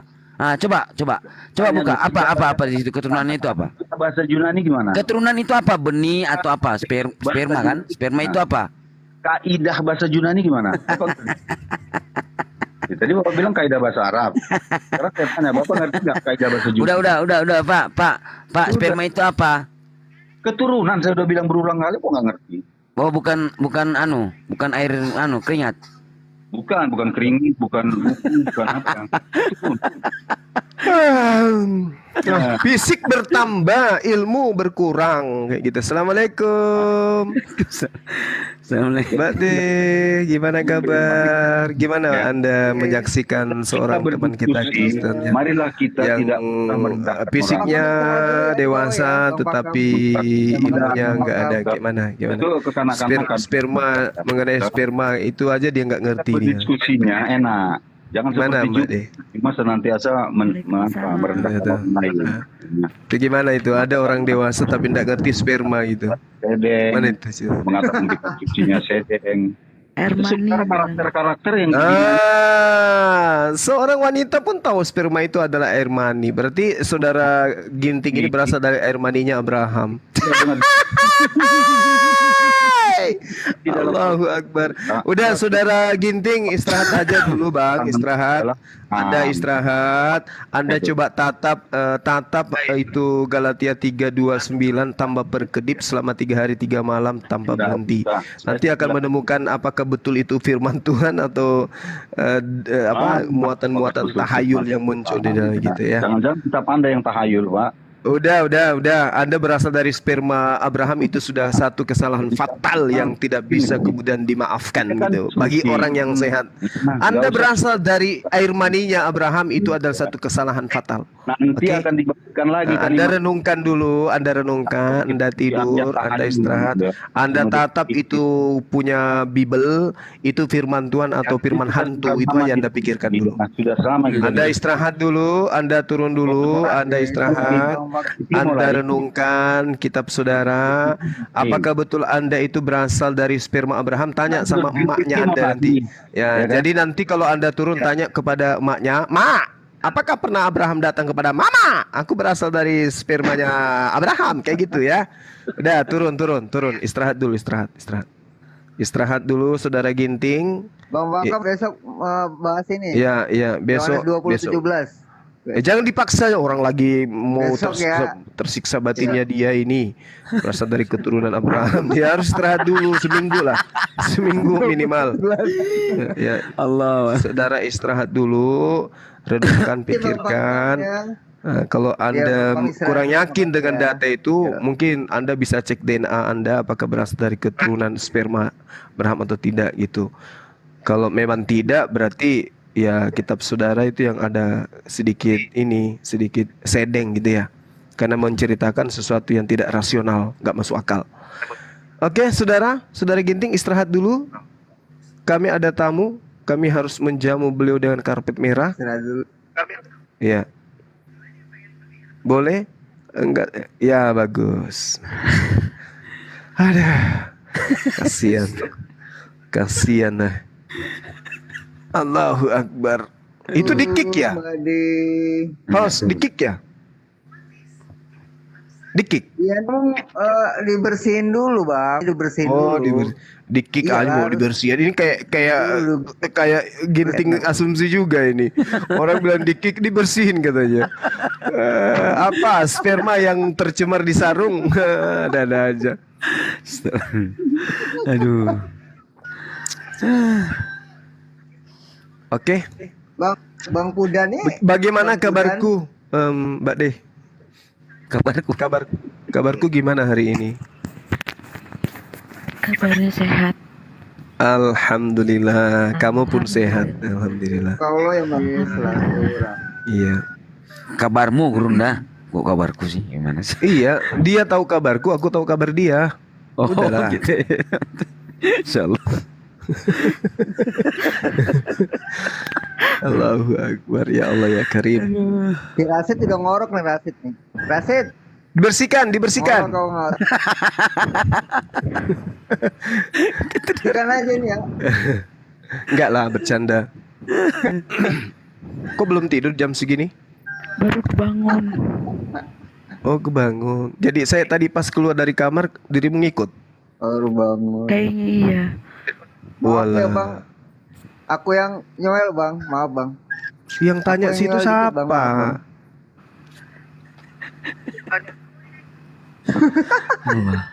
Moto aja urusan rumah tangganya orang. Gimana sih? Aku nggak mau motong-motong. Ya kenapa? Mau ngomong apa? Mau ngomong Lanjut, apa? Bang. Mau ngomong apa? Udah kau ngomong. Kuturunin juga lama-lama ini orang ya. Ayo dikik itu bang Sidik, dikik turunin. Turun aku. Ya udah mampus lah semua kalau kamu yang turun. Aduh gimana nih. Mbak ada cerita dong, apa kek pengalaman apa gitu, cerita gitu. Mumpung kita lagi tunggu sholat subuh sekalian, ya kan? Iya. Mau pengalaman apa? Mau diceritain apa? Iya. Ya tentang dialog tadi mungkin misalnya gitu, apa yang menjadi ilmu yang didapatkan tadi dari dialog yang konyol ini gitu. Baru masuk juga tadi kan? Oh baru masuk. Iya. Nggak kaget pas masuk, nggak? Biasa aja. Lucu. Assalamualaikum Abang Kuzuma. Waalaikumsalam warahmatullahi wabarakatuh. Akhina barakallah. Sudah di Indonesia? Belum, masih di Jeddah Bang. Allahu Akbar, Masya Allah. Beli ini dong, beli ini kalau ada nanti kirim ke Makassar, boleh nggak? Apa Bang? Zakar onta. Hah? Zakar onta. Yang diawetkan, mau dibuatkan kalung untuk Bang Sidik.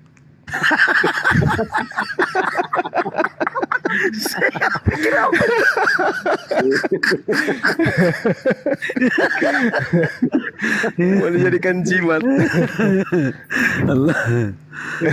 Ini insya Allah 3 jam lagi mau ke bandara Bang. Menuju Indonesia. Siap ya Bang. Allahu Akbar, Masya Allah. Ya, Masya Allah. Nah, insya Allah gitu nanti mau kumpul-kumpul di tempat Bang Indra. Ngapa nggak ngumpul di Makassar Ya, Mbak, aja? Ada yang bisa dibantu. Aku turun bentar, ntar naikin lagi ya. Mau kemana, Dek? Bentar aja. Enggak, sini aja.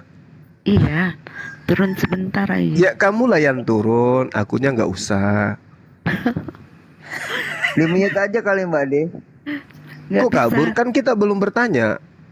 Gak bisa, sebentar aja nanti naik lagi. Mau naik turun gitu. Wah, Bang Sidik. Lu Ya udah lah, gua telepon lu baru bangun lu. Ya udah istirahat aja dulu. Enggak, dari tadi gue nyimak. Cuman anak gue lagi tidur di tangan gue nggak bisa gerak.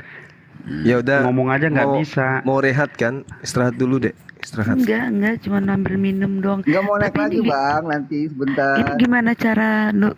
Coba turunin deh. Enggak tega Mbak kalau aku Mbak De kalau Hati-hati lu. Hati-hati lu. Lama-lama kusunda pakai lumpur juga mukanya ini. Lu hati-hati lu ya. Ulek apa walin rumu? Lu kick sama Mbak De lu. Tega kata dia, nggak tega. Siapa lu? Enggak tega. Ulek apa walin rumu tuh. So cantik nggak tega. yang pojok kanan atas. Masya Allah, masalli. Kanan atas. Masih neri isiku pakai ampu tuh. Masih mau kedatang besok. Masih mau kedatang besok.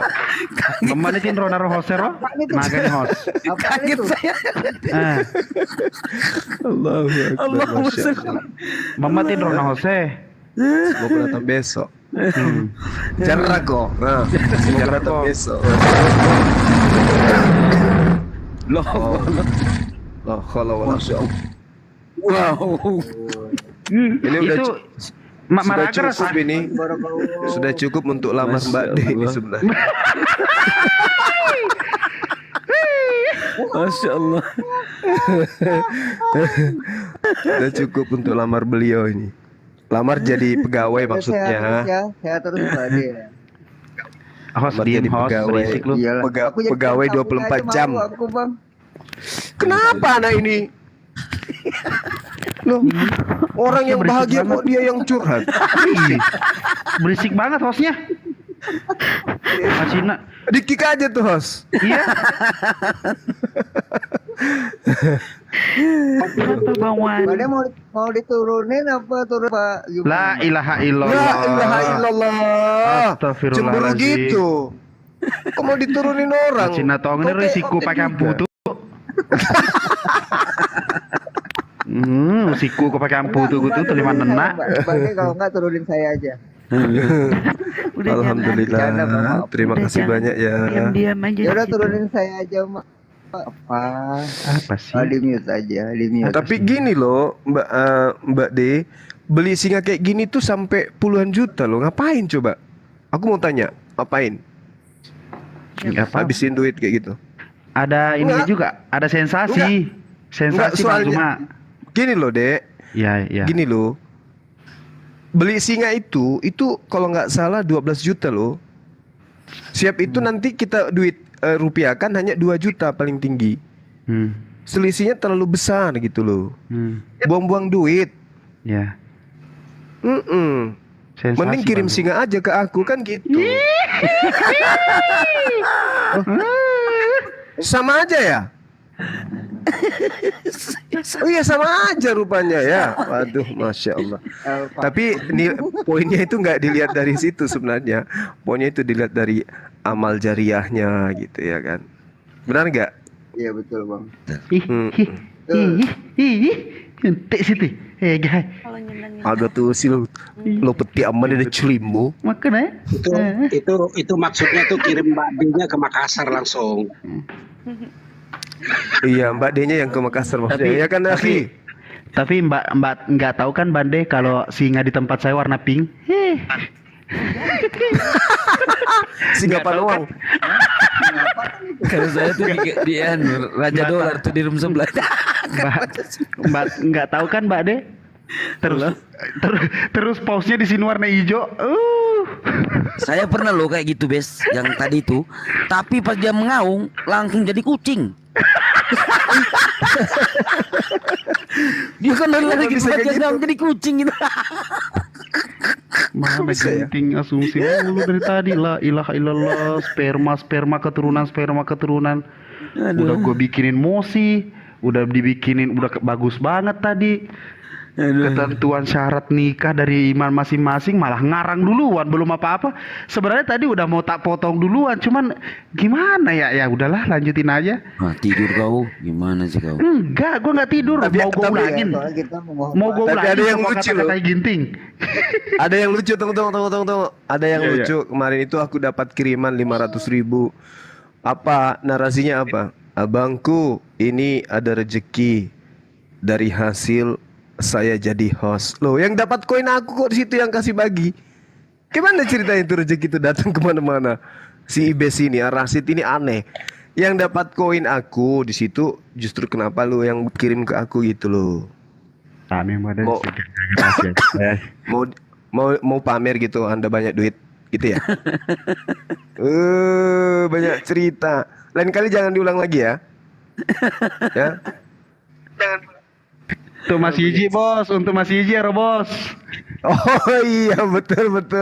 Kirain untuk pribadi, aduh. Untuk Mas Yiji bos. Baca deskripsi bos.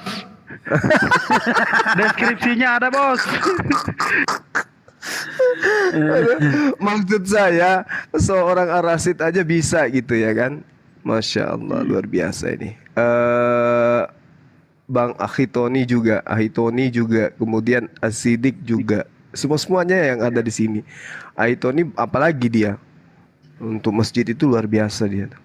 Masya Allah. Terima kasih Bang Asidik juga. Terus Bang Hos juga. Bang Handi apalagi. Pecah Putole. Kemudian teman-teman yang lain. Apalagi Mbak D. Ya Allah ya Karim. Masya Allah. Ini apa jemaat-jemaat Al-Jannah semua ini. Insya Allah ya Allah. Amin. Amin. Nanti kalau nama aku nggak ada di sana panggil ya teman-teman. Kalau kalian tiba duluan di sana aku nggak ada, mana ya Bang Zumaya? Dipanggil ya. Mana tahu saya masih ada di ini Siratul Mustaqim. Bersama dengan Mbak D kan gitu.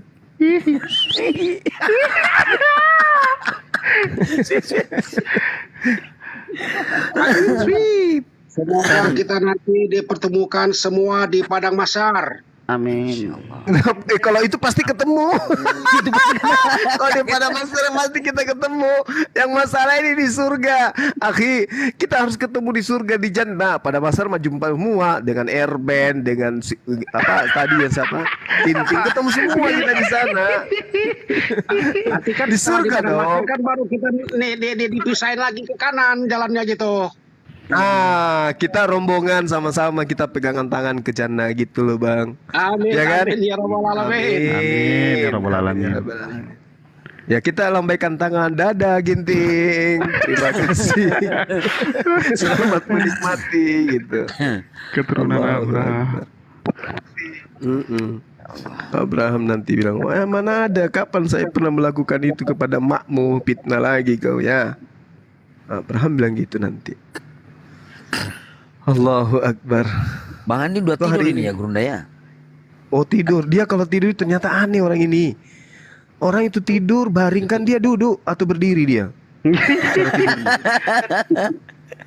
Tanya aja besok, kasurnya itu disandarin ke tembok, habis itu dia sandar tidur. Oroklah dia situ. Kalau Rasid aneh juga Gurunda dia kalau tidur. Matanya kemana ditutup.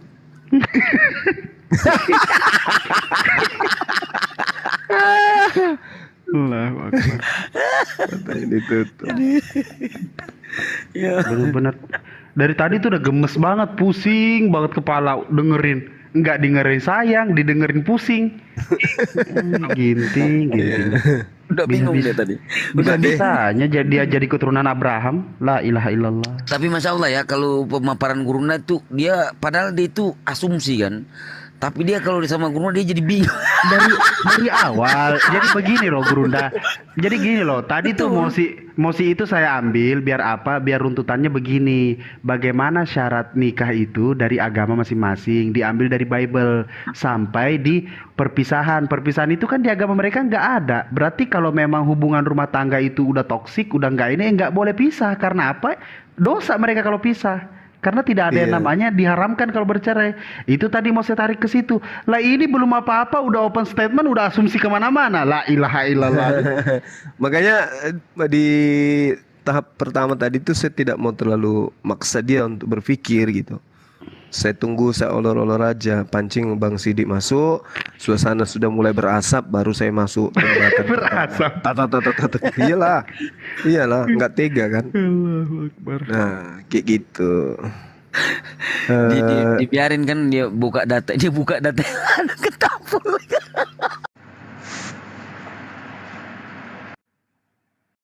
Dihantamnya Galatia 3 tuh. Itu Galatia 3 tuh pernah berdebat dengan Rematos. Aku pernah bahas itu. Tanya sama dia, kau keturunan Abraham kenapa gigimu keriting? Abraham nggak kayak gitu modelnya. Jangan-jangan kau ini dari keturunan lain. Marah dia, ngamuk dia.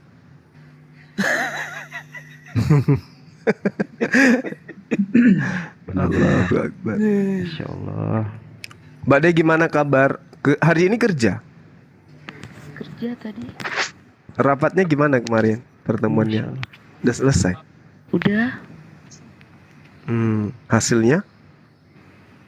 Hasilnya kamu dan aku.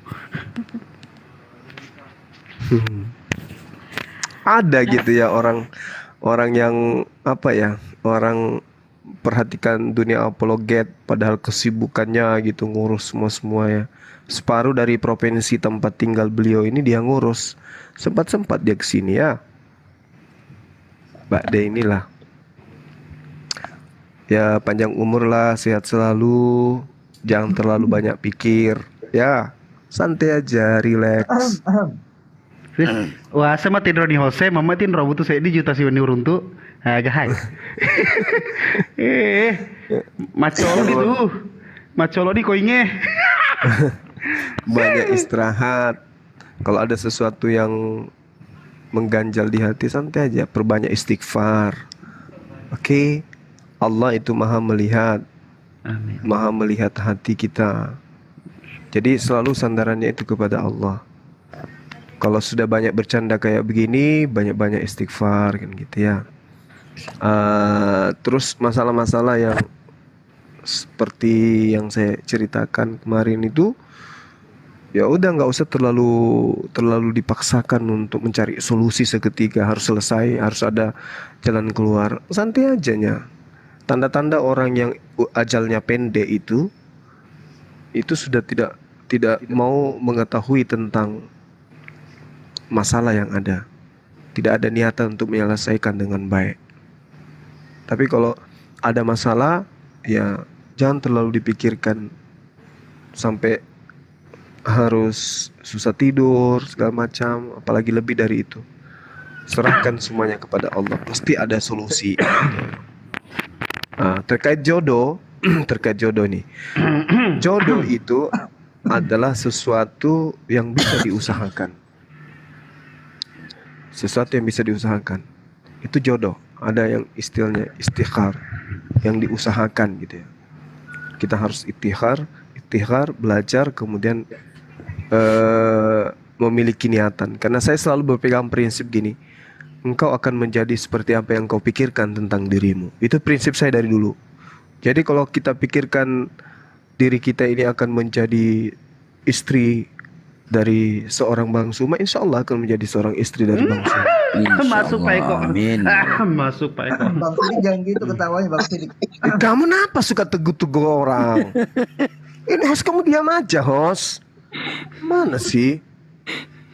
Lalu pensiun kedinikan juga ya dirimu. Nah, begitu juga kalau yang lain, ada yang diniatkan, itu diniatkan secara betul. Minta kepada Allah, pasti itu akan dikabulkan. Amin. Itu loh. Pasti akan diijabah. Engkau akan menjadi seperti apa yang engkau pikirkan tentang dirimu. Jadi kenapa ada orang yang selalu sial dalam hidupnya? Karena dia selalu berpikir, kenapa sih saya selalu sial? Nah, sial betul itu nanti. Nah, begitu juga orang yang selalu mengeluh dalam hidupnya, banyak utangnya, banyak ini, itu karena selalu dia berpikir kayak gitu. Dia tidak kayak hostnya. Dia tidak memiliki loncatan berpikir, dan ketika dia punya masalah, dia tidak memiliki jiwa besar untuk menghadapi itu. Nah, alhamdulillah ini saya sudah praktekkan dalam kehidupan saya sehari-hari. Karyawan saya ya, staf saya yang selalu mengikuti ketika saya memberikan nasihat. Itu 1, 2, 3 orang itu datang ke saya. Bang Suma, ingat gak tahun lalu, beberapa tahun yang lalu ketika saya curhat tentang ini. Begitu dikasih nasihat, kamu akan menjadi seperti apa yang kamu pikirkan tentang dirimu. Anda lihat sendiri kan sekarang, yang tadinya saya hanya bisnis telur 1 rak, 2 rak, 3 rak. Sekarang Anda lihat saya punya toko, bahkan saya sudah beli ruko untuk bisnis. Kenapa? Saya pegang apa yang Anda katakan itu waktu itu. Dan jadi saya selalu berpikir. Nah ternyata pikiran saya itu ketika saya berkata saya harus sukses, langkah kaki saya itu mengarahkan ke arah sukses itu. Tapi sebelumnya begitu gagal, saya merenung, yang kupikirkan kegagalan, sakit hati, iri, cemburu, susah, sulit, sehingga saya terpenjara dengan perasaan itu. Tapi begitu ketemu dengan Bang Suma, nasihat Bang Suma saya jadikan sebagai acuan di dalam berusaha. Ya ada saja rezeki itu datang, pikiran saya terbuka, langkah saya ringan, alhamdulillah, seperti yang Bang Suma lihat sekarang. Waktu itulah saya ingin memberikan hadiah, kata teman saya gitu, diberikan hadiah waktu itu telur 1 truk, gitu kan lumayan. Begitu juga teman-teman yang di sini, termasuk adinda saya yang cantik sedunia ini ya, Mbak Di. Kalau ada masalah, gak usah terlalu dipikirkan terlalu berat, karena tidak ada manusia itu yang tidak memiliki masalah. Sama seperti Bang Suma, masalahnya itu berat kali, gitu ya. Mencintai seseorang yang belum tentu mencintai diriku itu adalah hal yang berat. Begitu. Asalkan jangan host yang batu ya. Diam. Bagus. Foto profilnya host sudah tutup mulut. Nah gitu dong. Iya bang, nanti aku paling kayak. Diam. Suara Anda bikin sakit kuping. Bercanda kita ya. Oke, teman-teman sekalian, di sini sudah mau mau subuh ini ya, gara-gara Mbak D ini, aduh pusing saya ini ngomong. Kenapa aku? Aduh, suaranya itu loh. Nah, itu dia makanya. Iya, udah apa ya? Gini loh maksud saya. Host, diam. Host diem. Itu gini loh Mbak De, apa ya? Nggak bosen gitu. Udahlah cantik ya kan. Suaranya begini, sultan pula. Udahlah. Malah ini juga berlebihan juga lama-lama.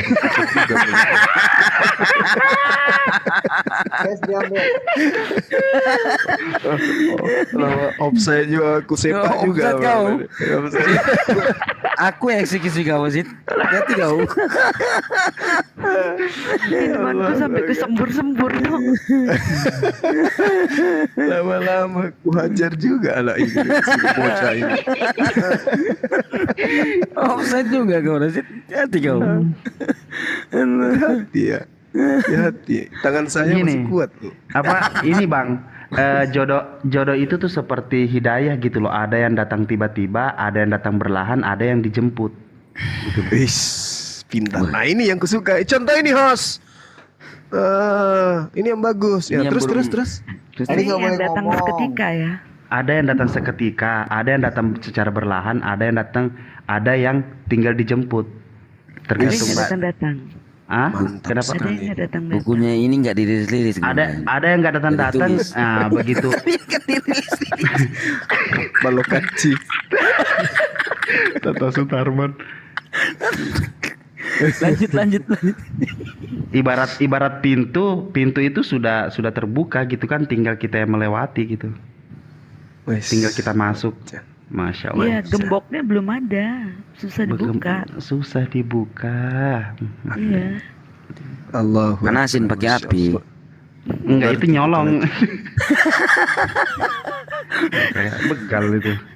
Panasin gembok orang. Iya loh. Kan gitu. Iya. Jadi teman-teman, kita bercanda-bercanda begini itu bisa jadi kenyataan loh ya. Masalahnya Bang Suma kan bujang tuh ya kan. Mbak De juga gitu ya, bisa jadi semua bisa terjadi. Amin ya Rabbal Jadi jangan dianggap bahwa apologet kok bercinta-cinta, enggak lah. Ini kita bercanda tapi bisa jadi itu adalah sesuatu yang akan diikat oleh Allah gitu. Insyaallah. Ya namanya juga usaha, ya kan? Tipis-tipis. Namanya juga usaha. Bang Suma pintar. Pintar. Pas ketemu gemetaran. Cantik. Kayak cerita. Begitu bertemu bukan Bang Suma lagi, Sumiati.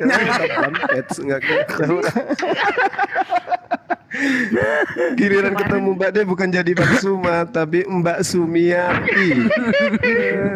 Jadi kemarin bergetar. Apanya tuh? Jadi kemarin ketemu bergetar. Kok kayak lagunya Romai Rama? Apa yang gemetar HP?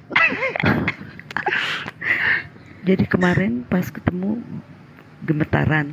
Oh, sudah ada pertemuan di antara mereka. Oh enggak. Beliau bertemu dengan anak-anakku maksudnya kemarin. Masya Allah.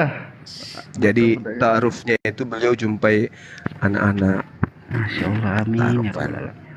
Dia ingin pastikan bahwa betulkah Bang Suma itu duda punya anak gitu. Kiranya masih bujang, ternyata betul. Akhirnya dia mundur selangkah lah, tapi ya paling tidak dia nggak mundur 5 langkah. Masih bisa lah. Selangkah. Masih bisa. Baru selangkah mundur. Tunggu Miku loncati kok. Mundur selangkah, majunya 3 langkah ya. Nah itu dia, ternyata dia mundur cuma ngambil ancang-ancang akhi. Iya. Kenapa mundur? Tunggu. Mundur ternyata ngambil ancang-ancang. Lupa. Iya lupa. Aduh. Terpaksa mau tidak mau. Siapa laki-laki yang diloncati tidak senang kan? Loncati baraka. Ampun, sudahlah. Masya Allah. Kan gitu ya, saudara-saudara sekalian. Ya, karena di sini sudah hampir azan, sudah ada yang azan malah. Bolehkah saya istirahat sejenak? Silakan dilanjut. Nanti kalau misalnya saudara-saudara semua masih ada di sini, habis subuh saya ikut lagi gitu ya. Mau kalau ada Mbak De di sini 4 tahun stay Anda turun-turun juga bisa kok. Kan baru datang sini ya Bang. Sebentar dulu dong Bang. Ada. Ini apa? Siapa ini? Andalan Bang Sidik.